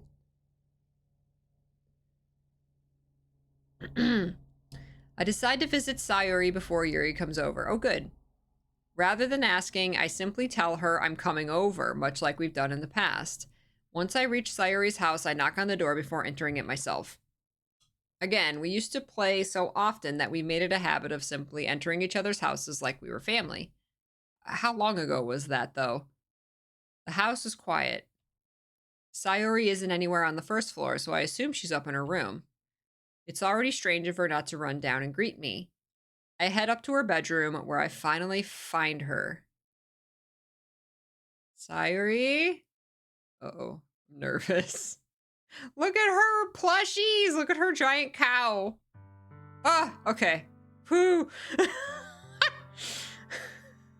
It's like her being okay was a jump scare.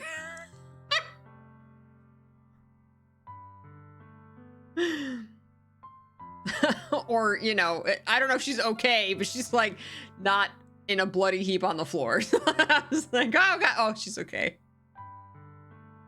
Hi, Peachy. I sit down in her room. Sayori forces a smile, but it's easy to tell that she's different. There's a minute of silence between us. You haven't come over like this in a long time, have you? I guess you're right. It has been a long time. Not much has really changed, has it? Oh, everything's changed, you stupid boy. Sayori's room is as messy as it's always been. I also recognize the same stuffed animals and wall decorations that she's had for years now. If you came over more often, it wouldn't be such a mess. That's because I end up cleaning it for you. How come you suddenly wanted to come over today? Aren't you supposed to see Yuri today? Yeah, but... Wait, how did you know that? Sayori had already left by the time we decided that last meeting. Monica told me. It's only natural for her to keep me informed about the festival preparations, right? Oh, that's true. But what about you? Aren't you going to be helping Monica today? Of course. But I'm just helping her online. We didn't plan to meet up or anything. Oh, so it's just me and Yuri then? Yep. There's still more silence between us. Sayori stares in a random direction. Everything about her behavior is really uncharacteristic. I finally get to the point. I just wanted to see how you were doing. After you left on Friday. When something's wrong, you can't hide it from me. I know you too well. So... Sayori smiles, shaking her head. That's no good, Peachy. Eh? Why can't it just be like it's always been? This is all my fault. If I didn't get so weak and accidentally express my feelings, if I didn't make that stupid mistake, then you wouldn't have been worried about me at all. You wouldn't have come here. You wouldn't have even been thinking about me right now. But this is just my punishment, isn't it? I'm getting punished for being so selfish. God, girl. I think that's why the world decided to have you come over today. It just wants to torture me. Sayori? I grab Sayori by the shoulders. What on earth are you saying? Are you listening to yourself right now? I know something happened to you. There's no other explanation for you to be like this. So tell me already. Until I know, I won't be able to stop thinking about it. Uh, Sayuri gives me an empty smile. You really put me in a trap, Peachy. But you're wrong. Nothing happened to me. I've always been like this. You're just seeing it for the first time. Seeing what? What are you talking about, Sayuri? You're really just going to make me say it, aren't you, Peachy? I guess I have no choice this time. The thing is, I've had really bad depression my whole life. He never saw it. Did you know that? Why do you think I'm late to school every day? Because most days I can't even find a reason to get out of bed. She's so cheery.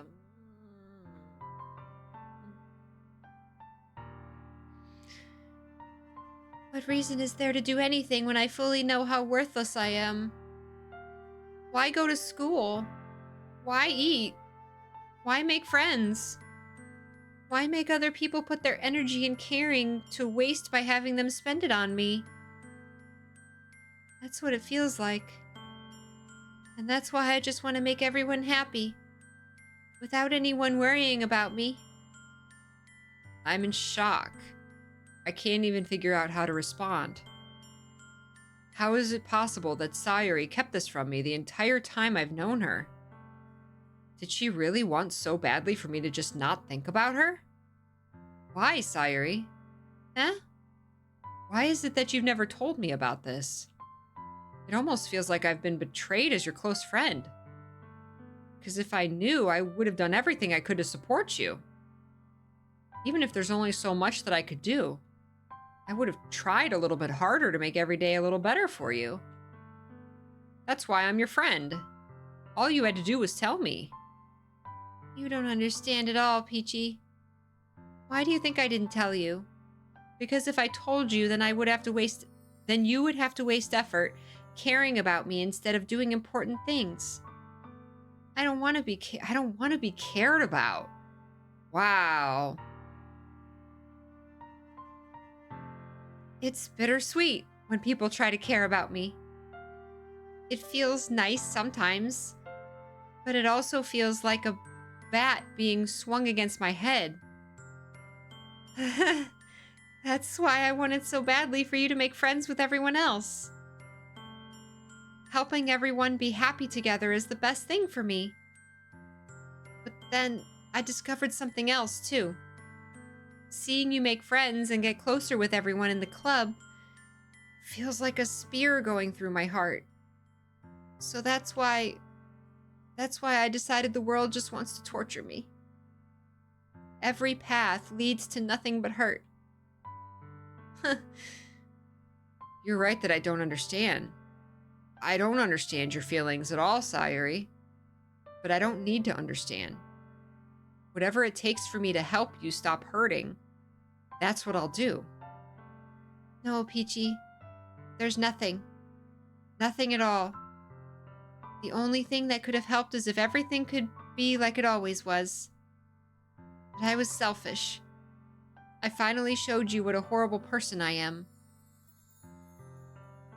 Tears streak down Sayuri's face. I made you join the literature club because I was selfish. And I was punished by my heart hurting in a way that I couldn't understand. And now you came here and I made you hurt too. I'm just weak and selfish. That's all I am. I don't understand your logic, Sayuri. And that's why I'm going to accept these punishments. Because I deserve every last one. Without thinking, I once again grab Sayuri's shoulders.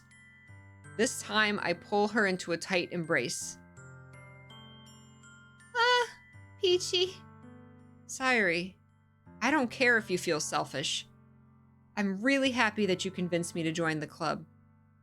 Seeing you every day makes it worthwhile enough. If I make friends with everyone else, that's just a bonus. But please never underestimate how much I care about you. I wouldn't have it any other way. Peachy. Sayuri isn't hugging me back.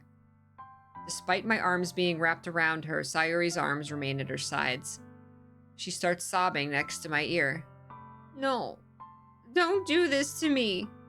Please don't do this. Peachy, Sayuri barely manages to speak between her sobs. That's so hard because, like, to you, it's like, yeah, of course, I'm gonna hug her and tell her how much I care about her. But she literally said that it's painful when people care about her. Like, how do you deal with that? Like, how do you comfort someone like that, you know? Because it seems so natural. It seems so like, oh, it just makes sense to hug her and tell you you care about her, right?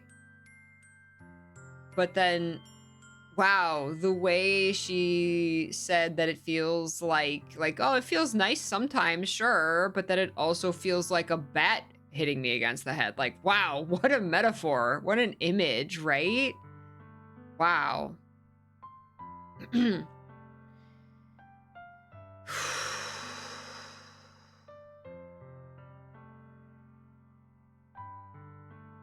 Man. Sayori barely manages to speak between her sobs. I don't know if I'm doing the right thing, but all I want is for her to know that I care. If you have it in you to call yourself selfish, then you have to let me be selfish too. No matter what it takes, I'll figure out what needs to change. I'll make these feelings go away. And if there's anything that you need me to do, then you'd better tell me. I'll get mad if you don't. I don't know. Gently, Sayuri finally pulls her arms around me in return. I don't know anything. It's all really scary. I don't understand any of my feelings, Peachy. The only time I'm not feeling nothing is when I'm feeling pain. But your hugs are so warm. And that's really scary too. Sayuri lets me go. As she does so, I let her go as well. The festival is tomorrow. Yeah. It's going to be fun, right? Yeah. How would you like for me to spend it all with you? It's what I want. I promise. I think that would be nice then. Ooh, she's saying that for me. She's not saying that for her. Yeah. Sayuri wipes her eyes. If I could spend the whole day here, I would. Of all days, this has to be the one where I have other plans. You can cancel with Yuri. Maybe I should cancel. No, don't. Please don't. If you did that, then I really wouldn't forgive you. But it's almost time for Yuri to meet me at my house. At the very least, do you want to come along and help out? It would be fun. To my surprise, Sayuri shakes her head. I'm sorry. I don't know if that would be very good for me today. You understand, right? It's kind of hard for me to fully understand, but I'm trying my hardest. It's okay.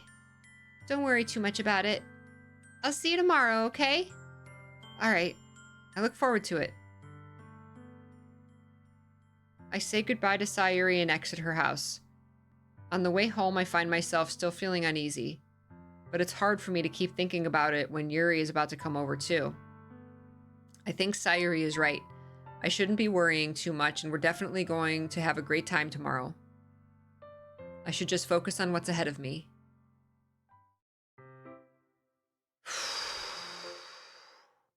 Man.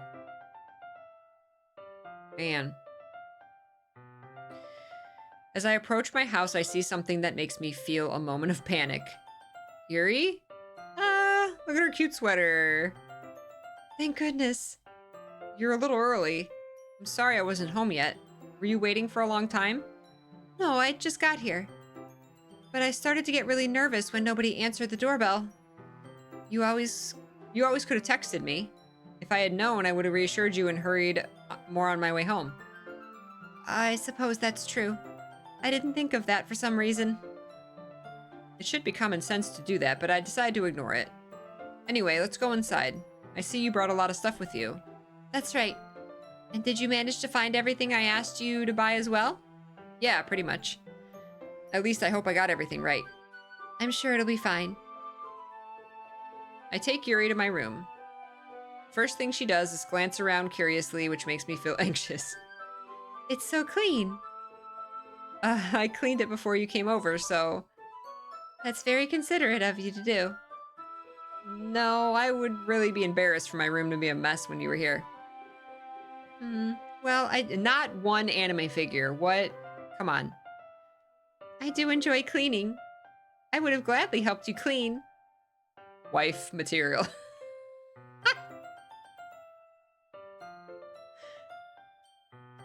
That would be even more embarrassing. Wait, don't look in there. I snatch Yuri's wrist, which was in the process of open. You don't just open a man's desk drawer. What are you doing? You don't just open anyone's desk drawer. Anything that is not out in the open is not for you to see without permission. He hides his... Yeah, she pulls it open and it's full of anime figures. Wife actions.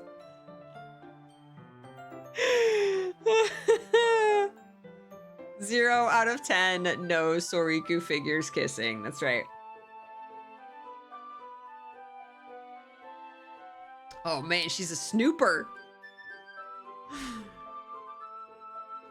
I'm sorry. I wasn't thinking for some reason. I was just spacing out. It's fine, it's fine.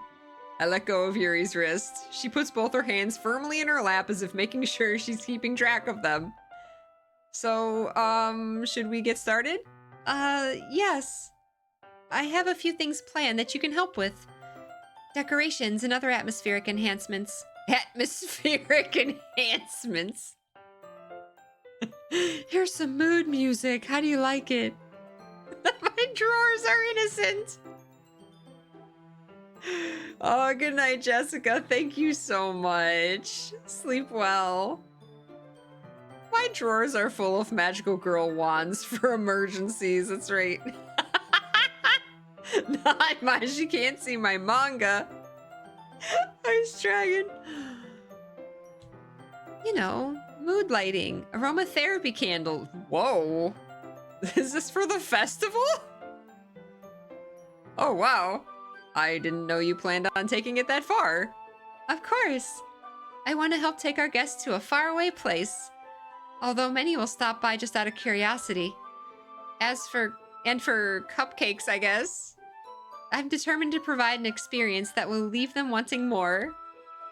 That's great. That's what the mood lighting is for, and the aromatherapy candles. This girl thinks she's in a different club. It's easy to forget that you're a pretty intense person. Intense? I guess that's the best way to put it. Is that a bad thing? No, not at all. It's something that I like about you, actually. Is that so? That makes me feel relieved. Kind of happy. Yeah, no need to be so anxious. You can relax a little. Relax. I brought some things for relaxation, did you?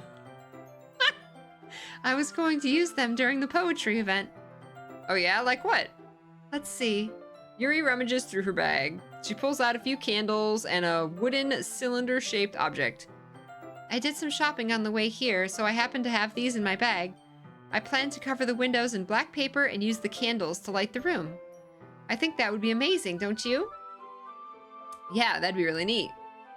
What's that wooden thing, though? Oh, this?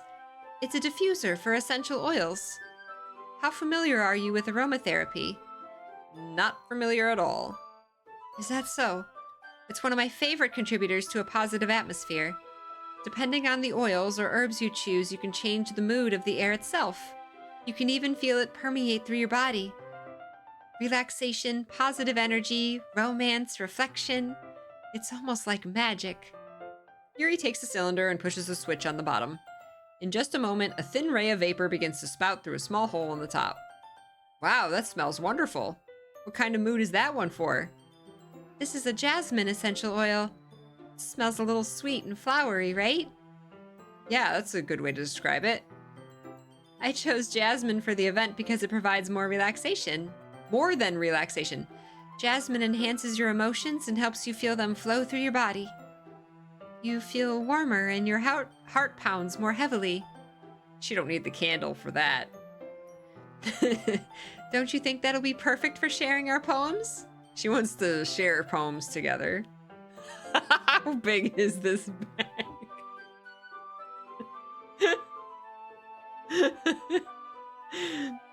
It does sound suitable. But you seem to know a lot about this, so I'll trust your opinion with anything. Yuri smiles gently, clearly enjoying herself. She again reaches into her... She has like the Mary Poppins bag she's pulling. Oh my god. Oh my god. She again reaches into her bag and pulls out several spools of thin ribbon. What are those for? Well, did you purchase the origami paper I asked you to get?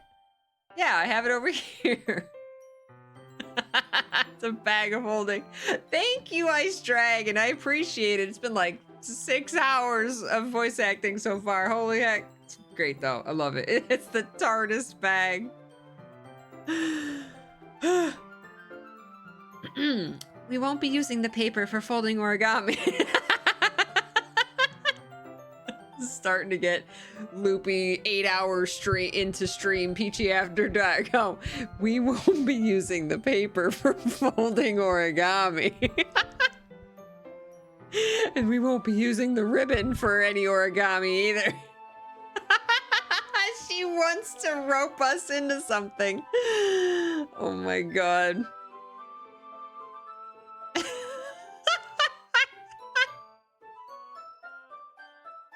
Oh no.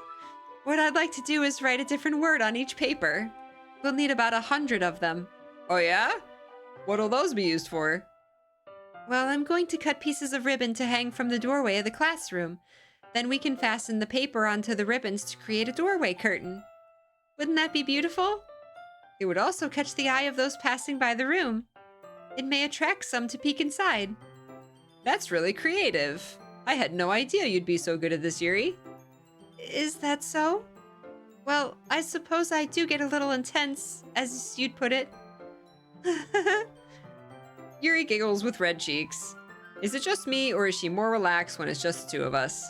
Or maybe it's the excitement she feels from sharing something that she enjoys. Or maybe it's the ribbon, the aromatherapy jasmine candle, and whatever she thinks is in my desk drawer.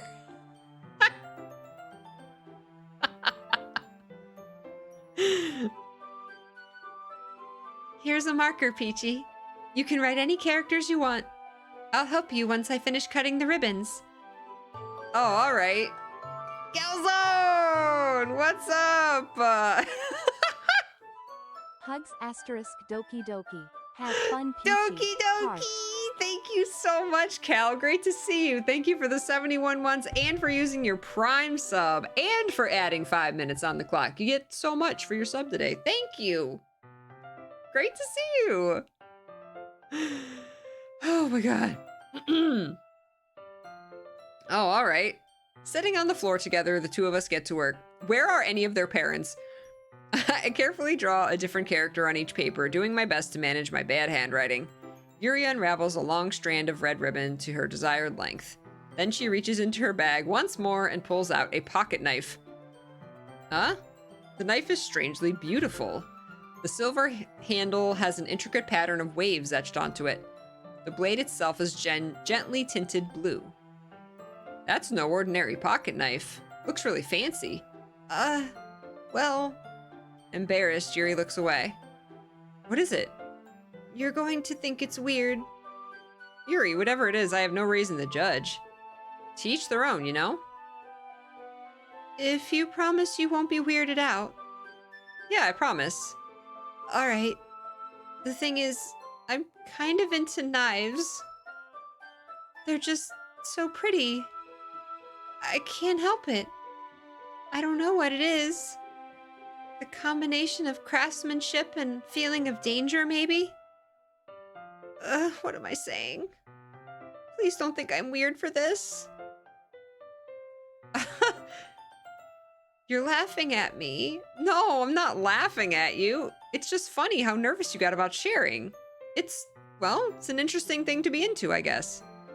But I think it kind of suits you. Suits me. Yeah, it's kind of intense. Nah, nervous laugh. Ah, kind of intense. Oh no, she's Peachy-chan. Oh no, she's Peachy-chan. It's fine. It's fine. Besides, it's a really cool looking knife. I can't deny that. It is, isn't it? Yuri relaxes her expression once again. Would you like to hold it? Sure, I'll check it out.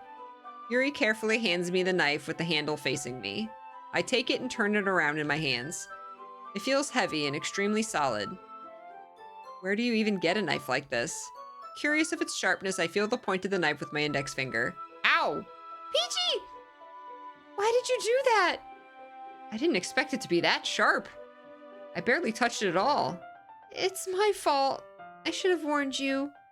This knife is extremely sharp. It can cut through skin like it's paper. She says from experience? Oh no. Small drop of blood trickles down the side of my finger. Yuri takes my hand and gives the wound a closer look. She stares at it and noticeably fidgets. If you're squeamish, I'll go wash it off now. Without warning, Yuri puts my finger in her mouth and licks the wound. Oh, girl. Vampire. No. I feel her tongue curl around my finger. Oh, shit. I'm both terrified and turned on at the same time. Oh, girl, no.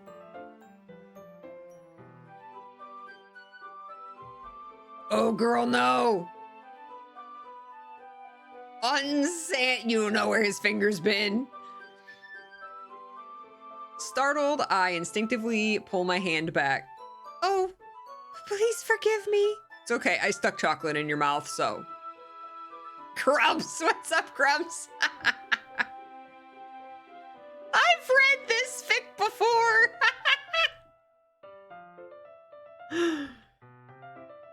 I wasn't thinking. Yuri lowers her head, her face burning up. Yuri, That's the most embarrassing thing I've ever done. How could I do something like that? I'm sorry. Sure, it was a little weird. It took me by surprise, but I guess she was just trying to help, right? Yuri, I think you're overreacting a little. She doesn't lift her head. What if she doesn't recover from this for the rest of the afternoon or her life? All right, you know what?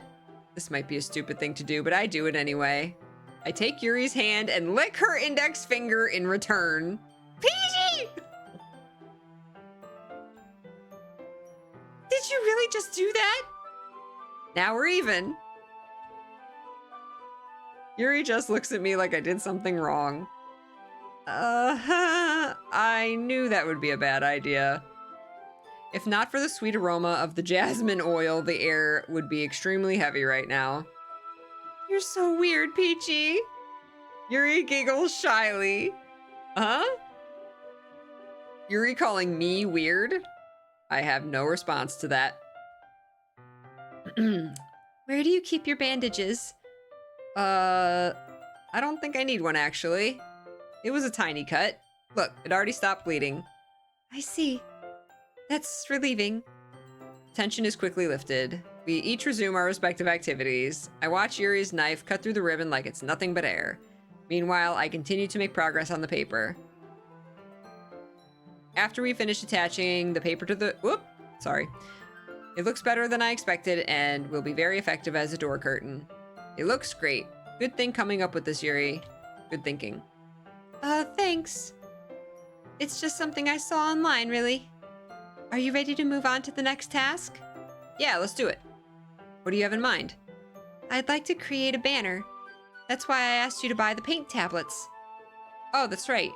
One of the items Yuri had asked me to buy was a kit of watercolor paint tablets. We'll need about 6 cups of water to put each of the tablets in. Do you mind fetching those for us? Of course not. 6 cups of water. I'll be right back in a minute. Thank you very much. Oh, and just a little bit of water is okay. If you fill the cups too much, it'll be too diluted. Taking Yuri's advice, I decided to use small plastic bathroom cups rather than full-size glasses. I put them on a plate to catch any paint that drips, then bring it back into my room. Yuri? Yes? I come in to see Yuri quickly unrolling her sleeve, pulling it back over her arm. Ugh, Yuri. Yuri. Nothing. Your face is a little red. Is it too hot in here or anything? No, not at all. There's nothing wrong, so let's mix the paint. Yuri hurriedly dismisses me and takes it upon herself to wrap the tablets, dropping them into the cups. So, I thought we would do something simple that would look very nice. I'd like to paint a gradient across the banner, starting with the colors for a sunrise, then daytime, and then sunset and nighttime. Once it dries, I'll write an inspirational quote across the banner. We can hang it on the wall behind the podium at the front of the classroom. Oh, neat. What are you going to write? Well, it'll be more fun to surprise you. Yuri smiles at me. If you say so. After rolling out the banner, Yuri and I kneel on opposite sides so we don't get in the way of each other. Yuri uses a brush and adds a few dots of different colors across the banner to serve as a color guide when we paint. This kind of reminds me of elementary school. Painting on a banner with watercolors feels a lot like the art class projects we had back then. It's relaxing. I'm sorry if this feels too childish. No, duh, dude, doing like a paint gradient across, like, would be super cool. Hey, Obi. This is a spooky game? Oh. Oh. Oh. Oh. We're just touching the tip of the spooky.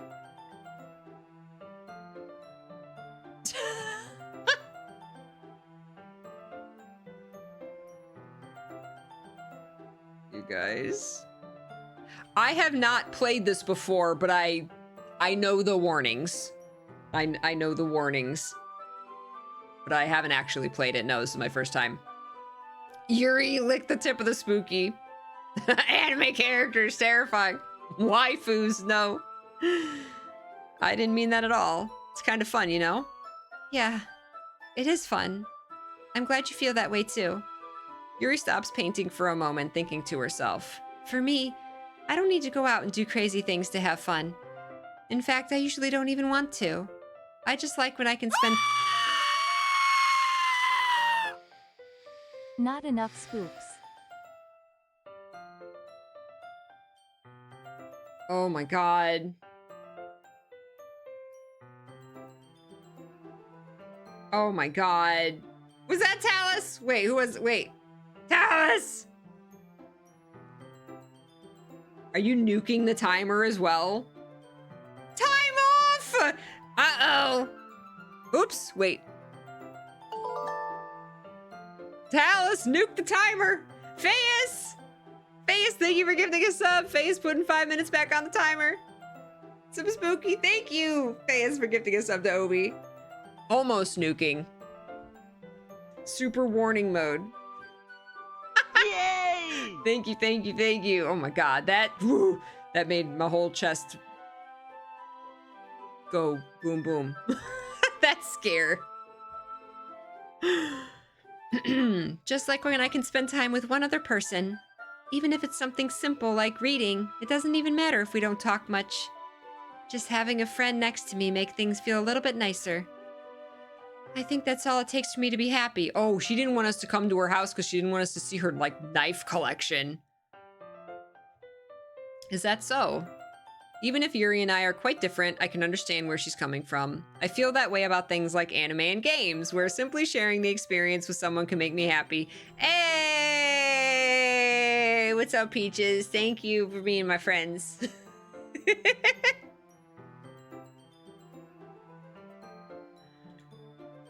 I think I feel the same way. Yuri smiles gently. I knew you'd understand. Yuri leans over the banner to grab an Shanked. unused paintbrush. Shanked! but I move at the same time, causing my head to bump into hers. Ah, sorry. Yuri reels back, and I quickly lift my hands in surprise.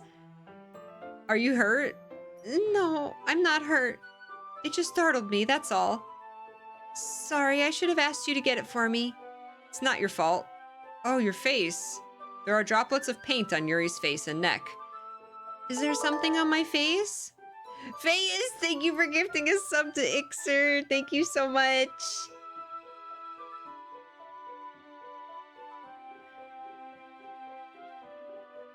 Yeah, I accidentally got paint on you. Sorry, it's totally my fault. I'll get a towel right away. I rush out and fetch a small towel, then I dampen it with hot water. I return to my room and kneel back down in front of her. Here. I pat down Yuri's face and neck with the towel. Is something wrong? It's hot. I just didn't expect it. Sorry. I didn't want to use cold water. Having finished, I start to retract my hand, but Yuri suddenly holds my wrist. Wait. It's the jasmine. Huh? Just for a little longer. It feels really nice. I keep my hand still against Yuri's neck. She looks into my eyes. It's an intense expression that I recognize from when she reads her books. Jarushi! Thank you for the big emote! So spoopy. Almost as if she's lost in a daze, enveloped by her own thoughts. She breathes gently, half through slightly parted lips. What is that?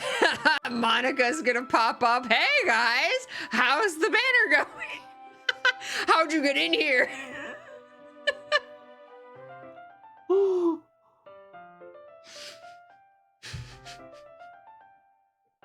She definitely reads yaoi. Maybe that's why we were so panicking when she was gonna open our drawer. She was gonna see our yaoi manga. What is happening? Is it the aroma of the jasmine oil giving me this dizzy feeling? Yuri's gentle fingers wrapped around my wrist send a tingling sensation through my arm, and suddenly her face seems to be much closer to mine than it was just a moment ago. Yuri slowly pulls away. Sorry. I've been feeling a little lightheaded today. I didn't mean to space out. It's fine. The moment is over as soon as it began. Yuri picks up her brush again, but her movements seem clumsier, like she's unable to focus. I remain silent, forced to ignore the event that just transpired. I hesitantly retrieve my own brush and continue following Yuri's example. That should do it. I finish filling the night sky with white dots that look like stars. Looking at the banner as a whole, it's very pretty and natural looking. I think it came out better than expected. I'm really happy with the results. Yeah, me too. Are you going to add the lettering now? Not yet. It needs to dry first. What should we do in the meantime? That's true, but won't that take a while? Well, perhaps it would be best to leave it here, then have you bring it in the morning. I can do the lettering in the classroom before the event starts. Is that okay? That's totally fine. Wonderful. In that case, I don't think there's anything more for us to do here. Is there? Phew. You say that like you're glad it's over. Was I wrong to assume that you were at least enjoying yourself a little bit? Oh my gosh, Face, thank you so. Face is like, no, this will not end. Woo! Shinies! Face, thank you so much. Oh my goodness. It must go on. The Doki Doki must not end. Doki Doki all night. My throat is getting really raw though. I mean, it's all good. It's all good. I'm just saying, this has been some reading. 6 hours of a visual novel.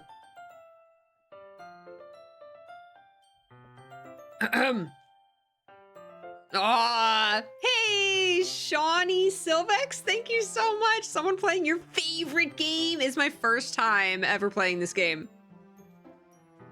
Aw, Ren, your dream come true seeing Peachy play this game. Where, I don't think I saw Champ. It was funny. Champ was actually here this morning. Champ has been asking me to play this game for years. And Champ was here this morning and I haven't seen him since. I'm like, where's Champ? I'm playing the game. It is the original version is free on Steam. There's also like a plus version with like some side stories, and I think that is that costs a couple bucks, but the original is free.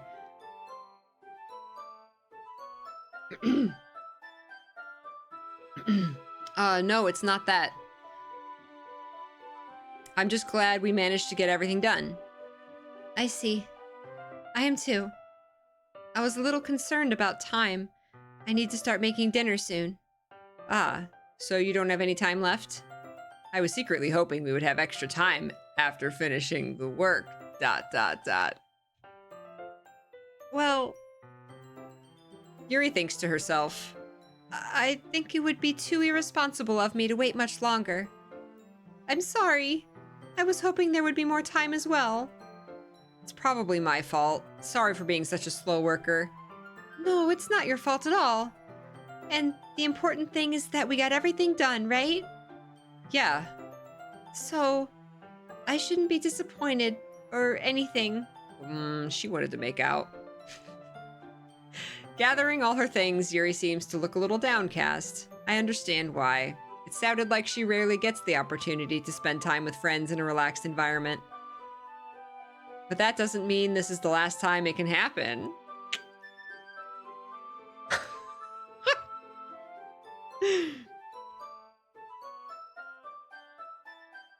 Once Yuri packs up, I walk her out the front door.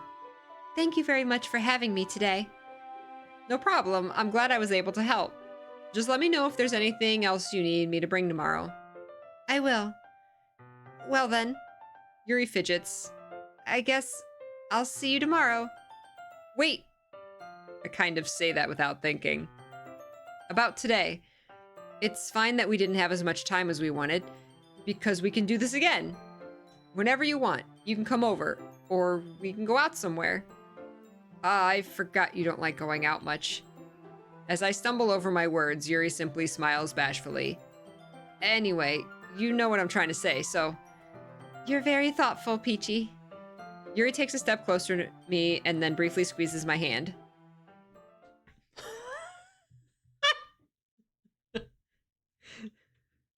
Hi. Creepy Chan, I kind of like that about you. Whenever you want, you can lick my fingers. Well, how am I supposed to respond to that? But I don't even get a chance to, as Yuri suddenly pulls back. Sayuri? Uh-oh! Huh? Ah! Hi, Peachy! Sayuri! Just now, we weren't... It's okay, Peachy. I just stopped by to say hi. Oh man, Chedu, thank you. Thank you for lurking. Well, it's nice to see you. I'm sorry, but I'm already on my way to leave. Oh, really? That's too bad. Because she was gonna challenge you to Mortal Kombat. I'm sorry, but we'll all be together at the festival tomorrow, so that's fine, right? Of course. Sayuri beams. Yeah, so I'll see you tomorrow. Clearly embarrassed, Yuri hurries off. Sayuri waves goodbye after her. Sayuri, I thought you didn't want to come over today. Well, I tried staying in my room, but my imagination was really being mean to me. So I had to come here and see it for myself. See what? What are you talking about? You know, how much fun you were having with Yuri, and how close you got to her. Were you like staring in my window, girl? Oh, she's crying! No!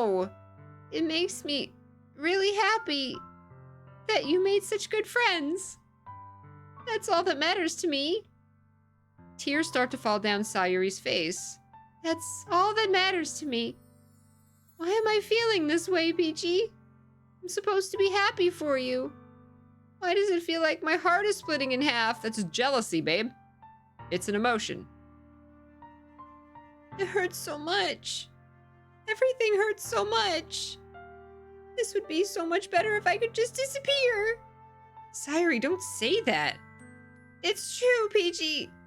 If I wasn't here, then you wouldn't have to waste your sympathy on me. You wouldn't have to put up with me being selfish. Monica was right. I should just... Monica? Monica was right about what? Sayuri, what I said before is true. I'm not going to let this continue. Caring about you like this isn't the burden your mind is making it out to be. It's something that makes me happy. It's something that I wouldn't trade for anything else. So even if it takes an entire lifetime, I'm going to be by your side until you don't feel any more pain. But... Sayuri looks away. I put a hand on her shoulder to reassure her. I'm scared, Peachy. I'm really scared. What are you scared of, Sayuri? I'm scared that I might like you more than you like me. Sayuri? It's true, isn't it?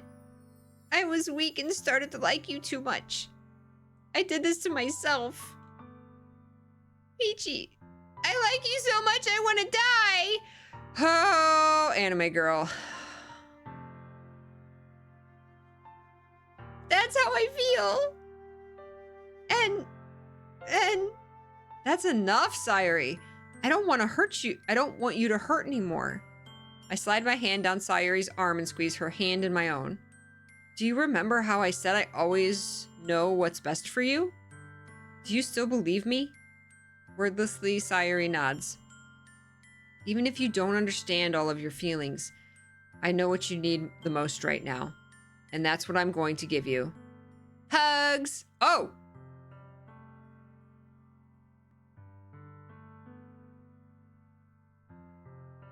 How about just a silent hug?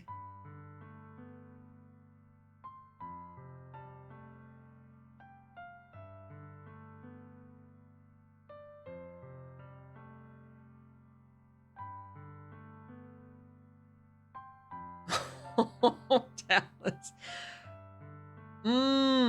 I mean, this is so hard because it's so nondescript and you don't know how the game is going to take it.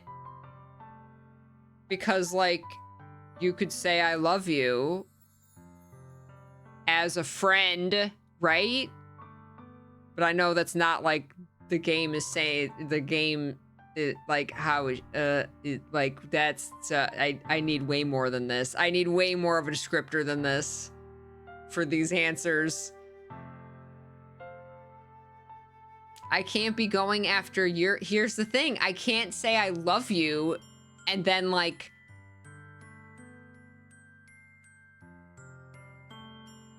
I don't want people to care about me, but yet I like you so much I want to die.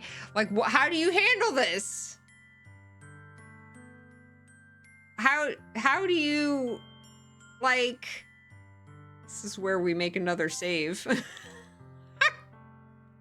Not that I'm gonna save scum, but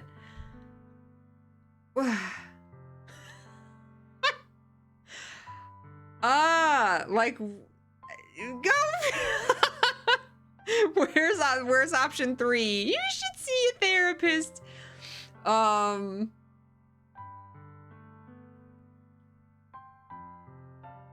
See, this is the thing though. If someone's like, you love me or I'll off myself. Like, you can't just give into that. Like, that's not like that by saying like, okay, I love you, let's go out. That doesn't solve anything. That like makes it worse, right? Right, I love you as a friend. Right, welcome back, Wing. Exactly. Yes. Exactly, Talus. Exactly. Right, that doesn't work. You can't just, oh, she wants me to love her, so I'm gonna give her what she wants. If I don't feel the same, And Monica, what did Monica say? She's like, Monica was right. I feel like saying I love you, especially because she's not who I was going after, would be more harmful. Because it's a lie and it's giving into her psychosis. Right? Monica's evil, obviously. You will always be my dearest friend since we have to pick one. You will always be my dearest friend. What you need most is for things to be like they've always been, which she literally said, right? Monica told me the truth. She told me how much happier you seemed after I joined the club. I know you're struggling with some really difficult feelings right now, but please trust me that I know what's best and what will make you happy in the end. I don't know about that. I don't know if you want to put like, I know what's best for you onto her, but I promise I'll help things get back to the way they were. I see. Exactly. I wish there was a distinction. If there was like, I love you romantic and I love you platonic, I would have chose the I love you platonic. That would have been the answer. But there was like no in between, and it didn't say whether the I love you was romantic or not. That was the problem with like the choice there. I absolutely would have chose I love you platonic.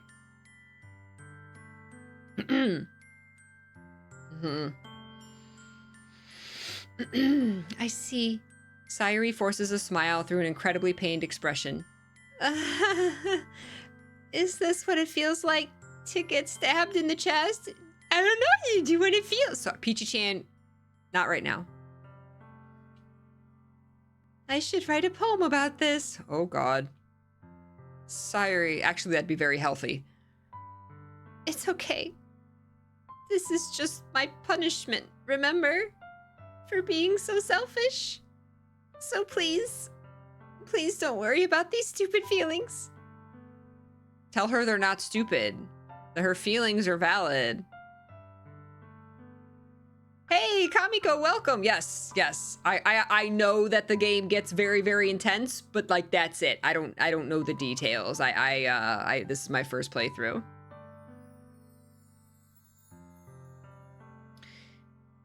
I know you're right.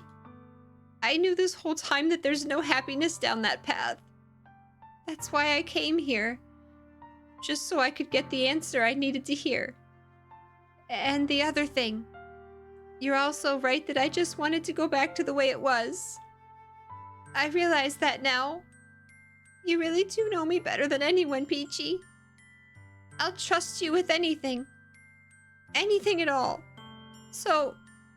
Sayuri's smile finally breaks. All of a sudden, she turns around and drops to her knees. Ah! Clutching her head with both hands, she screams as loudly as she can. I'm so shocked that I don't know how to react. She pops up. I'm fine! Ah! Oh! Sayuri looks over her shoulder and flashes me one more weak smile before turning around and running off.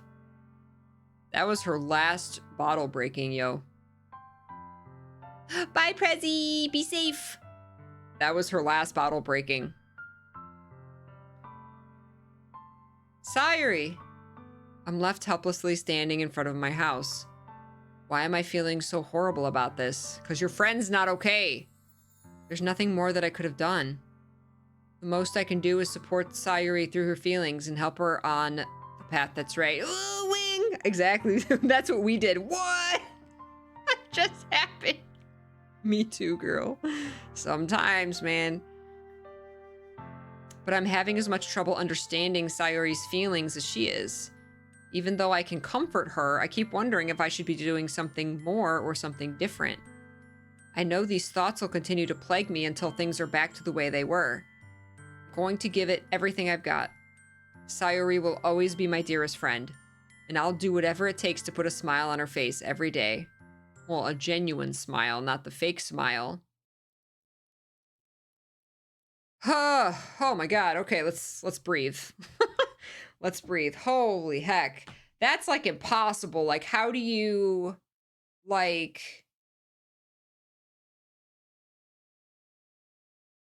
especially when you haven't been there mentally, like, how do you deal with that, right? Especially someone saying, like, you know, someone care, all you want when you have empathy and you want to care about them, but then someone says it hurts when people care about me. That just, oh my God. Like, what do you do? Right? Oh, thank you, Rebel. Oh my God. Mm. Man, you've had conversations exactly like this. It sucks. Oh my God. Thank you so much for being here, Kamiko. Let me know if you would like me to call you like Emmy or Kamiko, if there's a certain part of your name or your whole name you want me to refer to you as. If it matters to you, just please let me know. Um, yeah, it's like, and then like, because someone important to you is suffering, but all of the ways that you know how to comfort someone is harmful to them. So then it's like, what do you do? Right? Man. Oh, let me I'm gonna take a quick break. So just to stretch. Let me pause the timer here. Let me see. It's paused, right? Yeah, yeah, okay. I'm gonna add a couple minutes on there for our discussion. Man.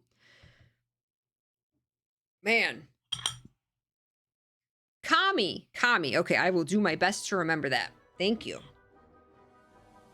Yeah,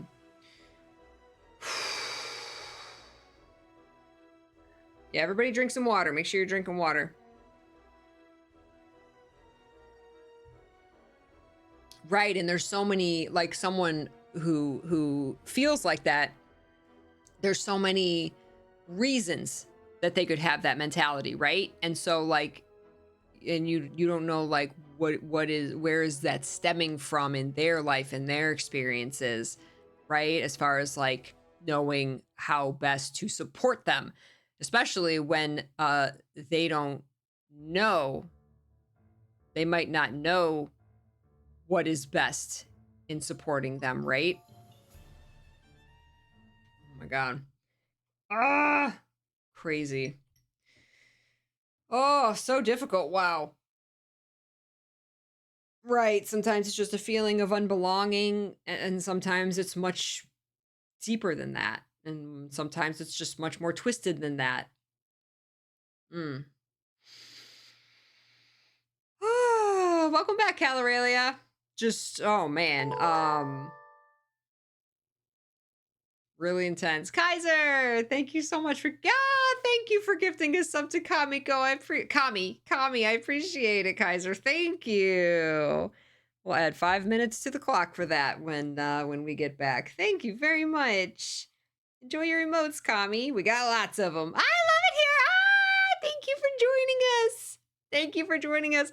I don't normally stream this late. I normally stream earlier in the day, but we're having our marathon spoopy-thon today. And that's really cool. I like every month we have some kind of marathon stream, and I like that it takes us out of our normal time zone, so we get to meet a lot of new people and play a lot of games that we don't normally play, so that we meet people through the games that we play. We've met a lot of people through Doki Doki today, which is super cool. I love it. I love it.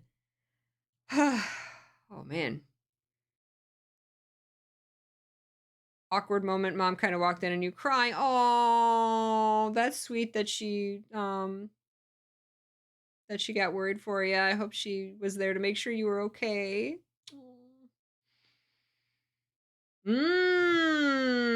Sayori kind of reminds you of Sora. Yes. I hope so badly that Kingdom Hearts 4 starts to deal with that. Because yes, Sora, we really started to see it in KH3, where Sora's putting on a happy face, right? And even though he's going through absolute turmoil inside, he puts on a happy face for his friends, right? That was like a consistent theme throughout Kingdom Hearts 3. And I don't see how they can't address it. I don't see how it can't be a thing that is directly addressed in KH4. Cause like it's been there a little bit throughout the games, but KH3 really hit hard on it. So like you can't just deny that Sora's not okay inside anymore. Like the boy the boy needs therapy. I want Sora to cry. I want Sora to cry. I want Riku to cry. Yeah, like they need to address that. I know! Wing! Oh my god, please, please, please, please. No, Riku needs to cry for the first time in the Kingdom Hearts series when he finds Sora. When he finds Sora in Quadratum, drop to his knees. I looked everywhere for you. Boy needs to cry.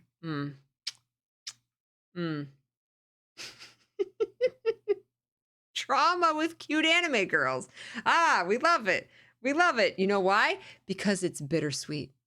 Because it's bittersweet. Wing, thank you. I am adding these minutes to the timer. Thank you so much. I know. Sad. There's Riku crying. We need sad boy Riku crying. And then the other your fine emote that you put big above it is Sora's face when he sees Riku. Riku! That's him running. That's the animation of him running across like his crazy cartoon anime run. Running like up to Riku, and he's gonna tackle him. Okay, Chedu, yes, perfect timing. Yes, I'm gonna take a break, so perfect timing to go put Zelda to bed. Ah, big hugs for Zelda. Wing's got the best emotes.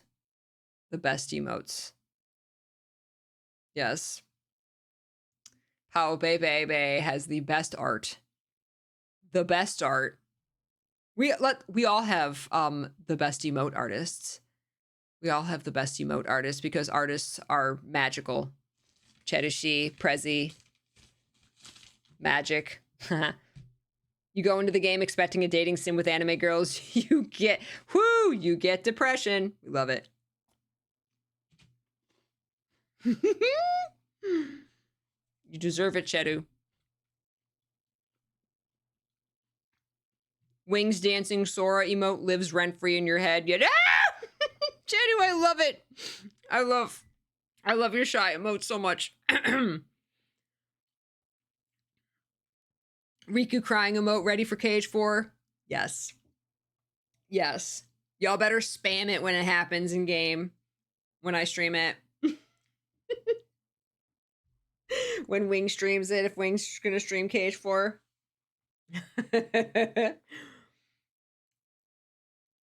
Oh my goodness. Kami, you're so nice. Sorry, it's gonna take me a minute for Kami to become muscle memory in my mouth.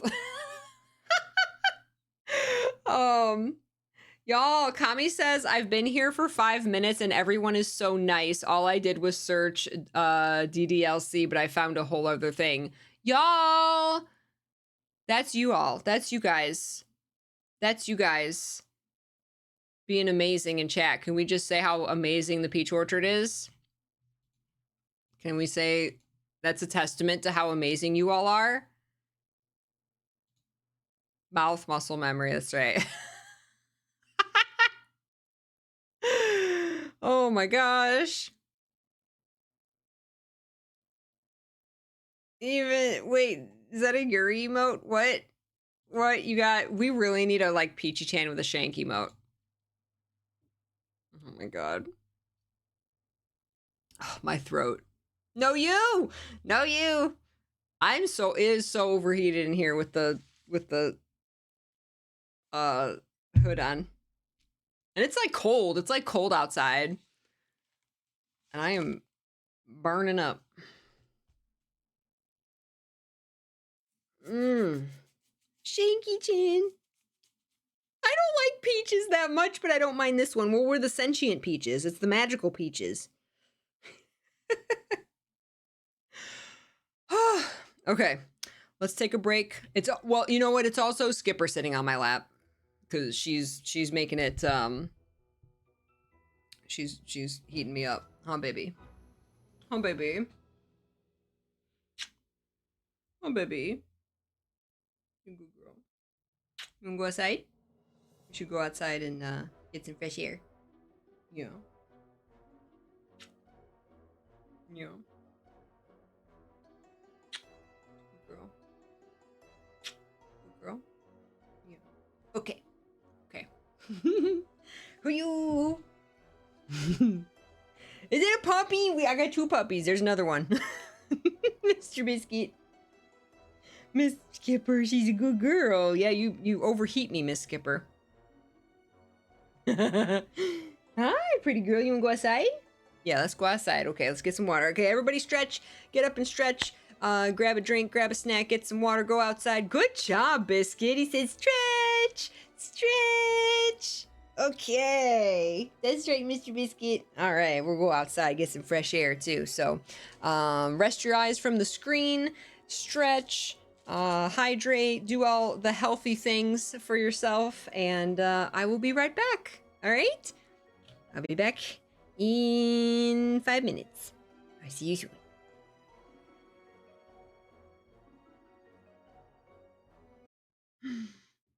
I said timer, music off, timer go. Sayuri is not okay. Oh my goodness. All right. It's the day of the festival.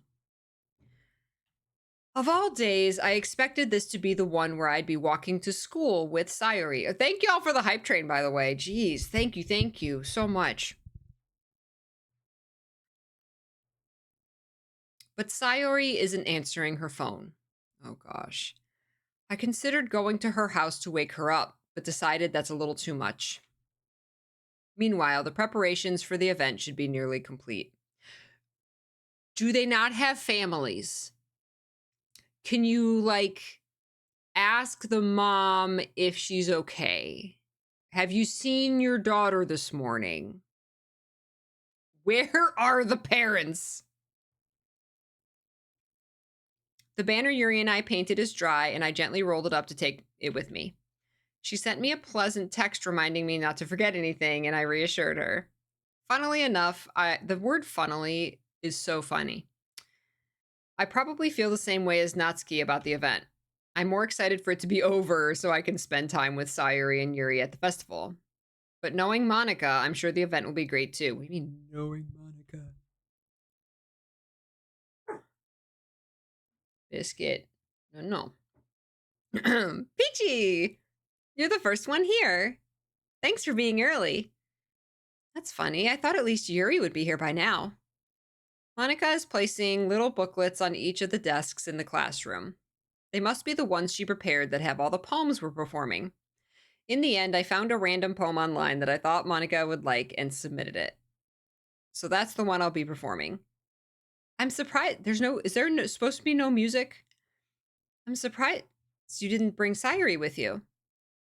Yeah, she overslept again. Let me lock all the doors. That dummy. Oh, that was me. That dummy. You'd think that on days this important, she'd try a little harder. It's kind of harsh. I say that, but I suddenly remember what Sayuri told me yesterday.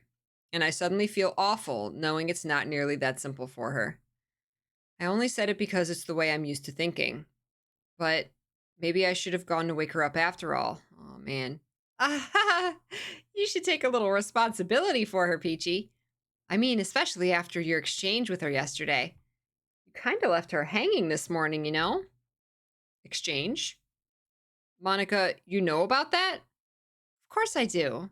I'm the club president, after all. Always watching. But I stammer, embarrassed. Did Sayuri really tell her about it that quickly? About Always watching. Always watching. About how I basically turned down her confession? I wonder if I did I turn down the sound by accident? No, it's still there. There's just no sound right now. It's kind of it's unnerving. How I basically turned down her confession. That makes me really seem like the bad guy here. But I'm the one who knows what's best for her, right? Jeez, you don't know the full story at all, so don't worry. I probably know a lot more than you think. Monica's being as friendly as usual, but for some reason I felt a chill down my spine after hearing that. Hey, do you want to check out the pamphlets? They came out really nice. Yeah, sure. I grabbed one of the pamphlets laid out on the desk. Oh yeah, they really did. Something like this will definitely help people take the club more seriously. Yeah, I thought so too. I flipped through the pages. Each member's poem is neatly printed on its own page, giving it an almost professional feel. I recognized Natsuki and Yuri's poems from the ones they performed during our practice. What's this? I flipped to Sayuri's poem. It's different from the one she practiced. It's one that I haven't read before. Oh.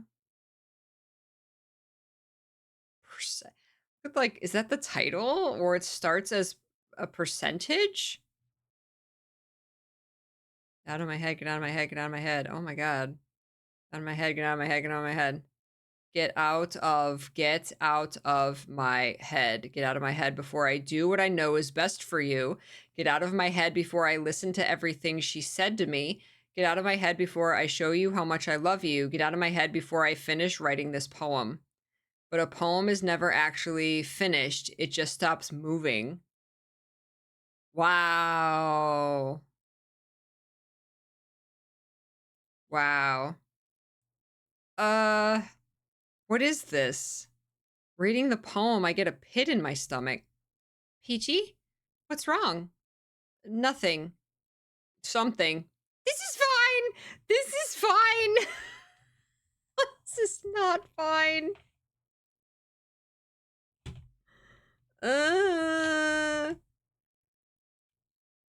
This poem feels completely different from everything else Sayuri's written.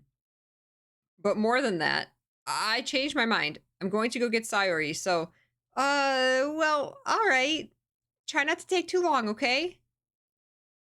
I quickly leave the classroom. Don't strain yourself, Monica calls out that out after me. I quicken my pace.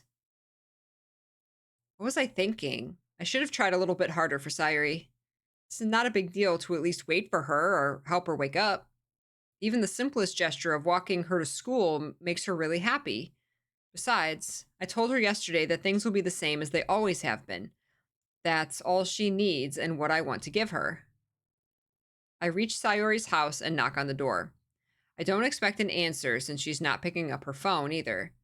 Like yesterday, I open the door and let myself in. Sayuri? She really is a heavy sleeper. Oh, man. This is what... She's gonna jump scare me either not being okay or being okay. I'm gonna move this out of my way here. I swallow. I can't believe I ended up doing this after all. Waking her up in her own house. Isn't that more like something a boyfriend would do? In any case, it just feels right. No, it's something anybody who deeply cares about her would do. Outside Sayuri's room, I knock on her door. Sayuri? Wake up, dummy. There's no response. I really didn't want to have to enter her room like this. Where are the parents? Isn't it kind of a breach of privacy? But she really leaves me no choice. I gently open... I gently open the door. Ah! How did you time that? How did you time that?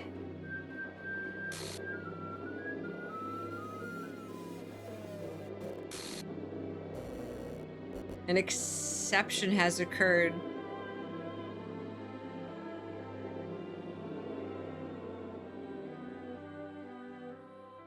Whoa. Why did it go all, like, gamey? File, games, script, chapter 5, RPY, line 307, see traceback text for D... What? The music! So Madoka. It's a Python error?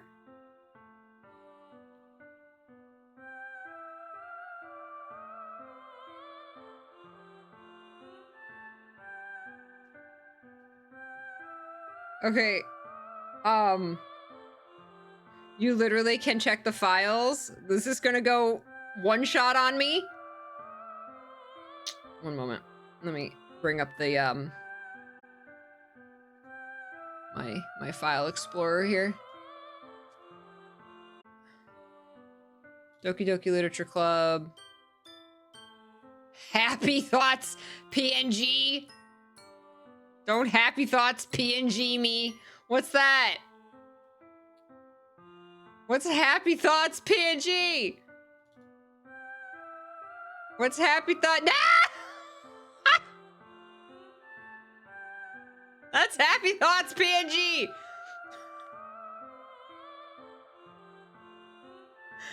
Those aren't Happy Thoughts. Read me. What's all this? There's Traceback. What's...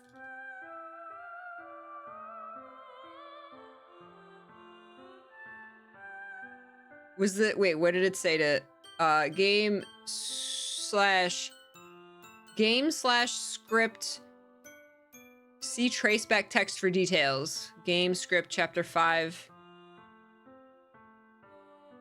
Okay, so here's the trace back. I'm sorry, but an uncaught exception occurred. File chapter 5 RPY.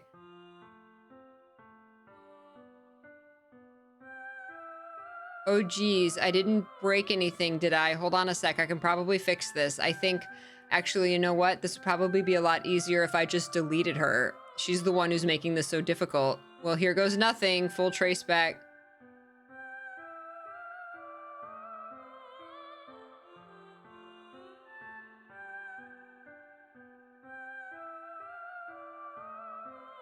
Here goes nothing. Windows. Okay. Doki Doki Literature Club 1.1.1. Okay. There's the game folder.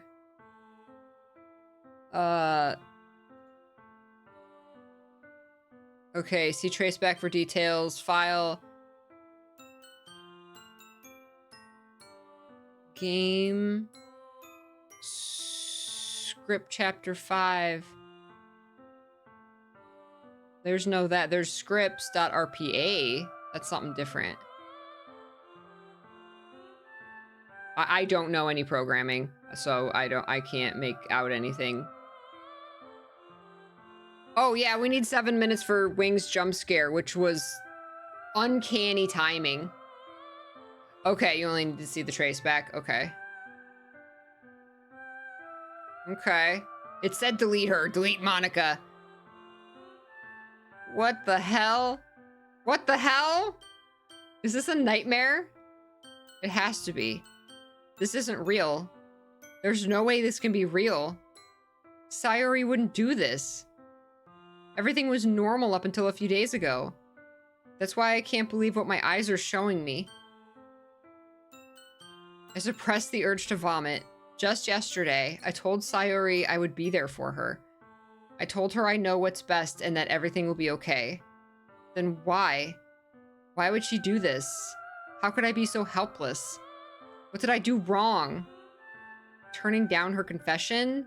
That has to have been what pushed her over the edge. Her agonized scream still echoes in my ears. Why did I do that to her when she needed me the most? Why was I so selfish? This is my fault. My swarming thoughts keep telling me everything I could have done to prevent this. If I just spent more time with her, walked her to school, and gave her what I know she wanted out of our relationship. No, that's... No. Being dishonest with her?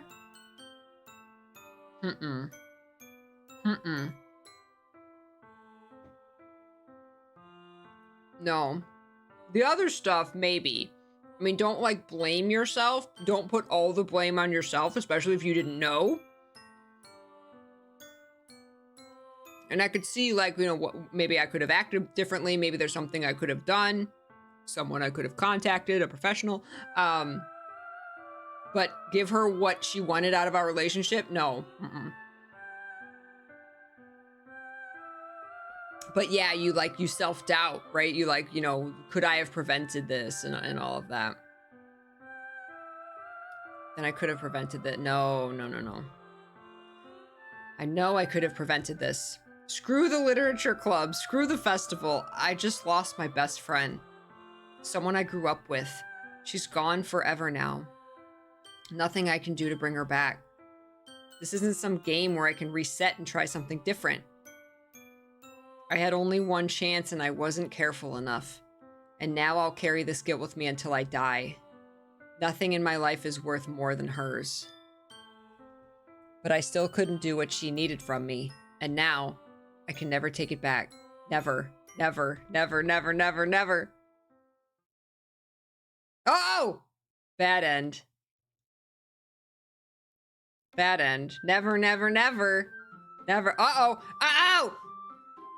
Oh no! Oh no! Wait, look, it's all glitched out. And it's showing Monica over Sayori. Monica's a virus.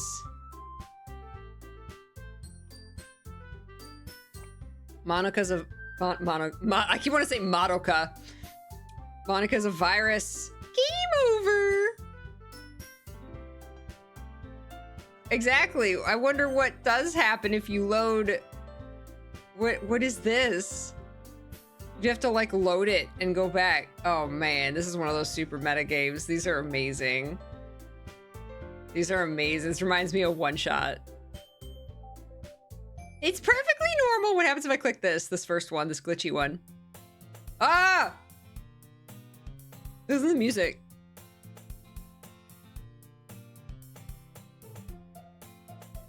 Uh-oh. I see an annoying girl running towards me from the distance, waving her arms in the air like she's totally oblivious to any attention she might draw to herself. That girl, oh god. That girl is my neighbor and a good friend since we were children. You know, the kind of friend you never see yourself making today, but it just kind of works out because you've known each other for so long. We used to walk to school together on days like this, but starting around high school, she would oversleep more frequently and would get tired of waiting up. Oh. Oh. Ah! What the? Uh-oh. Uh-oh. It's an ordinary school day like any other. Mornings are usually the worst, being surrounded by couples and friend groups walking to school together. Meanwhile, I've always walked to school alone. Oh, now she, like, doesn't exist. This is Madoka. Oh my god. I always tell myself it's about time I meet some girls or something like that, but I have no motivation to join any clubs. I'm perfectly content just getting by on the average while spending my free time on games and anime. You turned him into an otaku by not existing, Sayori. There's always the anime club, but it's not like there would be any girls in it anyway. Excuse me, I was the anime club president in college. Okay. Girls run the anime club. Where do you live? What year do you...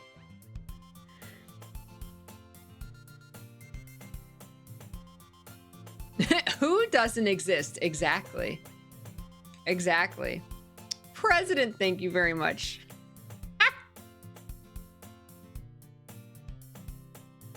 The school day is as ordinary as ever, and it's over before I know it. After I pack up my things, I stare blankly at the wall, looking for an ounce of motivation. Clubs. There really aren't any that interest me. Besides, most of them would probably be way too demanding for me to want to deal with. I guess I have no choice but to start with the anime club. Peachy? Ah! Monica?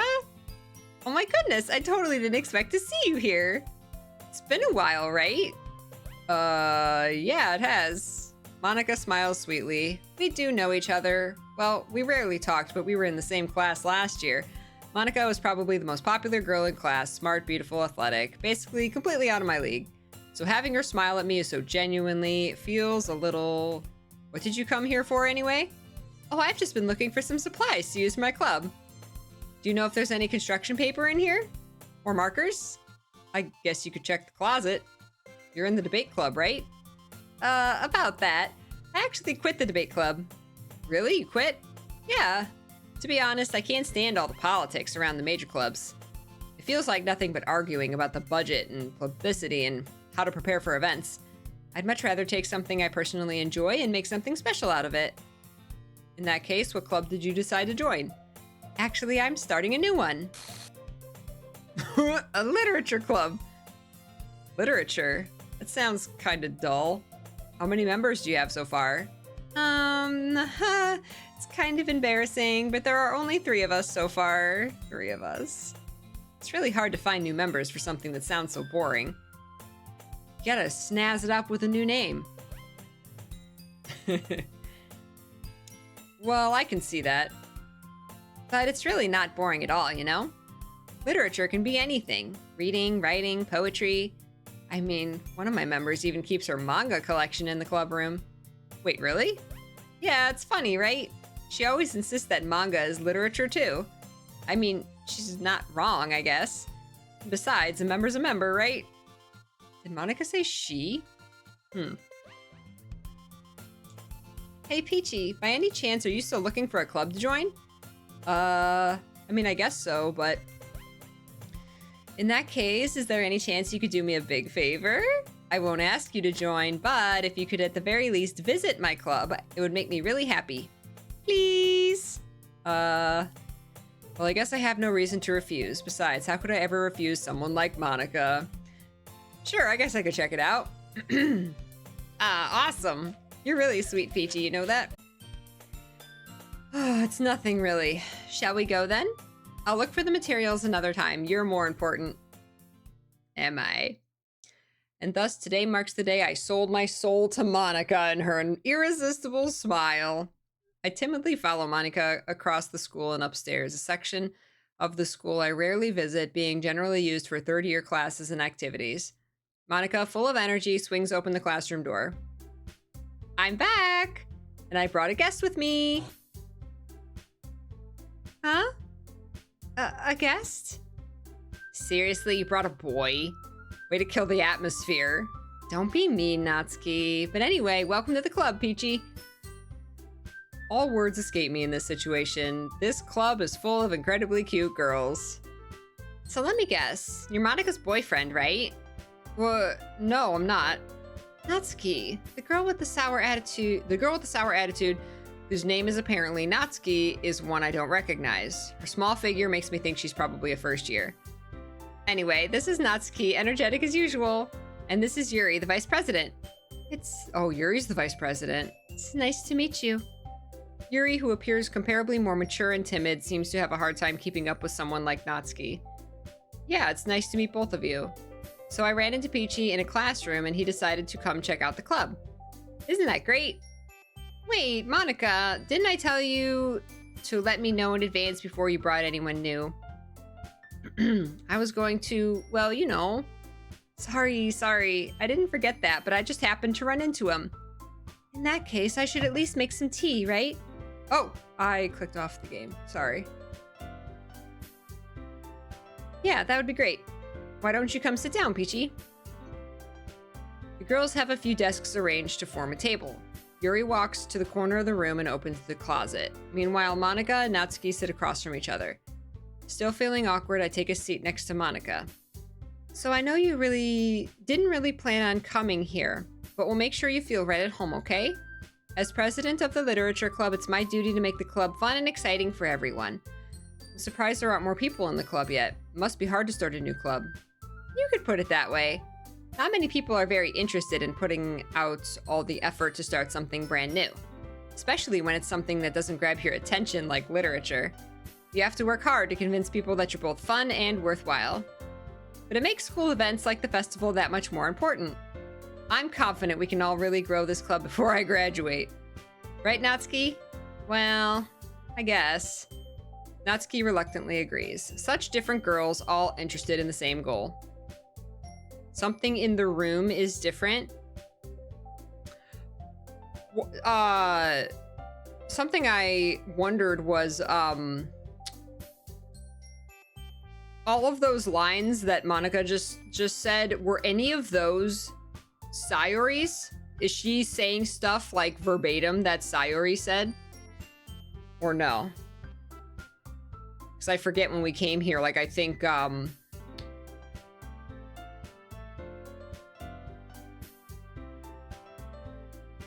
Oh!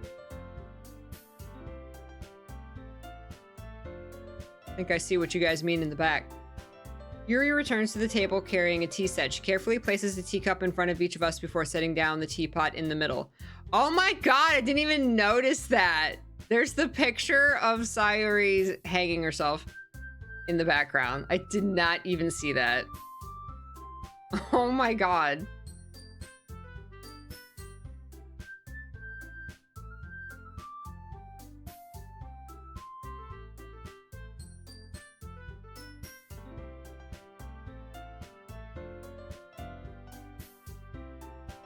I enjoy tea.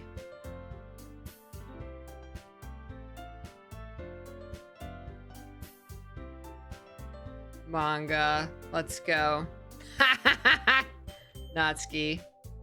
He likes manga. This is all the same.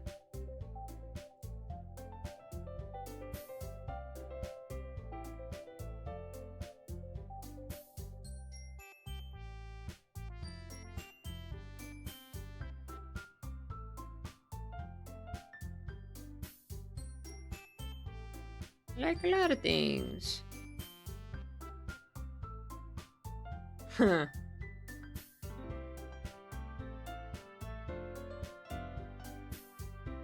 Yes. Oh, if you turn on skip mode, it'll skip over repeated dialogue only? I know, it's just casually back there in the back, right? Did not even notice. Oh, it'll show up off and on? Oh my gosh. What kind of teacher lets someone hang that in the classroom?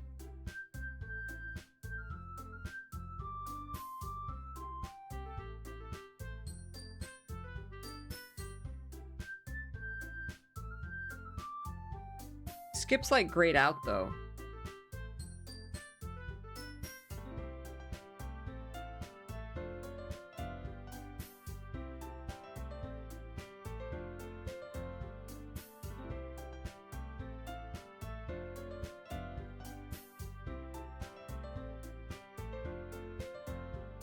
Skip's always been grayed out.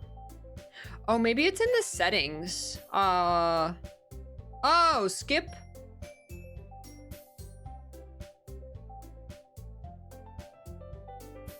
Unseen text? Would you not want to skip unseen text? Or is it just I'm not thinking of it the right way? And what's after choices?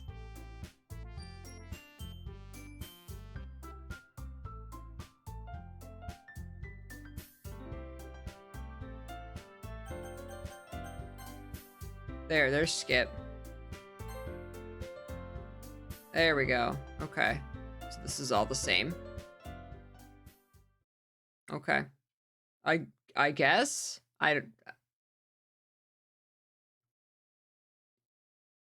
Seems like some of that would have been new, but yeah, that seemed like it skipped stuff that I had seen. I don't know. I don't know why it would be grayed out. Gotta go fast. I don't know. You have unlocked a special poem. Would you like to read it? Today I cut my skin open for the first time. It was exhilarating. I think I understand how redacted feels now. I'm supposed to be the responsible one though, so I don't think I'll be doing it again unless I decide to kill myself. I left a memento of the occasion below. Wow, that's gotta be Yuri, right? If you put the X on, it should not skip unseen text, right? I don't know. I guess it did. Oof. Biscuit, please. There's no Sayuri.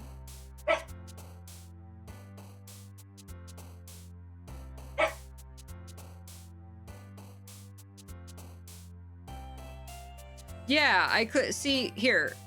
Skip unseen. If I do this, I can't skip anything. So I clicked unseen text. It sure seemed like there was new stuff, but I don't know. It just went crazy fast through a whole bunch of stuff and then gave me a bonus poem. I I don't know.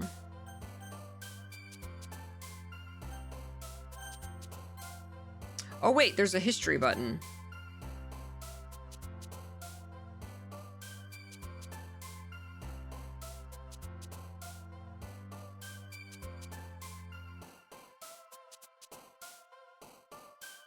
I'll join the literature club.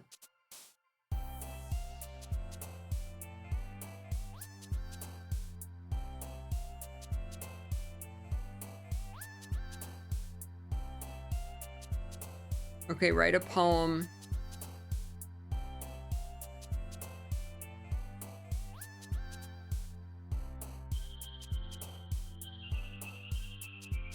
Okay, it's different dialogue, but it's like the same thing, right? It's still just like, okay, I went home, I thought about the girls, and, you know, will I be happy here? Guess I'll write a poem. So, like, it may not be verbatim, but it's, you know, it's the same thing. It's the same old dialogue, but changed to show how the characters' dynamics are different without Sayuri, same plot, different word. Right, okay, yes, yes, okay. All right, let's go after Yuri again and see what's different and what's the same.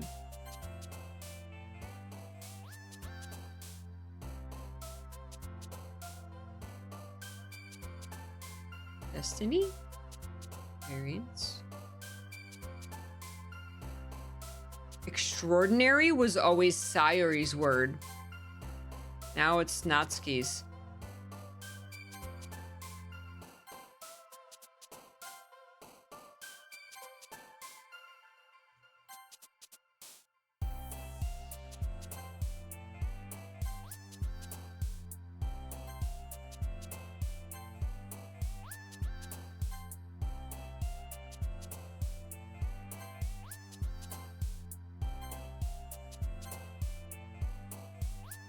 Baby, you're a firework! No! No! Her little cartoon head! No!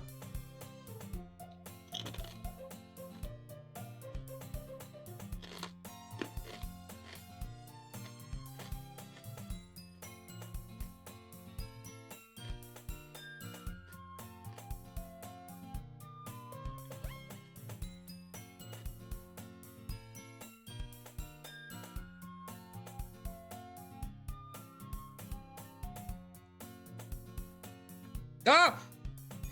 Her face!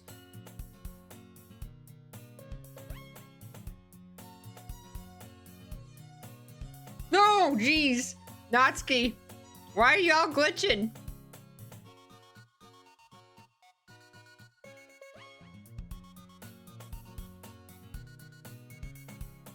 She's in front of the text! She's in front of the text box!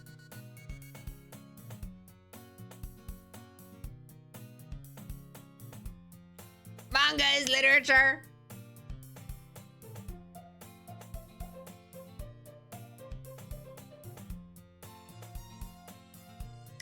Is it just me, or is the whole classroom in the background tilted? I thought she was tilted, and then I realized I think the room is tilted.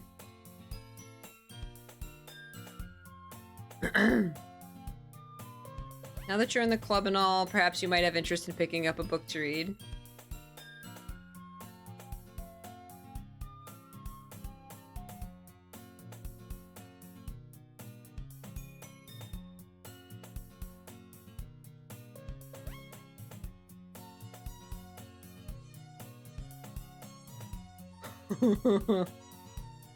Yeah, the music like is changing a little bit too.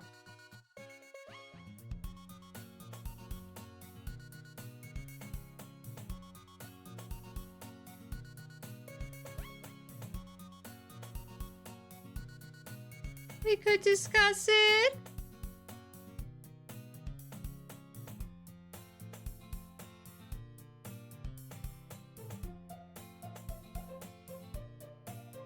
Oh, there. The room's back to being straight.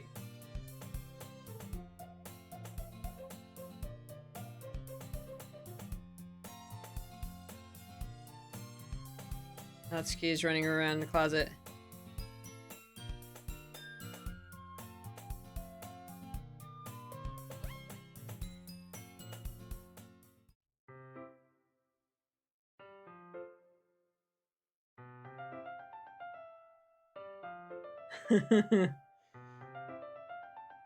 Oh, the picture's gone in the background.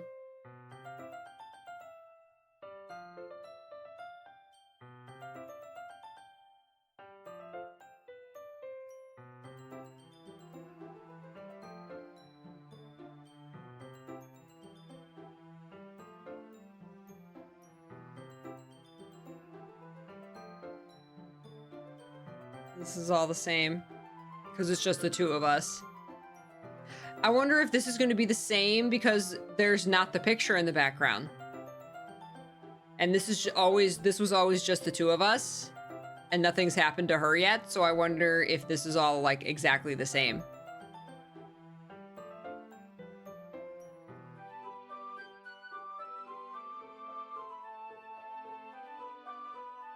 Oh, no, this is different. This got darker. This isn't... I think this got darker. Portrait of Markov. There's an ominous-looking eye symbol on the front. Basically, it's about this religious camp that was turned into a human experiment prison. And the people trapped there have this trait that turns them into killing machines that lust for blood. I don't remember these details, but the facility gets even worse and they start selectively breeding people by cutting off their limbs and affixing... That's new! That's a lot more gruesome detailing than before. It just cut off after human experimentation, I'm pretty sure. Oh, that might be a little bit of a spoiler. But anyway, I'm really into it. The book, I mean. Not the thing about the limbs. That's kinda dark, isn't it?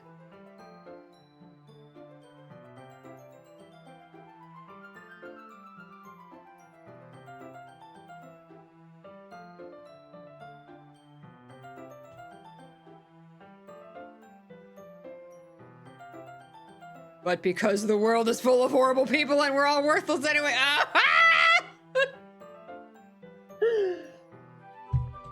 Oh my god. Then suddenly I'm rambling. Oh my god.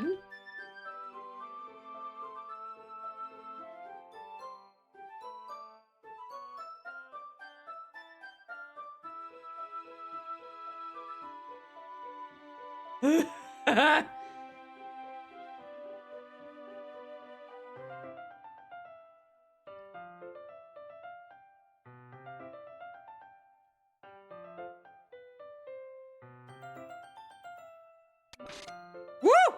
Girl.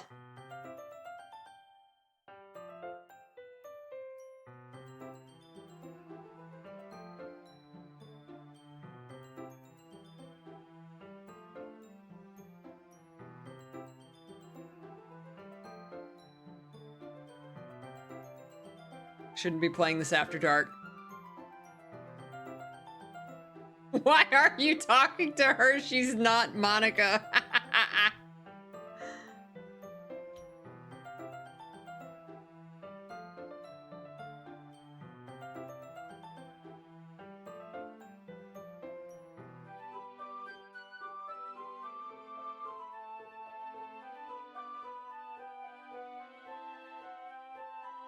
Whoa!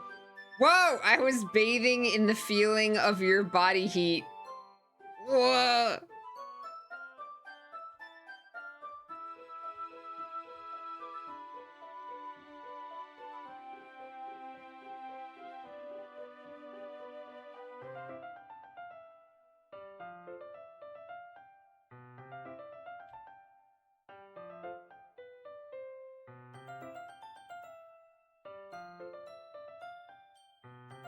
Oh, it does. Her thumb and forefinger. You're right. It did say her. That's like they've mentioned that like 3 times about holding something against your thumb and forefinger.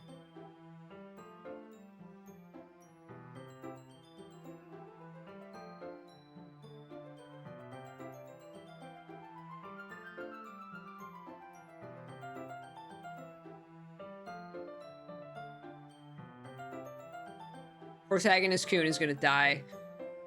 Can she lick our finger again?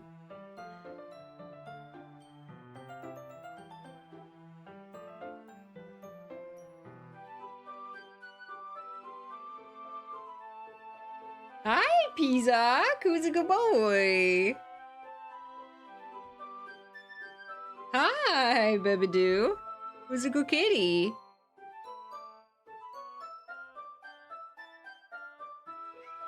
Meow. Yeah, buddy. He's a good boy. He's a good boy. Aw, Skipper. I know I'm streaming super late tonight, guys. You're like, Mom, come to bed.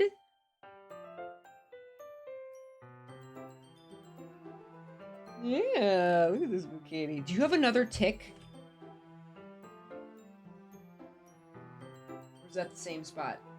Oh no, that's the same spot. Okay. It's tick season again, man. Tick check. Yeah, that's your spot, buddy. Okay.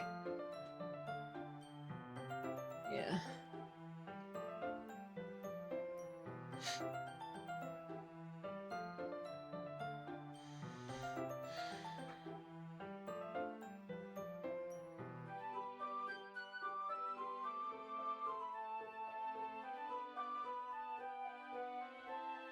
Hi.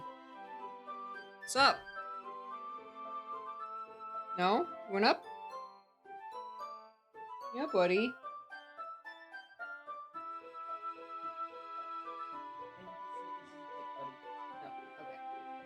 okay. Getting me paranoid. The mommy get in bed conference has gathered. Yes, they have. We got a biscuit over here, a Skipper over here, and a Peachy like circling me. Yeah, buddy. Like, Mom, why are you still here? Come to bed. Oh, look at the Mr. Jack. Oh.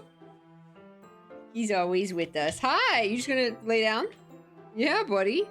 Aw, do you want Mama to come to bed? I know, honey. Yeah, he's a good kitty. Aw, honey. Like, Mom, come to bed. You guys. I'm so glad, Ren. I'm having a great time. This is great. I have loved this game. I'm so glad it got picked. He's not called dibs. Yes, he did.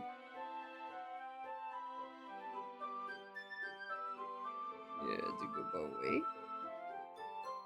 It's a good boy.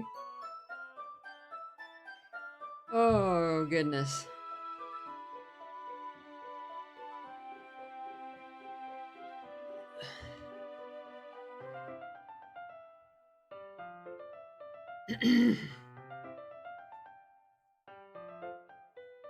I feel like this scene where we called her the main character, like the main character reminds me of you.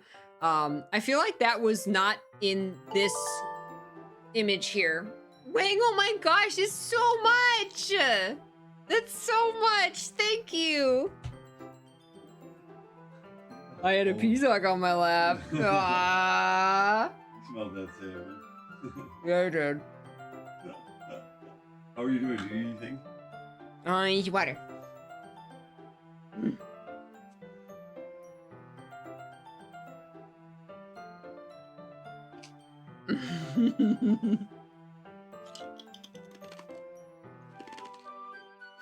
Aww.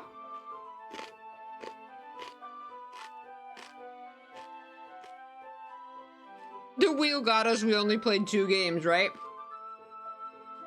I knew if this game got picked, it was either going to be like immediately like shank the time and move to something else, or play this for the rest of the stream. Thank you. Thank you very much. Oh, Wing, you said time off. Oh, hold on. So let me negate what I did. Oh, Wing just shanked the time. Oh, Wing just nuked the timer. Speaking of, oh, shoot. Oh, shoot. Wing just destroyed the timer.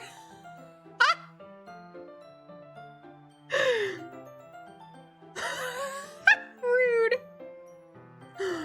Go to bed, Wing's saving my voice. My voice is getting very rough. The plot twist. It's true, Lilia. Yes, and the puppies. The puppies were like, Mom. It is almost 11 p.m. and I've been streaming for almost 10 hours. Chedushi said, I've wanted to request this game for years, but I thought it might be too dark for this community with the sad themes. Oh, sure. And oops, you know, we play a lot of Wing causing chaos. You know, I'm totally up for playing games with dark themes and you know, and you know, dark games and stuff. I just don't like jump scare games. That's like, you know, Outlast, Five Nights at Freddy's, that kind of thing. Like, those are the games that make me nervous. But yeah, like I respect that. Man, Chedu, you always have the best game picks. That's why Steven's gonna Wing. She shanked the timer. The thing they're starting to do with the glitches is, I would call that very mild jump scare. Of course, everybody's different about what, you know, there's some things that are obviously jump scare. You know, what Five Nights at Freddy does, getting in your face, that's a jump scare. But whether or not someone's like okay with that, you know, or that enjoys that is completely subjective. I'm so happy, Shawnee Sylph. Thank you so much for being here. We've met so many new friends today through this game. Thank you all so much. I love that. I love when it's like, this is just like my favorite game and I want to see people streaming it, especially a game like this that is like, you know, you can only experience it for the first time once and then you know, right? So especially like a game like that, I can see like wanting to find new people, you know, people who are playing it for the first time. I would totally continue this like sometime. We'll see. We'll see. I would love to continue this. Yeah, so oh, I love psychological thriller. That's one of my favorite genres. You're welcome, Fiery Blaze. Do I like this game genre? Which genre? Like the visual, it's a visual novel, but it's also like psychological horror. It's very meta, like going into the game files, that kind of thing. That I see so rarely. I love it. Because One Shot did that too. Which is my favorite indie game of all time. DDLC still hits when you've played it once before, but it's more fulfilling seeing others experience it. Absolutely. Yeah, and I've seen games kind of like this where like you play it again and what, didn't we play another game that did that where you play it again and it starts like glitching out and things start going weird? Or maybe I like watched a Let's Play of a game like this. I haven't watched a Let's Play of this game specifically, but I've definitely watched or played games like it. Am I thinking of like Undertale or something? Do you play Undertale again and things get glitchy? You play One Shot again, but it doesn't glitch. It's just a different story. There's a game like this. Maybe I'm thinking of Stanley Parable. Maybe. I haven't played Pony or seen Pony Island that I know of. Someone mentioned Pony Island earlier. Maybe I'm thinking of Stanley Parable. Mm-hmm. If you go into the character folder, the Sayuri character isn't there anymore. Oh my gosh. Characters. Ah, Monica, Natsuki, Yuri. There's no Sayuri. Oh my gosh, that's great. I love that. I love that. So, can you hear me? There's a little devil inside all of us. Beneath their manufactured perception, their artificial reality is a writhing, twisted mess of dread, loathing, judgment, elitism, self-doubt, all thrashing to escape the feeble hold of their host, seeping through every little crevice they can find, into their willpower, starving them of all motivation they desire, into their stomach, forcing them to drown their guilt in comfort food, or into a newly opened gash in their skin, hidden only by the sleeves of a cute new shirt. Such a deplorable, tangled mass is already present in every single one of them. That's why I choose not to blame myself for their actions. All I did was untie the knot. Wow. Wow. I wonder if even the copyright's like messed up. No. Happy thoughts. Oh my god. What's the log?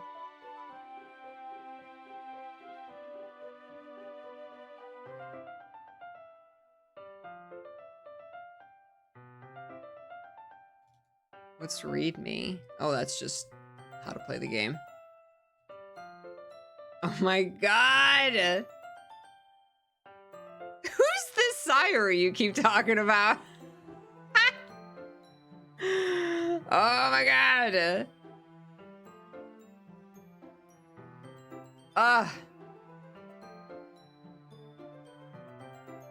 Yeah, the readme is just, it goes to a website that's legit just like the game instructions. Like, here's how you save, here's how you load, here's how you, at least that's what it looked like to me.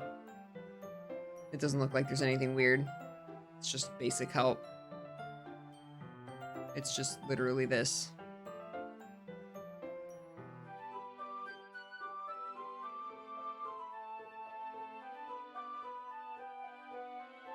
I don't see anything weird.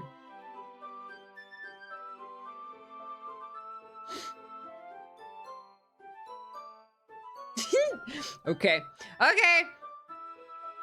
Wing said, shank the stream. We shall shank the stream. Sorry, Yuri. We're gonna save it right there. Wait, where's my saves? Wait! Did it delete my other saves? It's fine! I'm gonna save it in this slot. Load game. Wait! What saves? What saves? What are you talking about? This is your first playthrough. What do you mean? No. It just started. No. Wait. No.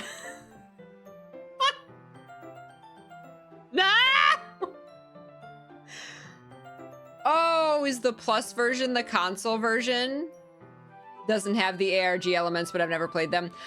One Shot did a similar thing. Not to spoil One Shot, but it does a similar thing where you can go into the game files and do things at certain points, and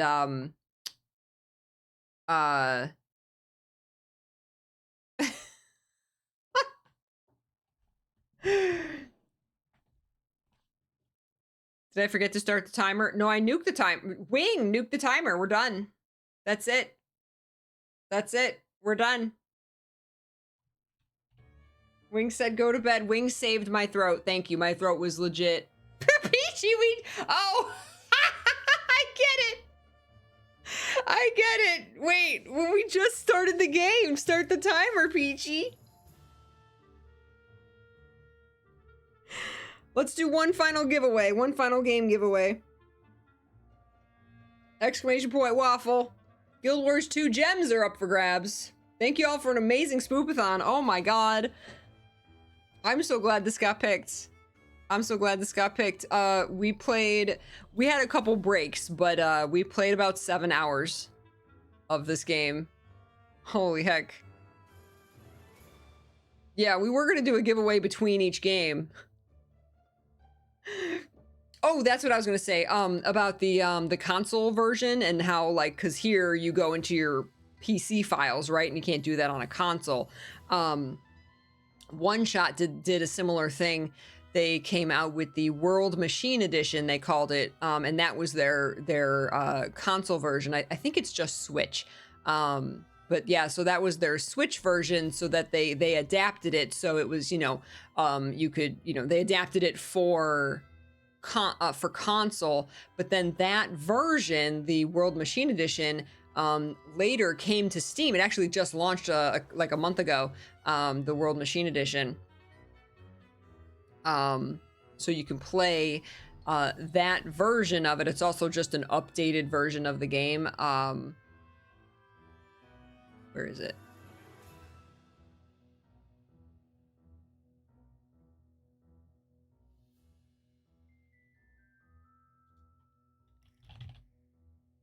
Huh, weird. Okay. But yeah, so they have the original and the console version, but you can play it on PC. So yeah, they did a similar thing.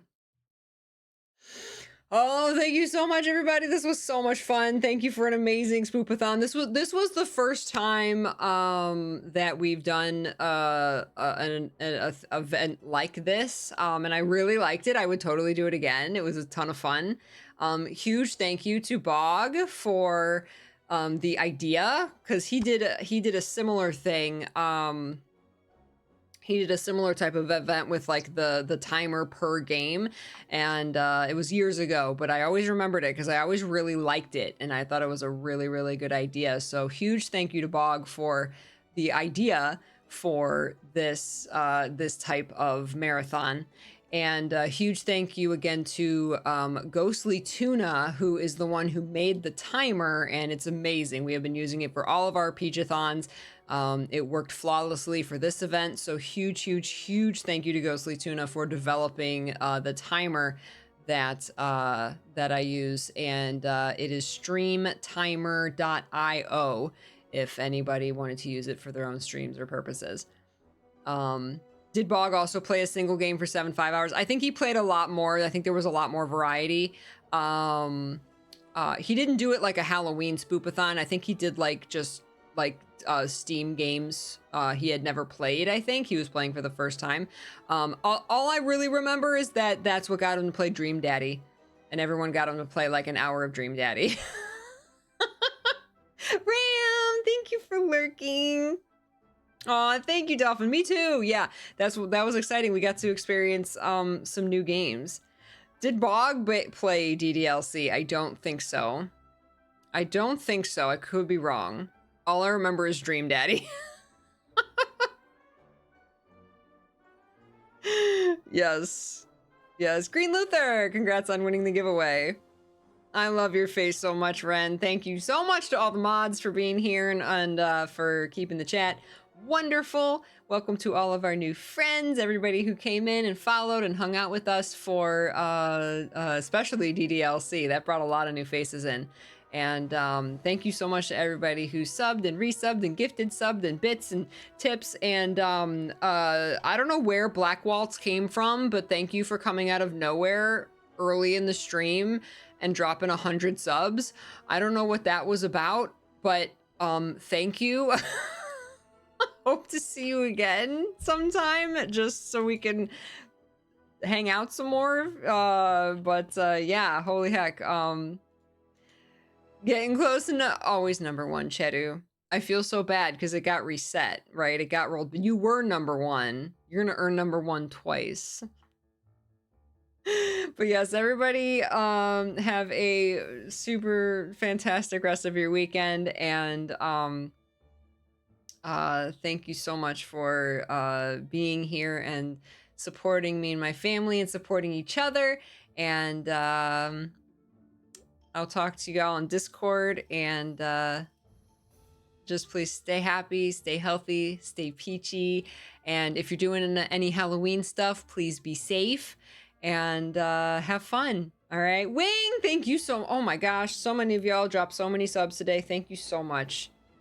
All of you. Some of you are here, just here all day. Like, I never want it to be like, you know, I mean, like, you know, obviously I appreciate the support, but like just your time and attention being here is so intensely appreciated. Like, that's like of the 10 billion things you could be doing or watching or paying attention to, like, to be here and share in a day like today and any stream is the biggest gift you could possibly give, because that's priceless. That's priceless. Your friendship, your time, your attention, you can't buy that. So thank you all so much. I love you all. Mwah. Take care. Have a beautiful night. I'm gonna go cuddle with some puppies, and I will see you all on Tuesday for Guild Wars 2. Guild Wars 2 Tuesday. And we'll see where we go from there. We're definitely going to play more Life is Strange Double Exposure next week. And now I really want to play more Doki Doki, so we'll see. We'll see. We're free. I free you. I free you. Wing freed you. Talus freed you. Okay. Take care, everyone. I love your faces. Mwah. Have a beautiful night and rest of your weekend. Bye-bye.